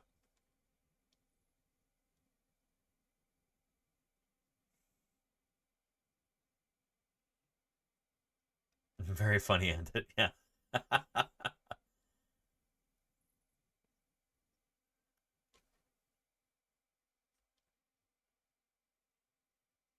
It's true. Yeah. Happy Thursday BIRDSday, and various members of this community have been looking at birds this week. Let's see what birds they have photographed from... Shoot, that video's loud. Sorry. Matt Medler has got our first for today. Some thirsty American robins. Visited my mom's bird bath this week. Spring is on its way, but first, we might get a foot of snow this weekend. Holy cow. Bundle up, robins. Cool critters. American robins are we talked about this last week. I feel like we talked about this most weeks, but they're very different from European robins. American robins are actually a kind of thrush.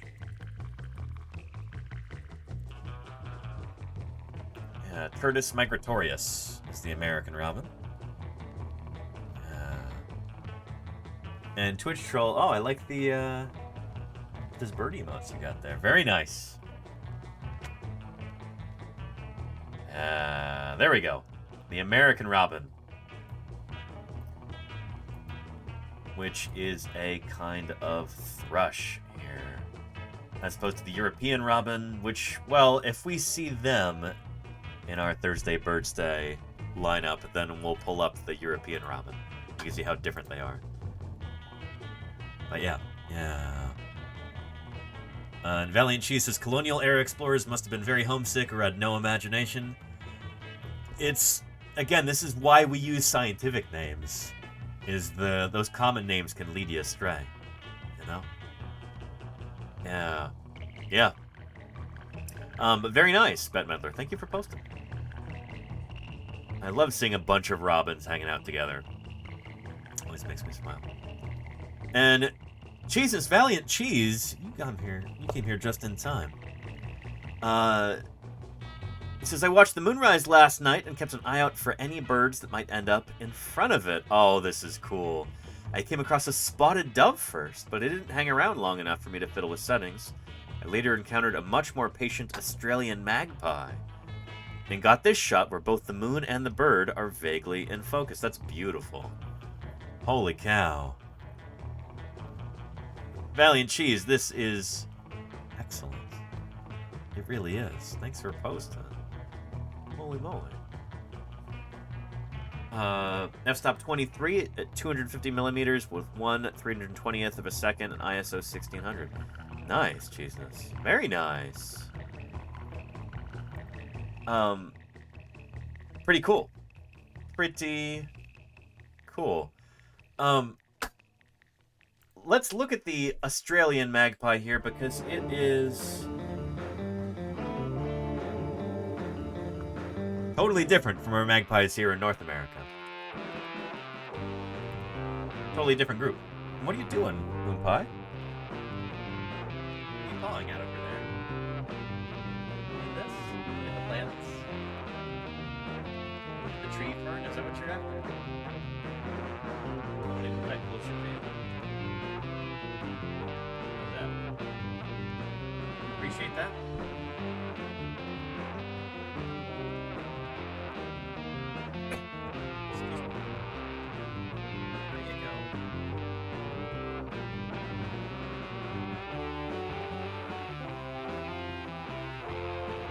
I love the plant. Don't you, Moonpie? Yeah, especially if they're plastic. And Artemidae represent. Yeah, there you go, Valiant Cheese. Yes. Here, let me. My map's here. Come on. Oh. Yeah. Oh. You've had enough. You're on my desk right now. You can leave if you want to, but don't try and swat me away.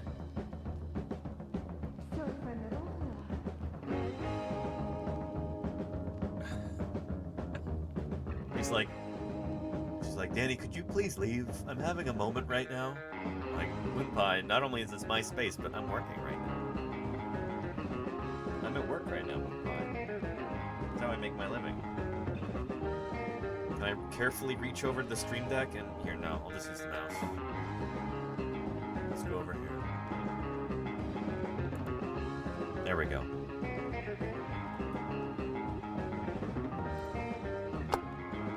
But yeah, Australian magpie. There we go. And there you go, Phoenix Archaeologist. Yeah. Australian magpie. Right there. And they are related to butcher birds. Oh, bless you, Moonpie. Doing some more sneezing?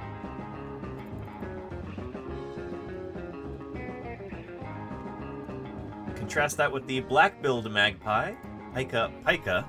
This is a bird I became very familiar with in Montana. And they are way over there. Totally different group of birds. They do not share a recent common ancestor. But yeah, anyway. Very cool, Cheesiness. Very cool. Lovely Australian magpie there, which is related to butcher birds. And Currawongs too. Yeah, Valley Cheese. Nice. Yeah. It's very funny, Mayor's face. Yeah. Here. Charcone. That is excellent.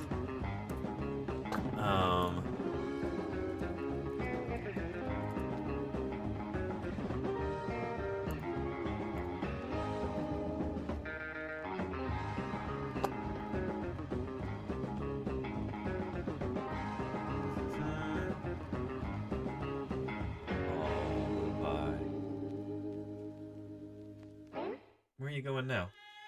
You trying to sit on my lap? No, you're leaving. Okay. Well, thanks for being here, Moonpie. But,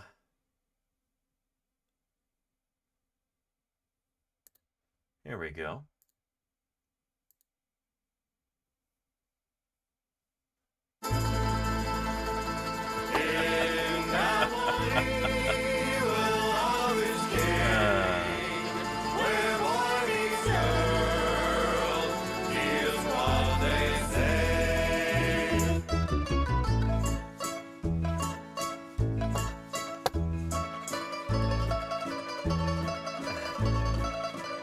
As Charcone says, when the moon hits your eye like an Australian magpie, that's amore. I appreciate that. Good stuff. Really lovely photo. Really lovely.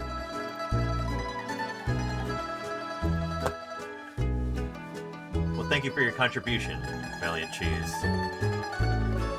For your lovely play on words there, Charcone. Good stuff.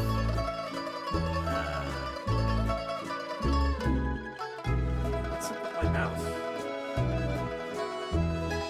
There we go. Moonpie, what did you do? Mommy does. It's not a photo, but after dropping the kid off at school, I sat outside for a minute with Merlin Bird ID and had fun learning about all the little dinosaurs I couldn't see. Some audio-only Thursday BIRDSday birds. Let's have ourselves a listen here.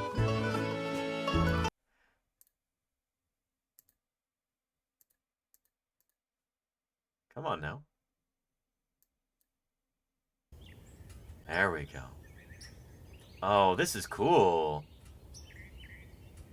I didn't know Merlin Bird ID would do this. It'll identify the bird calls in real time? Oh, that is so cool. That is so cool. I have this app on my phone. I did not know it could do this.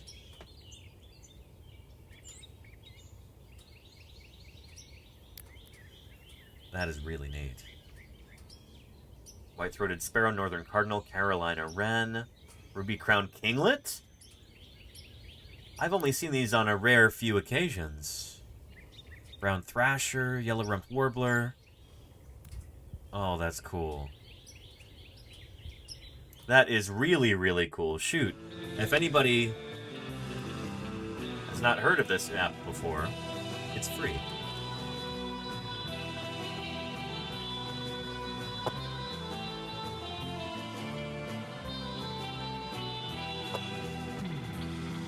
Bird sounds? Oh, man. When did this happen? As you listen to birds, you can now use the Cornell Lab of Ornithology's Merlin Bird ID app to find out who's singing. Oh, we did watch this before. I guess I just forgot about it. That's super neat. This is the app right here. Yeah, take a look at this. Scientific evidence suggests dinosaurs met their extinction through asteroid impact. True. Today, if a species goes extinct, chances are we as humans had something to do with it. Yeah. In this century alone, we've lost animals by sea, like the smooth-hand fish, and by land, like the northern white rhinoceros. And yes, by air, even birds, like the ivory-billed woodpecker, to extinction. Birds are really important because they're indicators of environmental health. Basically, what's good for birds is good for humans. Jesse Berry, Program Manager, Cornell Lab of Ornithology. Birds are really the canaries in the coal mine in a lot of ways. They're helping us understand the health of the planet. Right now, all the indicators are pointing to bird populations are declining. And so that's a really critical warning sign for us right now. But hope is not lost. Barry and her team at Cornell have given all of humankind a chance at redemption. And it's sitting in the palm of our hands, quite literally. Pretty Enter cool. the Merlin Bird ID app. The idea for this app came from just wanting to help people answer the simple question, what's that bird I'm seeing? Because, you know, you might be outside, you look in the backyard, and you're like, hey, what is that? And we wanted Merlin to be able to give, you know, a list of possibilities without having to go back to a field guide where maybe, you know, if you don't even have a bird book, and if you do have a bird book, there's all these choices and you might not even know where to start. So Merlin was all about helping you figure out what's that bird I'm seeing in a quick and simple way. The app allows users to identify birds by a picture, identify birds by songs and calls, and can create a digital scrapbook of the birds you discover. That's I found the technology to be really I need to start using this more Denver often. amateur birdie, Vicky Miles. Again, I was really a novice birder when it came to anything outside of my backyard. And being able to narrow down, you know, if you see a small bird with some yellow on it, you can narrow it down to 5 or 6 possibilities and not have to know whether to look for a warbler, or look for a vireo, or look for a goldfinch. Merlin just puts them right in front of you. Alabama wildlife photographer Lisa Mote Smith is also an avid user. Being a wildlife photographer, it's very nice to be able to look up a particular bird so that I can identify that bird on my website when I post my photographs. I absolutely fell in love with it. And more good news. If it disagrees with experiment, it's wrong. And that simple statement is the key to science. It doesn't make a difference how beautiful your guess is. It doesn't make a difference how smart you are, who made the guess, or what his name is. If it disagrees with experiment, it's wrong. That's kind of the cornerstone of science there, yeah. S1 Ren_official and their 34 raiders are both beautiful and smart, and their raid agrees with experiment. Siren Official, thank you for the raid, and welcome to Paleontologizing. A very happy Thursday birdsday to you. Siren Official and Raiders. Siren Official says, are sirens real or mythological? We were talking about them yesterday, Siren Official. They're real, but they probably don't look quite what you would imagine they would look like.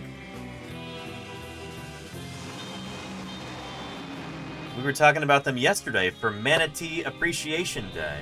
Sirenians are a group of marine mammals. Includes the manatees and the dugongs and the now extinct stellar sea cow. They're really cool critters. We did a whole stream about them yesterday. Monsters, we came here to find fossils. And thank you for the follow, Siren. I appreciate you. Yeah. Good stuff. Good stuff. They are very real. And Gilded Thorn, thank you for the follow. Welcome to Paleontologizing. First of all, Siren Official, how did your stream go, and what were you getting up to? Also doing some science and technology. Beautiful. Well, my name is Danny Anduzo. I'm a dinosaur paleontologist, and I'm here on Twitch trying to do some good old-fashioned science outreach.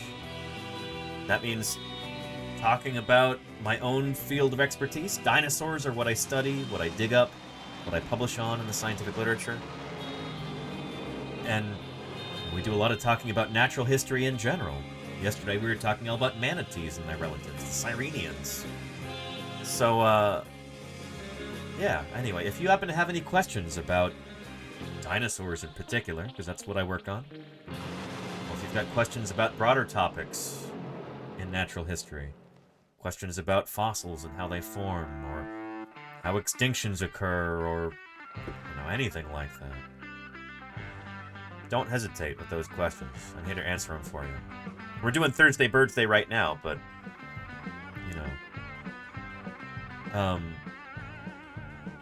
it seems like we've got a lot of cool new people, like you, Gilded Thorn, and Siren Official.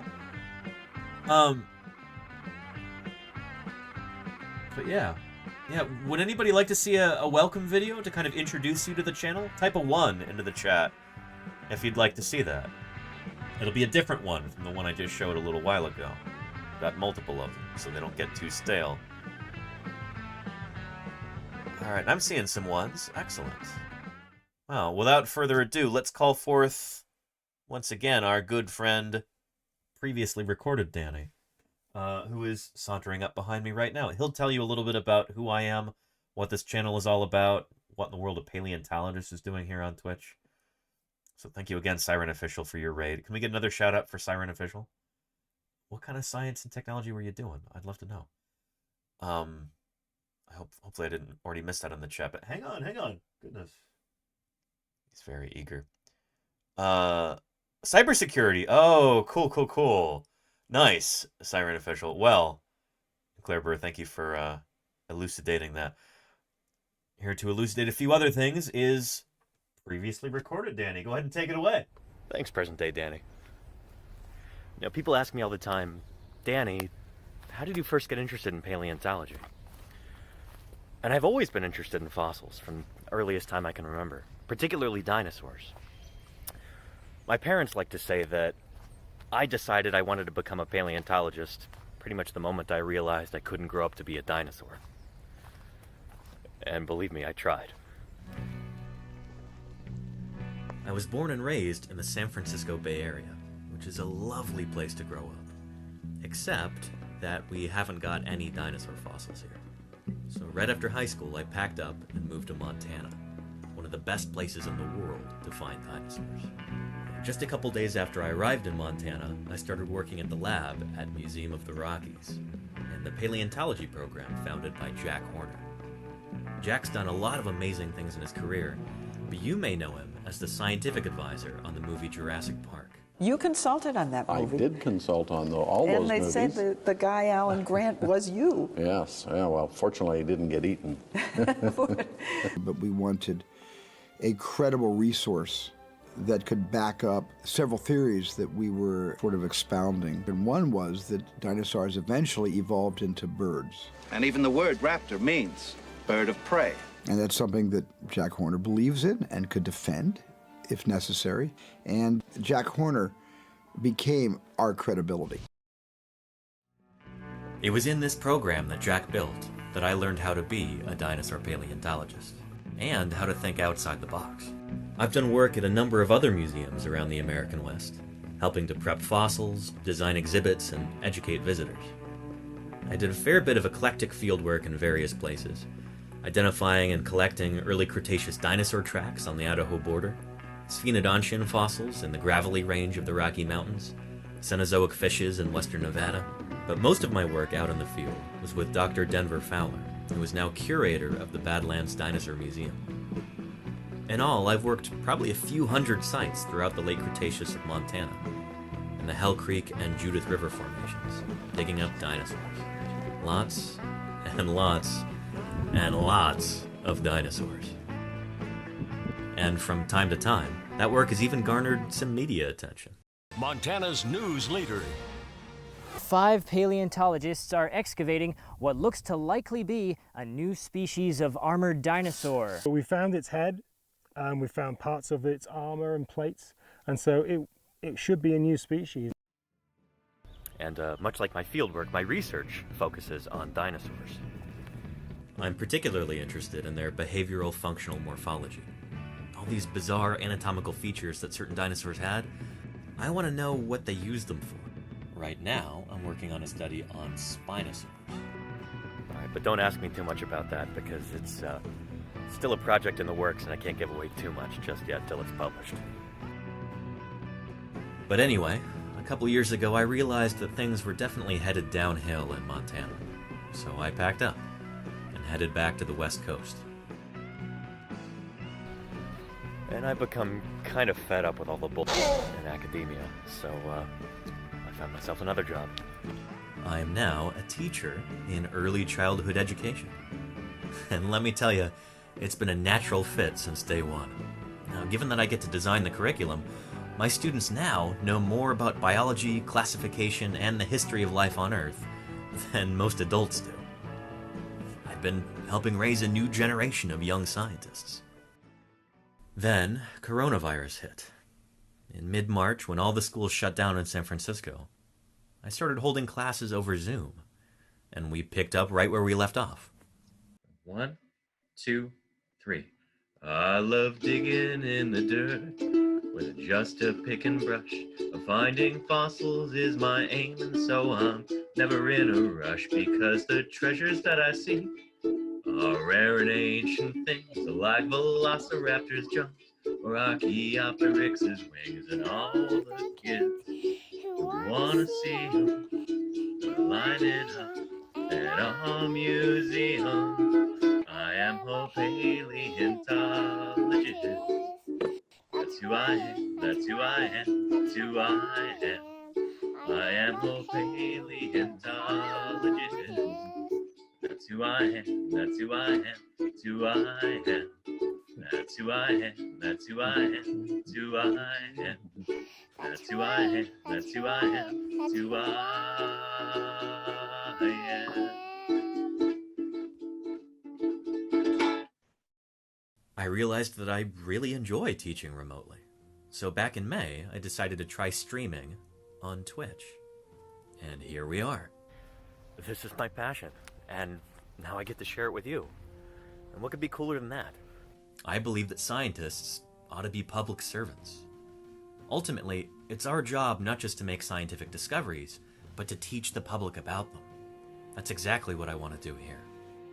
Now, because of COVID-19, this will be my first summer in almost 10 years with no fieldwork. I'm trying to look on the bright side, though.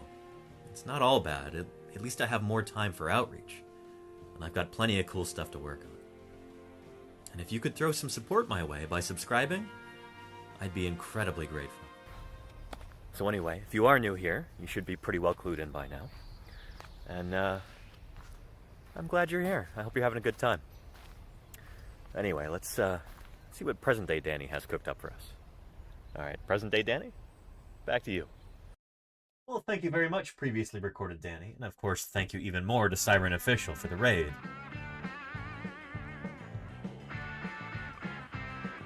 I should hasten to add that that video, like Claire was saying, is a few years old now. And we've done a bunch of cool stuff since then. For instance, a lot of fieldwork live streams. I'm going to be doing more of those. Starting at the end of May. From June, well, through June and then July and August, I'm going to be out in the field digging up dinosaurs again, live on camera.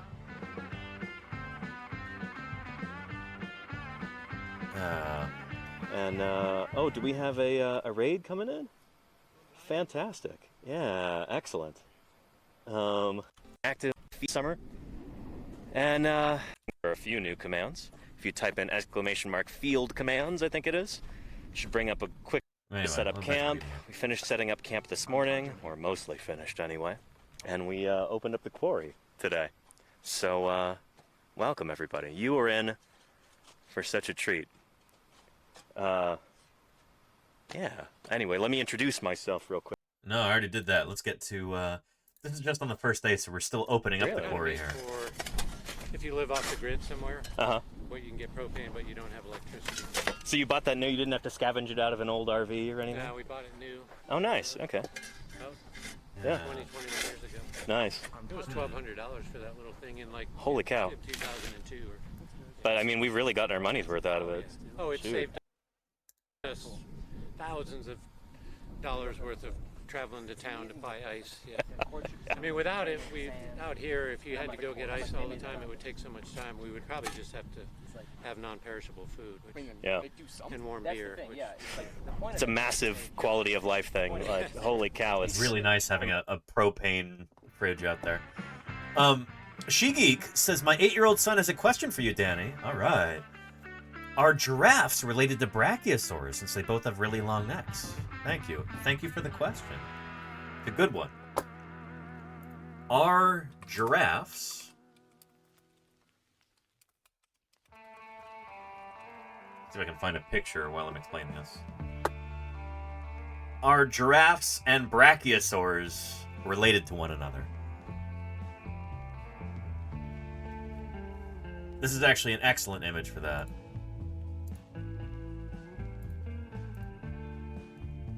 Because, you know, brachiosaurs are sometimes discussed as like giraffe-like animals. And in fact, the Brachiosaurus from Jurassic Park is not actually Brachiosaurus. It's a closely related genus called... The paleontologist field isn't narrow to what we understand. On the contrary, we stretch our understanding to try and take in the universe. Rock Hard Abs, thank you for the follow. Welcome to Paleontologizing. The Brachiosaurus from Jurassic Park is actually based on a different dinosaur whose name is Giraffatitan. That name means giant giraffe. And they're built almost like a giraffe, you know? Like a giraffe, right here. Brachiosaurs, their arms are longer than their legs. No expense. And thank you, Christasticus, gifted a Christasticus, sub for to that gift sub. I appreciate it, Christasticus. Christasticus. There's a lot of sibilants in there. Thank you for the gift sub there. What was I saying? Yes, like giraffes, brachiosaurs have got longer arms than legs, and they've got this long neck that goes up at this high angle like this. At least we think it was probably held upright like this. So does that mean that they're closely related? The answer is no. These animals are not anywhere closely related to each other. In fact, a giraffe is actually much more closely related to an elephant than it is to a brachiosaur. Because giraffes and elephants are both mammals. So they belong to this group called Mammalia. The mammals were mammals too. A giraffe is more closely related to you than it is to a brachiosaur. Because both you and giraffes are both mammals. I'm a mammal too, obviously. People are mammals. Mammals. We're mammals. And so giraffes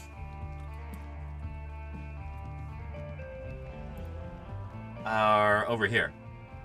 Yeah. So they're related to things like okapis and pronghorn. They're also called pronghorn antelope. We have them here in North America.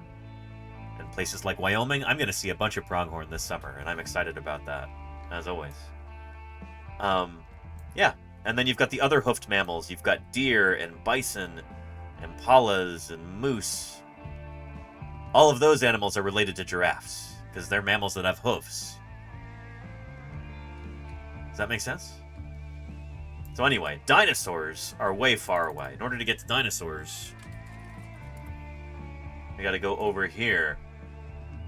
Way far away. To what we call Archosauria. Archosauria, the archosaurs, are birds and crocodilians and dinosaurs too.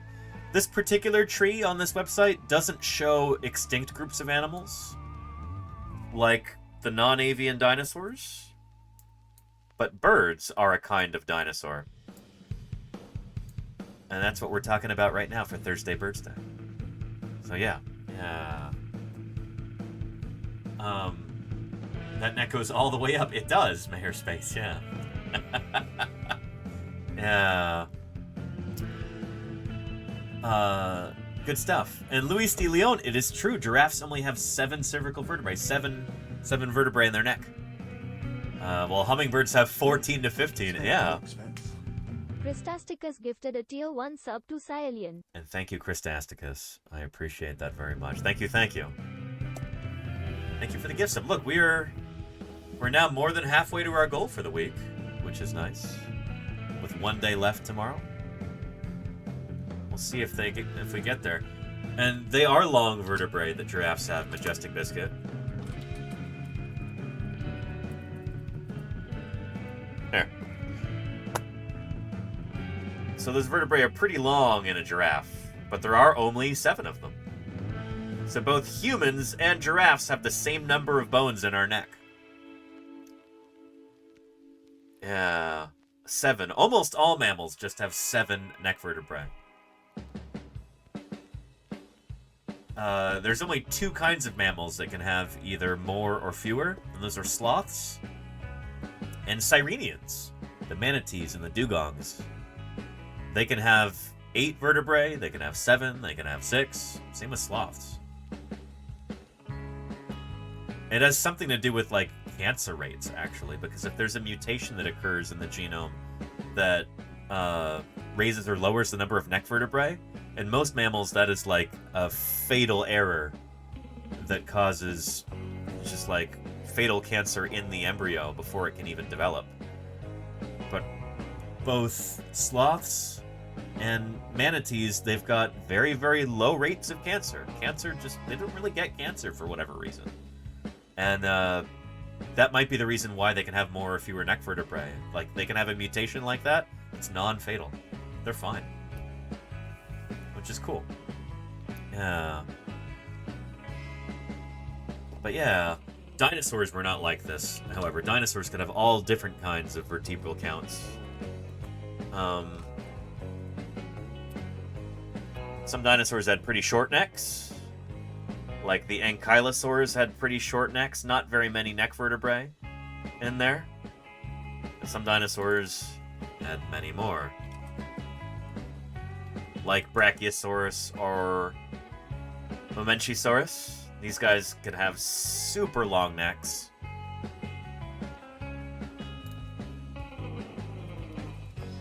And I think they could have as many as like 30 neck vertebrae. Yeah.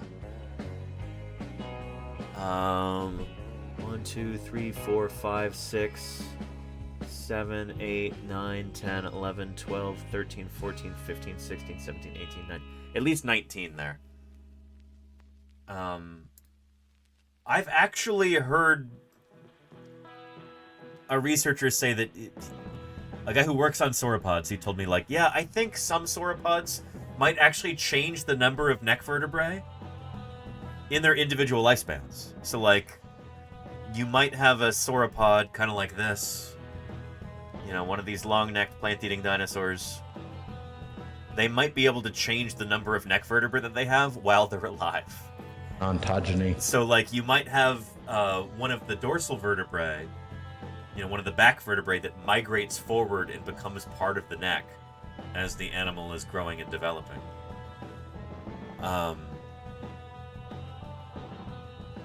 He suspected that that's what was happening with this particular group of dinosaurs, with some of them. Like, their necks might get longer as they grow and mature. Some of their back vertebrae become neck vertebrae, which is kind of wild. But yeah. Anyway, cool stuff. But yeah. And Doom Guy, I think Claire already knows about that. We've talked extensively about Tyrannosaurus and Nanotyrannus. Here, I've got a Nanotyrannus skull right here. It's already made an appearance on today's stream. This is the Cleveland skull. Some paleontologists say this is a juvenile Tyrannosaurus. That's what I suspect. And some say that it might be a smaller genus and species of Tyrannosaur that lived at the same time and place. I think it's just a young T-Rex. I don't think that we don't have any mature Nanotyrannus specimens. None of them that actually have an external fundamental signature. They don't have that signature in the bone that shows that the animal was full grown. So if all of the Nanotyrannus also happen to be young, and we have, like, a severe lack of young Tyrannosaurus skeletons, it seems like the most parsimonious answer the simplest answer is that Nanotyrannus is just a young T-Rex. That is the general consensus among most dinosaur researchers, most people who work on tyrannosaurs in particular, but there are exceptions to that. I was working with a guy this summer. He was on our crew, Nick Longrich, and he just published a paper back in January.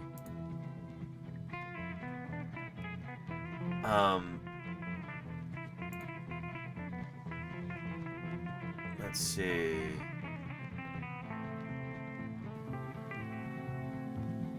Yeah, here he is right here. Here is this very rugose texture and these kind of like veins there where That's the blood Nick Longrich vessels right there. pass, on top of the bone and under the skin of the frill. So this is a piece of frill. So this is the surface texture of the frill. It's very gnarly, veiny texture as they get older. Here's the back of the frill. It shows the same texture. Anyway, so yeah. The thing is, we've got diametrically opposing views on a lot of things, but we could still be cordial. As scientists, we both want the same thing at the end of the day. We both want to actually figure out what's going on with dinosaurs. We want to figure out everything that we can about these amazing creatures.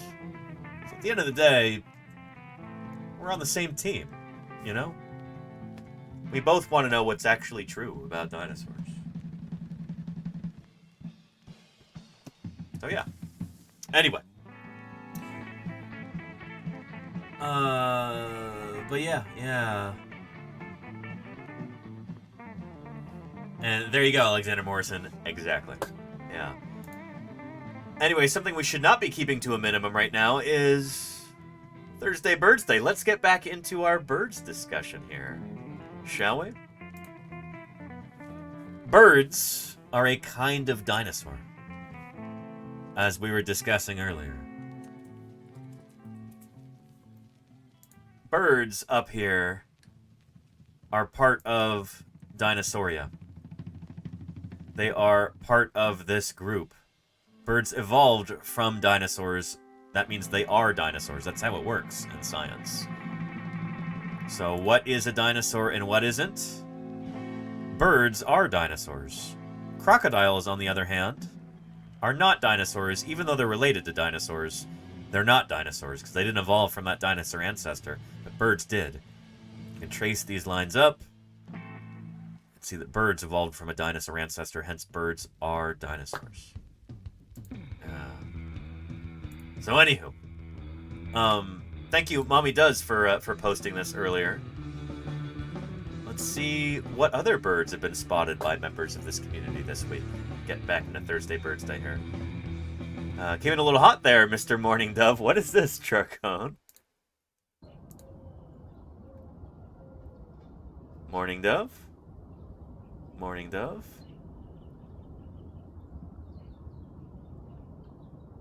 Are they courting? She's like, nope, not today. Or not right now. Oh, morning doves are lovely. They're just, yeah. Some people don't like morning doves. I do. I think they're sweet little birds. I like them a lot. Thank you, Charcone. That's cool. And Mary L. says, this week I visited the Raptor Trust, a bird rehab hospital in New Jersey. They have many non-releasable birds on display in roomy cages. The best photo I could get was for these two bald eagles. Very nice. Look at them. Yeah. Very, very nice. You know, every time I see a bald eagle, I'm of course filled with patriotic pride. Yes, indeed. Symbol of the United States. Beautiful creatures, bald eagles.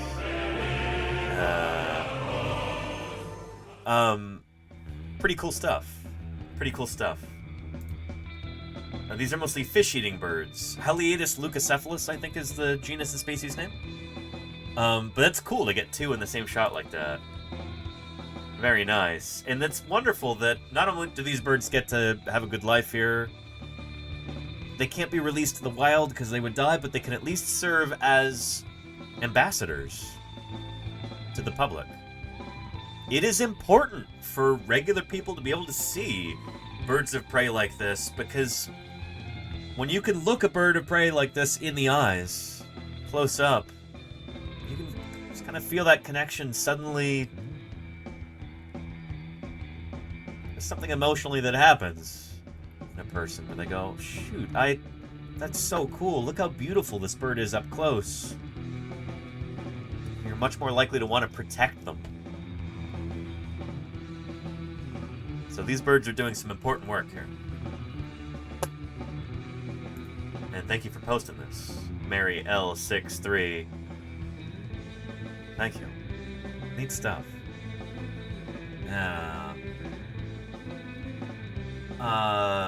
And Omlisaurus says, you could say the bald eagle is the most American dinosaur ever. I think Tyrannosaurus might be more American, but it is definitely an American dinosaur, Omlisaurus, yeah.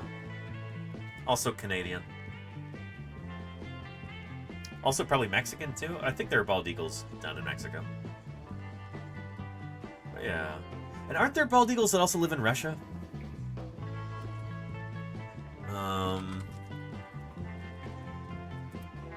Like along the Kamchatka Peninsula? Yeah.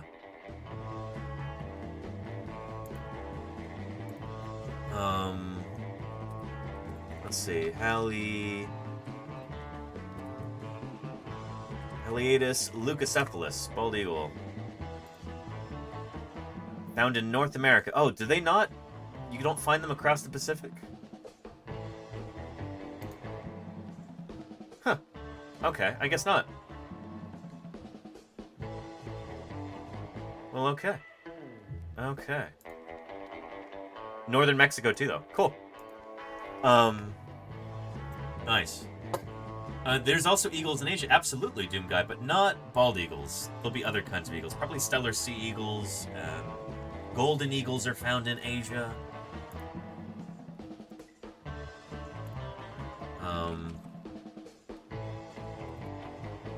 Yeah. People in Mongolia actually use golden eagles to hunt wolves, which is wild.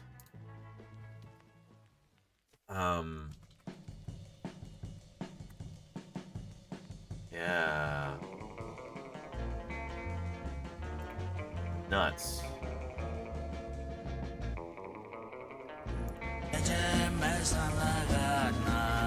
Oh boy, and I don't know if I want to.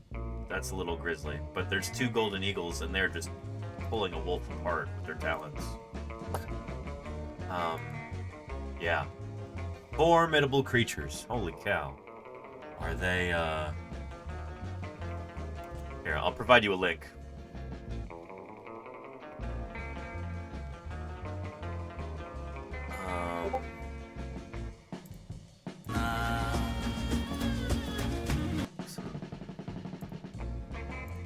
Sounds like Mongolian music there.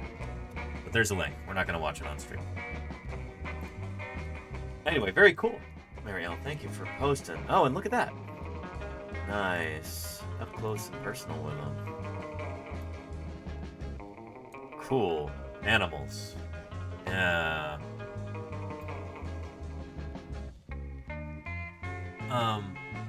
Yeah. And Will62 says, I'm betting a few bald eagles wander to eastern Russia. They probably do. You get vagrant birds like that. They can travel really, really long distances. And, so yeah, I wouldn't be shocked if a few might end up somewhere in Russia. And Sloppy Salamander's got a big old red-tailed hawk that landed on the phone line next to the house. Took off as soon as I got close, but it still snapped this cool shot. Oh, that is a cool shot. Holy moly, look at that. Yeah. Look at that. That is lovely. Salamander, majestic. This is wonderful. Very cool. Very, very cool. Red-tailed hawk. I photographed some red-tailed hawks this week too, but it's Photos weren't that good. That's awesome. Yeah. My scroll wheel has stopped working on the... What happened here? It's like it's jiggling from side to side now, too. I might have to pull apart the mouse later.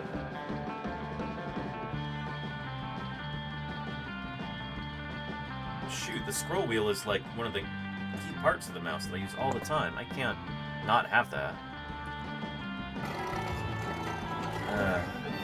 Spondy, thank you for the follow. Welcome, welcome. It's good to have you here. Yeah. Daisy McGar says, my 19-year-old cockatiel still surprises me on occasion. 19 years old. Wow, Daisy McGar. What's her name? She's laying eggs there? That's so cool. Very cool. Very cool. Oh, so it's working intermittently now, the scroll wheel.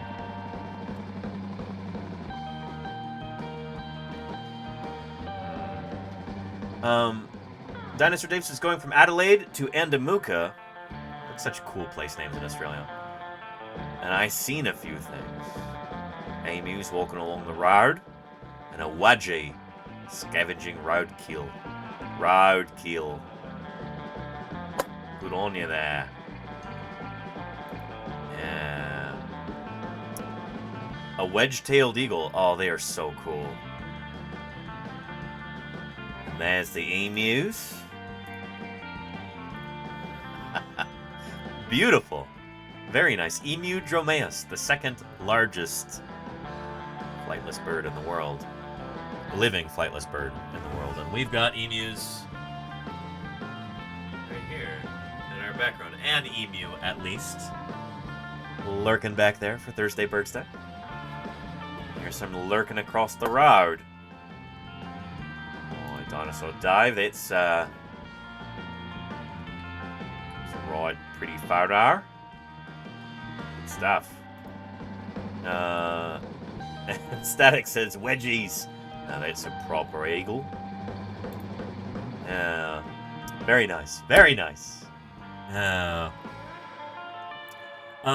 These ducks are traveling together, says the Mayor Space, so it made me think that they're the same species. The one on the right looks like a ring-necked duck. The others look like they might be blue-winged teals. Anybody got a better ID for these? I don't know. That almost reminds me of a canvasback. But I don't know. It is interesting. You know, they say birds of a feather flock together.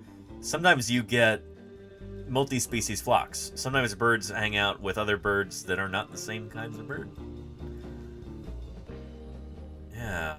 And Green Herring says scalp. Not sure if greater or lesser. I always struggle with that. Well, presumably one's big and one's small, right, Green Herring? We don't have a scale bar here, though.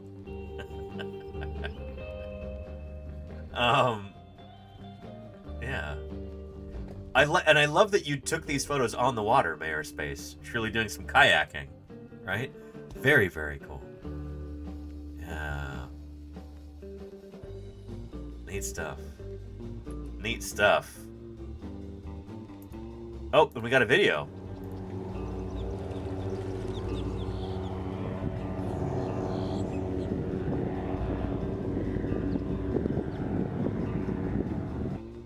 Pretty cool. Pretty cool, Mayor Space. Thanks for posting.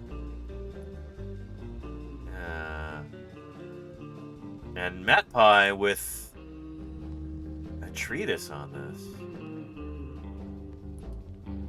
Very nice. Thank you, Matt Pie, for your input. Alexander Morrison's got a combo of two species. Common grackles including one of their flockmates breaking away at speed. Boy is zooming away.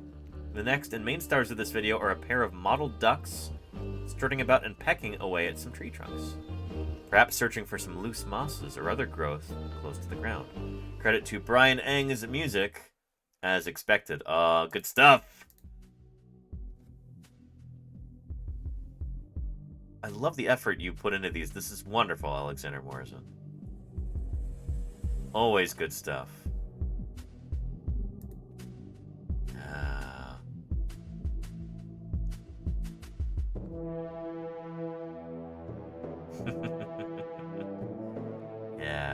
Eat that tree bark, or whatever's growing on it.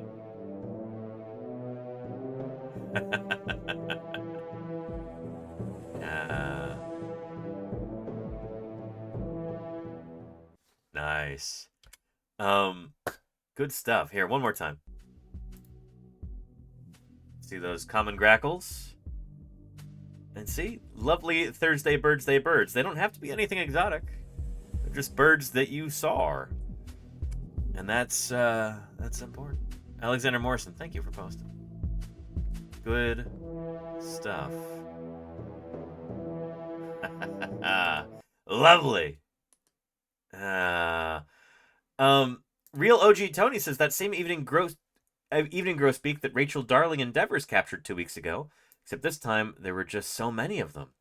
It's truly hard to understand the behavior of these critters until it comes to politicking at the bird feeder, chirping and beaking at each other, literally dropping seed with their mouths full, a complex social hierarchy, where if the alpha bird doesn't get to eat, nobody gets to eat. Vulnerable species, anyone? Video has sound.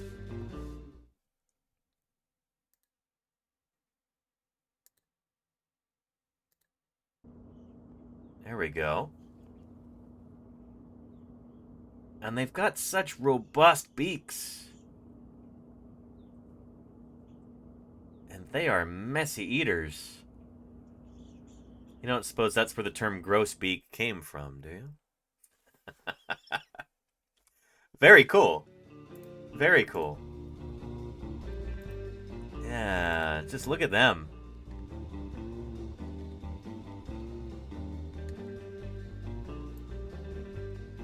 Very neat. Good stuff, Tony. Good stuff. And more birdsong from Lenina. Here are my local cardinals loudly proclaiming which trees are theirs and sounding like a laser pistol fight while doing so. Very cool. Laser birds, laser birds.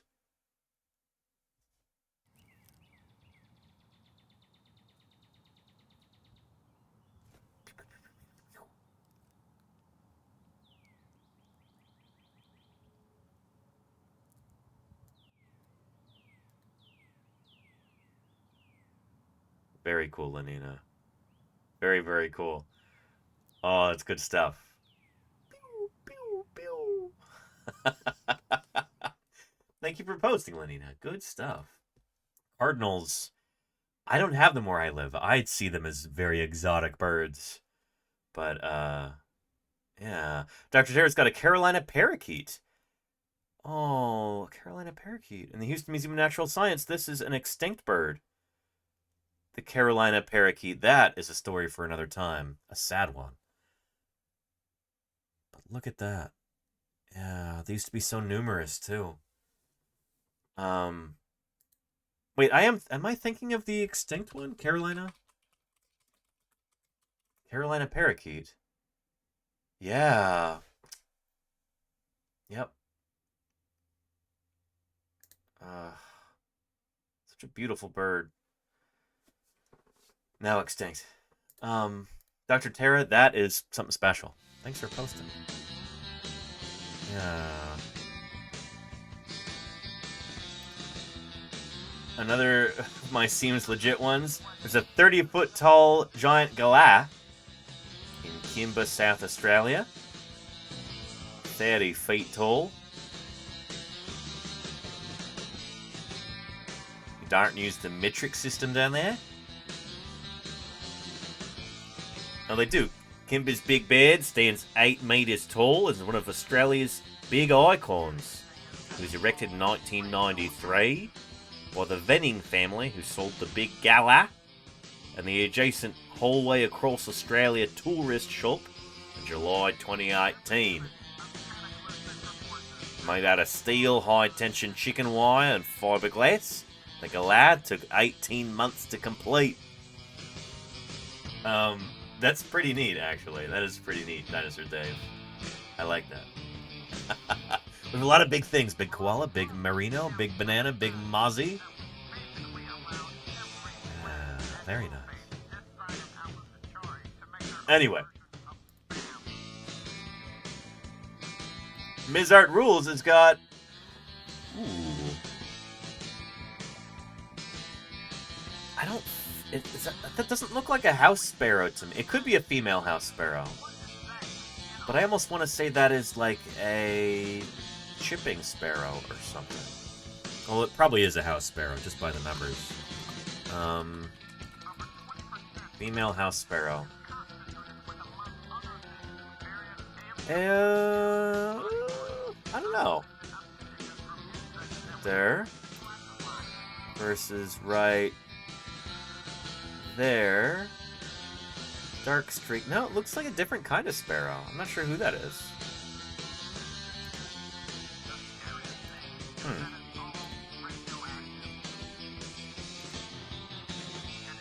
Interesting. Green Herring says song sparrow, and so does salamander. All right, song sparrow. All right. Nice, nice. Yeah. The striping on the chest. Thank you, Celeste. Nice. There's lots from there? Cool, salamander. Cool. Mizard rules. Good stuff. Yeah.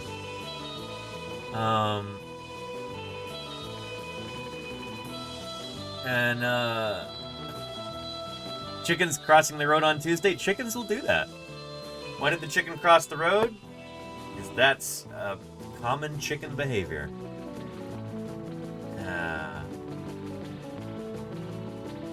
Neat. Smurf got a female duck on a log in a pond.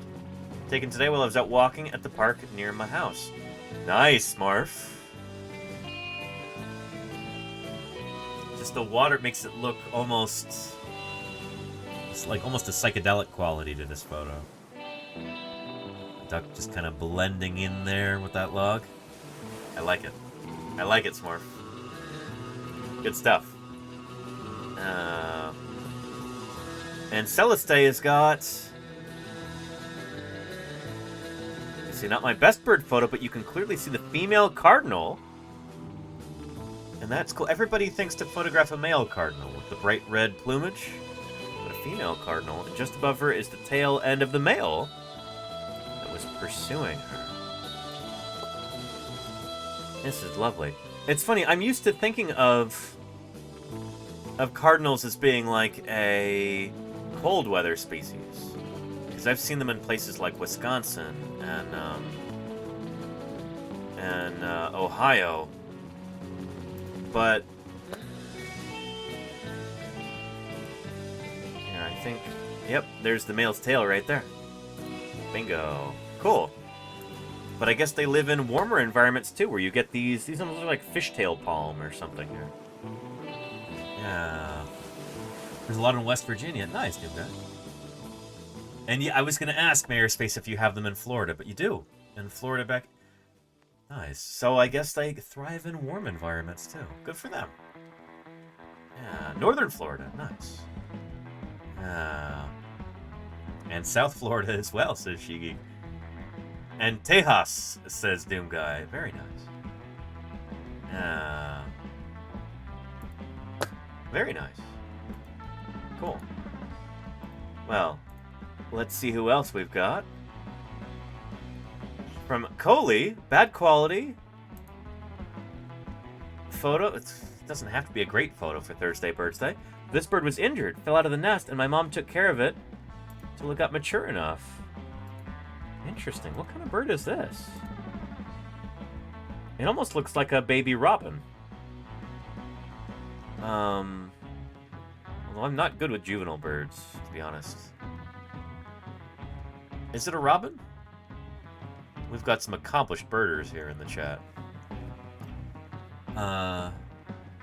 Celeste says we'll be relocating to California later this year. Ooh. Can I ask what general part? I'm in the Bay Area. East Bay. Can't wait to go birding out there. It is pretty awesome. We've got a lot of birds, especially near the coast.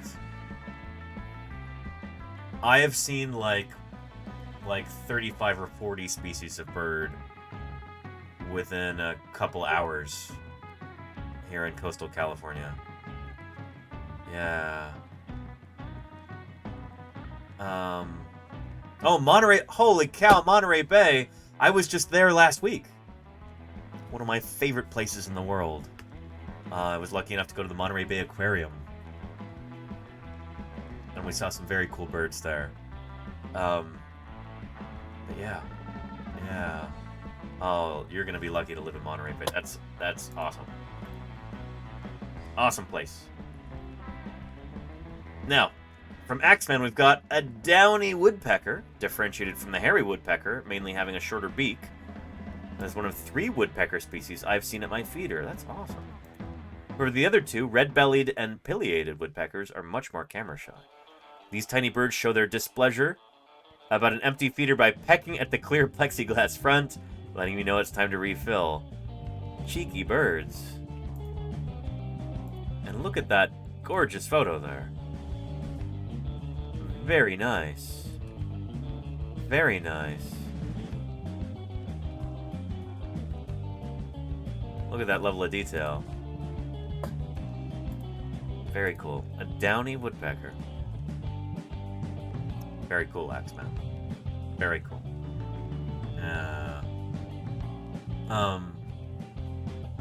But yeah.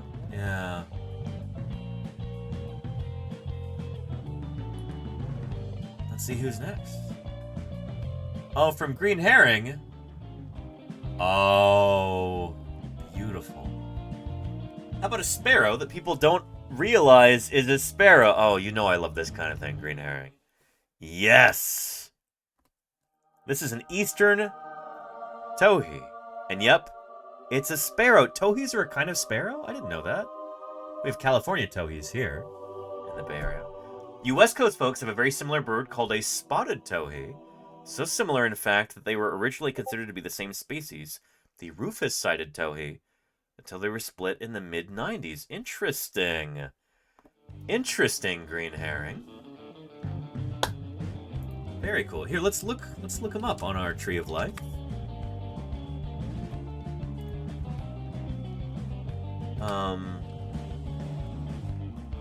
Eastern towhee.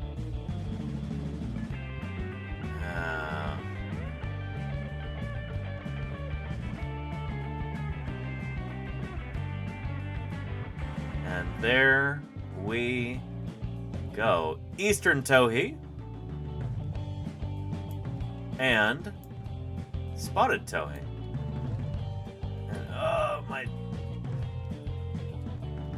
scroll wheel is not working. That's normally how I navigate through this, and it's just not. Oh, that's really irritating. We will not be able to use this website if the scroll wheel is not working.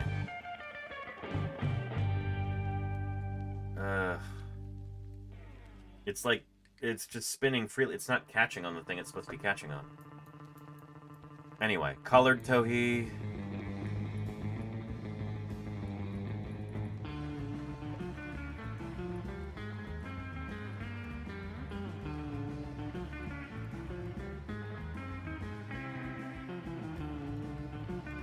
Green-tailed towhee.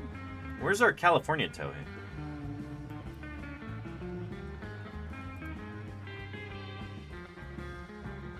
Oh, the brown towhee, also called California towhee. Interesting. And these guys are sparrows, is that correct?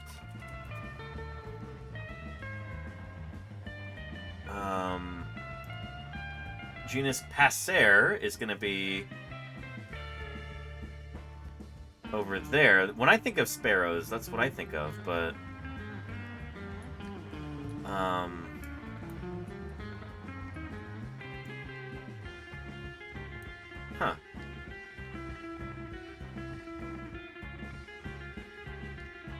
It's working intermittently. I don't think this is a battery issue. I think it feels like there's something physically wrong with the scroll wheel. Or it's just kind of spinning freely without catching on the... I hope there's not cat hair stuck in the mechanism or something. Anyway, Green Herring, thank you for posting. That is a beautiful photo. Look at that. Look at that bright red eye. Look at that lovely orange. Very cool. Very, very cool.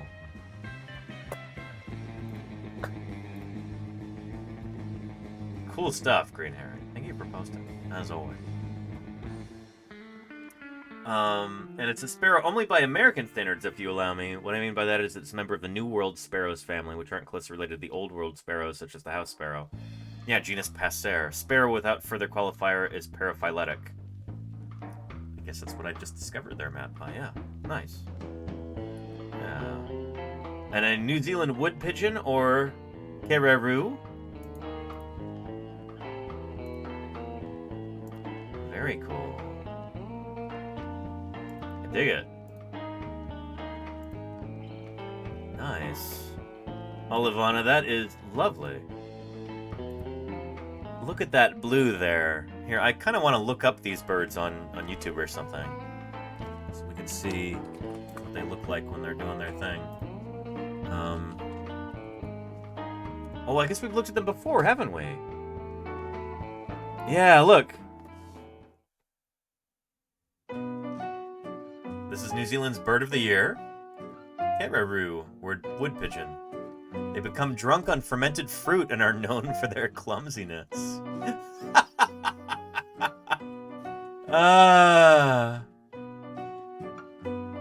Oh, go home, Kereroo. You've had too much.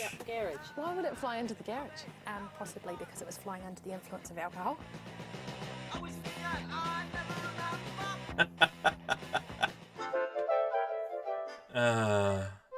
Oh.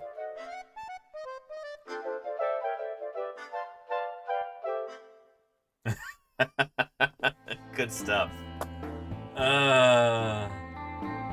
Here, a little bit more, a little bit more.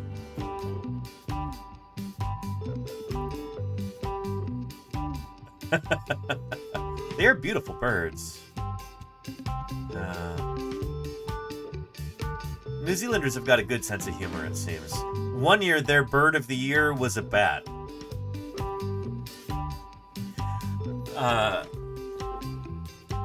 Yeah.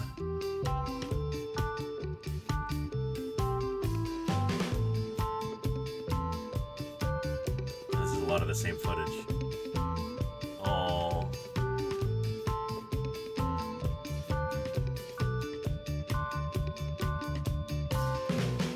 But yeah, Miss Yvette. One year that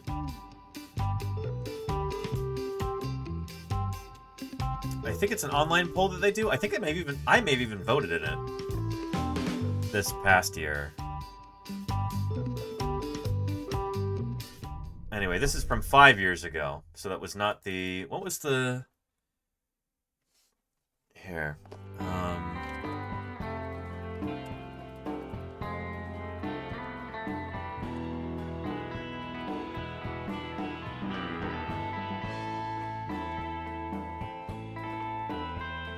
Oh, it's Bird of the Century is what I voted for.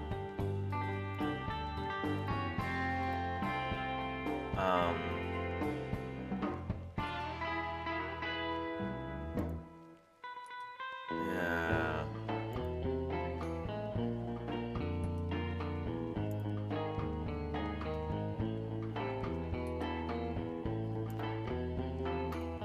There we go.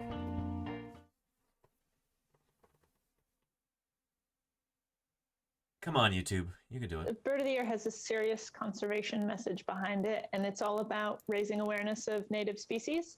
So about 80% of birds in Aotearoa, New Zealand, and 90% of seabirds are threatened or at risk of extinction. Jeez. So we really need to make sure people learn about birds so that they want to protect them, protect their habitats, and take action on climate change. Better mic. Those are really significantly high numbers. So it's a bit puzzling to learn that this year you've included bats.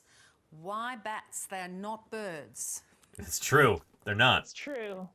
Bats are sneaky mammals that come out at night, and New Zealand has the pleasure of having only one native land mammal, only one, and that's our native bat, or peka peka. So they're really special, and a lot of people in New Zealand and around the world don't even know they exist. So I guess alongside protecting our amazing native birds, we want to raise awareness and help people learn about our bats as well.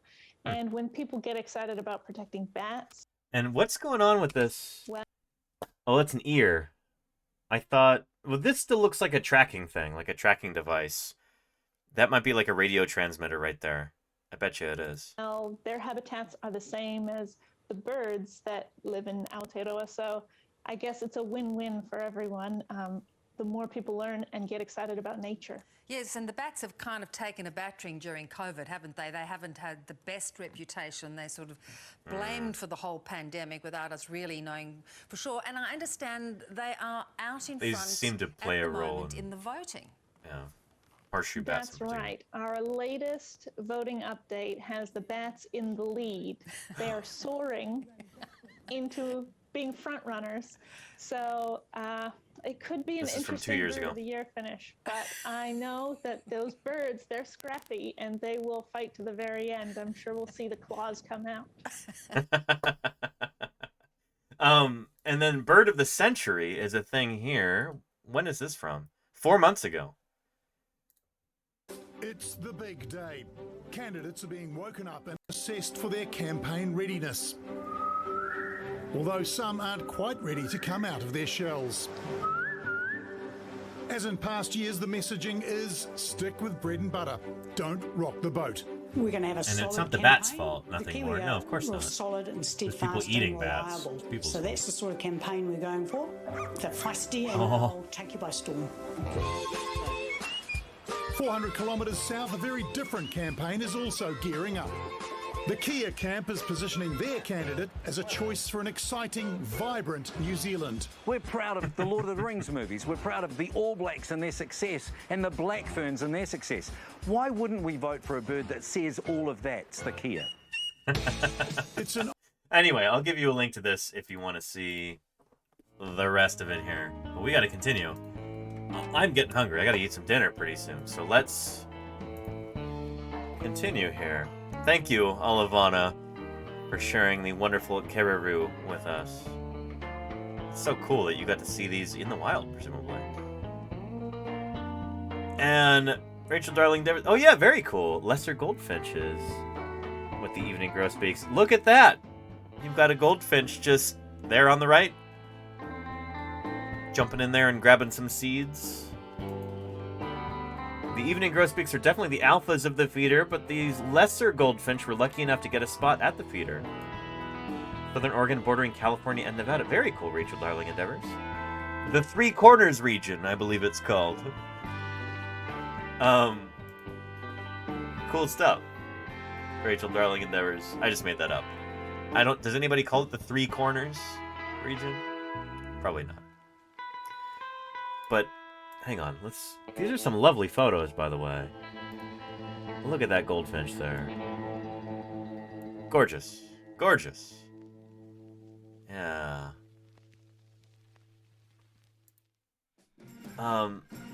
And Miss Creation says this appears to be a dusky moorhen and her young ones from a recent trip to Melbourne. Very nice, Miss Creation. Very nice. Oh, these are such cool birds. Are they galliform birds or dusky moorhen? Let's look them up.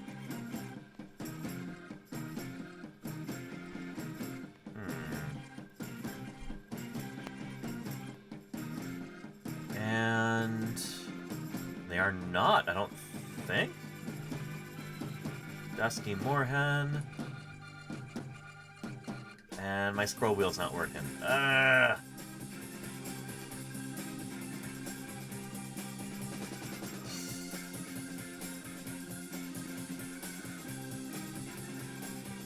Oh, that's so frustrating. Oh well, I'm gonna have to look at this after stream is done. But very cool, lovely bird there, and just look at the little babies. Adorable, and what a good photo! Holy cow! Yeah. Also known as the Pokeko swamp hen. Yeah. They're a type of rail. Thank you, Charlie's Dragon. Interesting. Cool. Yeah. And Snail Chaser, how are you doing? What kind of bird is this? So, this is Lauren's little bat. We just got him out of the netting. He was caught in this horrible... We've shown this video before, I think. Dice netting. It's like a fishing or a similar one. Netting. It's absolutely vile. So Uh, clearly that is not the way to net your tree, but what happened... Yes, you're very upset. What happened this to is the some kind of what we call a megabat. So the homeowner had this netting Like when flying he foxes first are moved in, kind and he of, wasn't aware of the megabat. dangers it posed to bats. Yeah. Luckily, he called us straight away.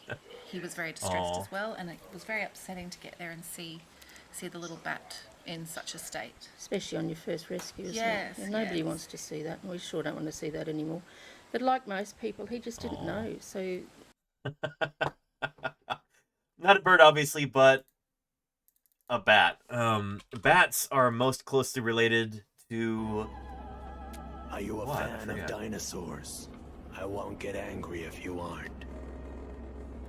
What?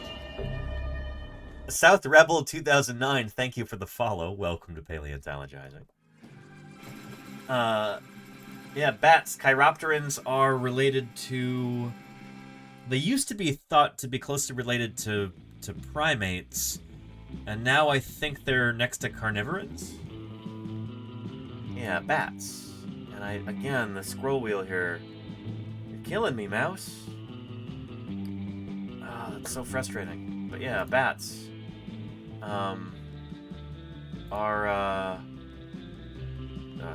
Anyway. I'm getting frustrated at the scroll wheel not working. Neil says, you never know what you will find at the lagoon. At least 5 species. Ooh, I see pink flamingos. I see some kind of tern right here. I see... That's an interesting looking gull or somebody. These almost look like least terns.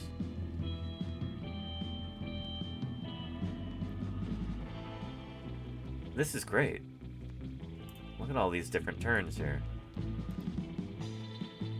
Yeah. Neat. Cool stuff there, Neil. Cool stuff. There's a flamingo there. Oh, and that's our last one. Shoot. Very cool. Royal tern, I think, says Neverwinter. Laughing gull with round black head. Ah. So we don't have these here in California. I don't think we have... I don't think I've seen laughing gulls. Yeah. And... Oh, and Lordy, I am pretty much done here. But thank you.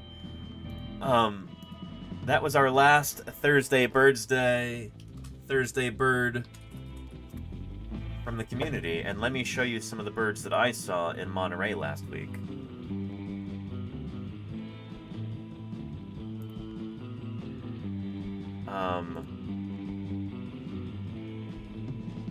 Here's one right here. We've got a black oyster catcher, who is an avian ambassador at the Monterey Bay Aquarium. And despite their name, oyster catchers do not catch oysters. They usually eat, I think, worms and things like that, and other invertebrates, and they've got a whole assortment of other birds that are not able to be released. Some of these birds are like 30 years old or older. Some of them have been around for almost as long as the aquarium has been there. And the aquarium opened in 1984. So, yeah, shoot, some of these birds are like 40 years old. Anyway. Cool stuff. I photographed a bunch of birds outside too, but none of the photos are as good as these. Yeah. Good stuff. And South Rebel says, I came here from science streams. I love science, and I wanted to learn a lot about other parts of science. Not a PhD, just a citizen looking out to help out with science? Well, you're in the right place, South Rebel. Welcome to Paleontologizing, and thank you for the follow. I hope you'll tune in tomorrow. We're going to be doing some more science tomorrow. That's my my clue. I've got to wrap this up. I need to eat some dinner. Get a little loopy here.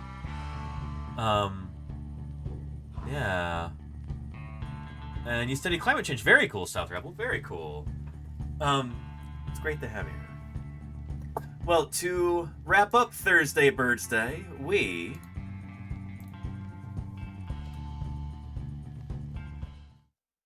are going to go raid into Hoot House live stream to see some live owls and hawks and look at the fundraiser that they're doing as well. I think they're raising money for the local Humane Society. So get ready to raid into there. Please join us for the raid, everybody.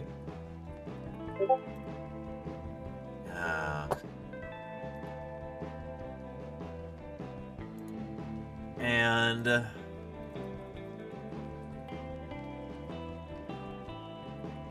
raid Hoot House live stream. Excellent.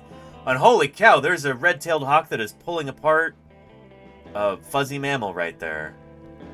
It's happening live, and there are 3 eggs. Oh man, you're in for a treat. This is some interesting stuff. Thank you everybody for a wonderful Thursday Birds Day. Fun stream. Thank you to everybody who's shown up here in our credits. Subscribers and resubscribers, gifters and cheerers, followers and raiders, and of course, those moderators who keep things running smoothly here. Really appreciate you. I'm eager to go get some dinner, so but you take care of yourselves, and we'll be streaming again tomorrow. We might have a special Easter stream tomorrow, talking about the Easter bilby, talking about marsupials in general. In fact, I think that's exactly what we're doing tomorrow. So tune in then, it should be a lot of fun. But everybody, you take care of yourselves, and let's see what these birds of prey are up to. I'll catch you here on Hoot House Livestream. Take care, everybody.